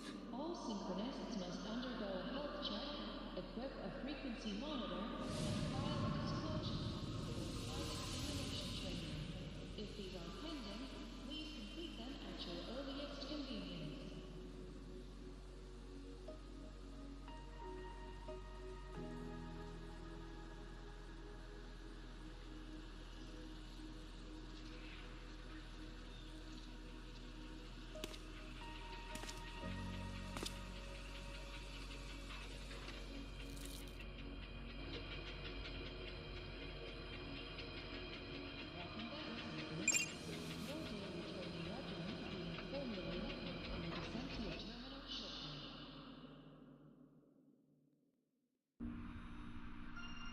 The train for Star Torch Academy and the Frostlands will be departing soon.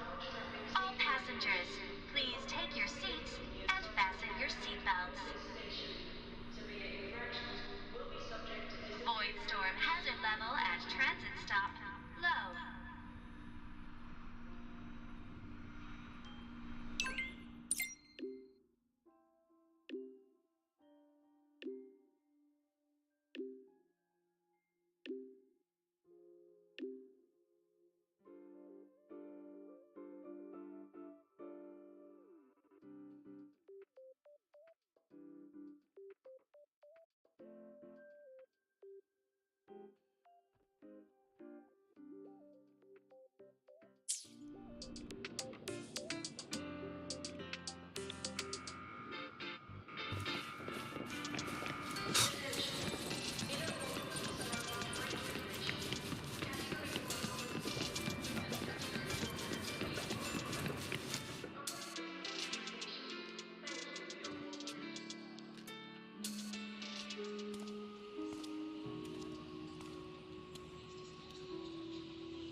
This is her paper plane.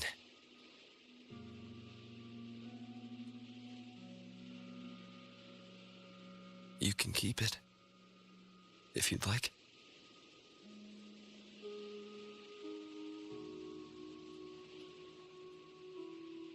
I know you're not Aemeath. You're only a piece of what she left behind, kept alive by this talisman. But if you exist, it means she's still alive too, doesn't it? Otherwise, the Solaskin couldn't have brought you back.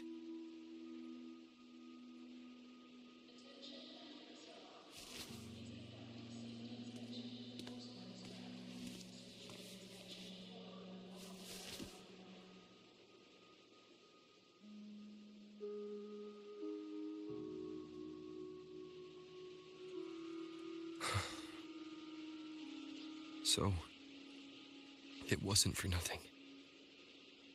If I hadn't gone looking for Aemeath, I never would have found this talisman.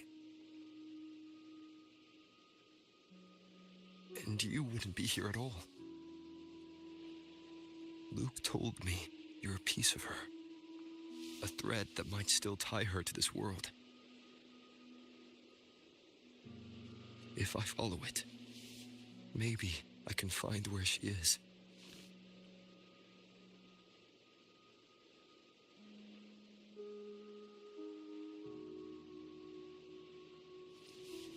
You might have only said that to comfort me. No one has ever seen what's beyond the Strider Gate. It's all just guesswork. How long has it been for her since she was pulled into that chaos? Is she still alive? And if she is, how much longer can she hold on?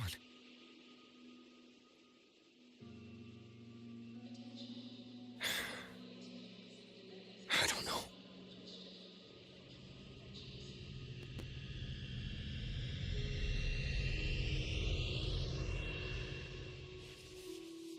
But I will hold on to hope. Because the world she saved is so full of it. So peaceful. And so beautiful.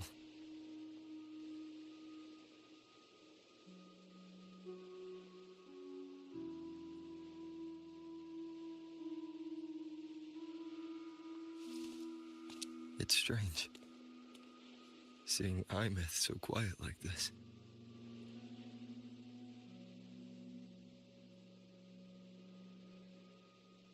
I will cross the Strider Gate and bring you home. Wait for me, Aemeath.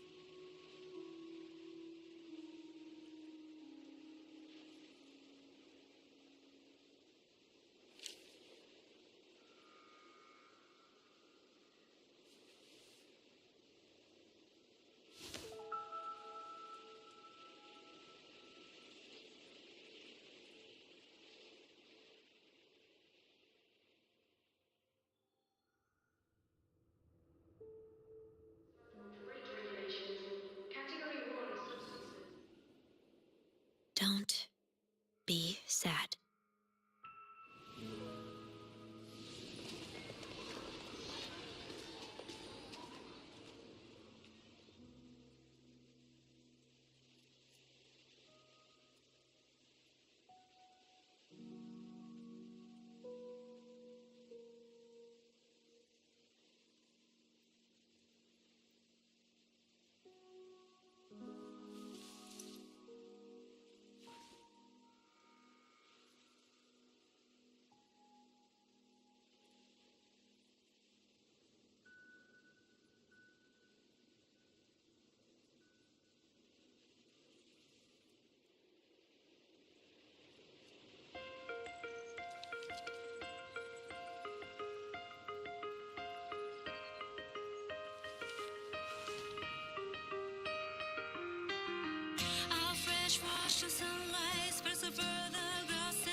I will be there for everyone as we head toward our shared future, leaving the past behind.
Quit the chit-chat.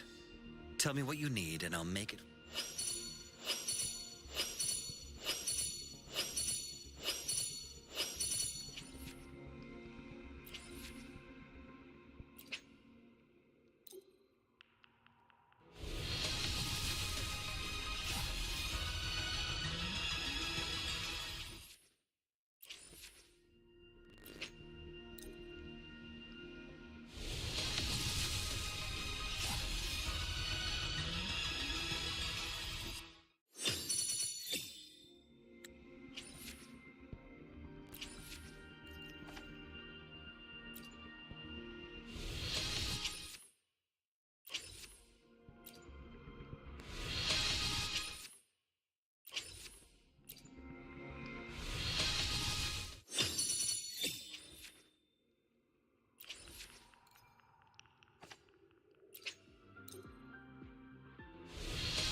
Did you see me?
Look over here.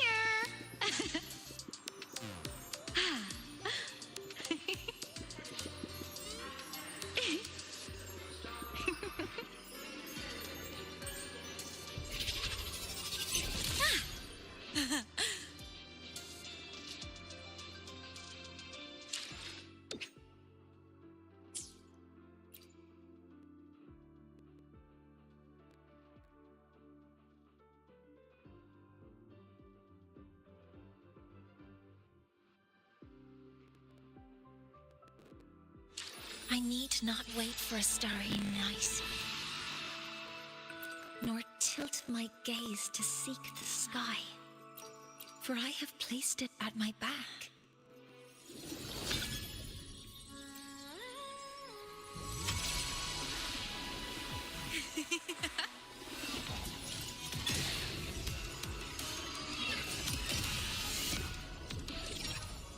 Did you see me?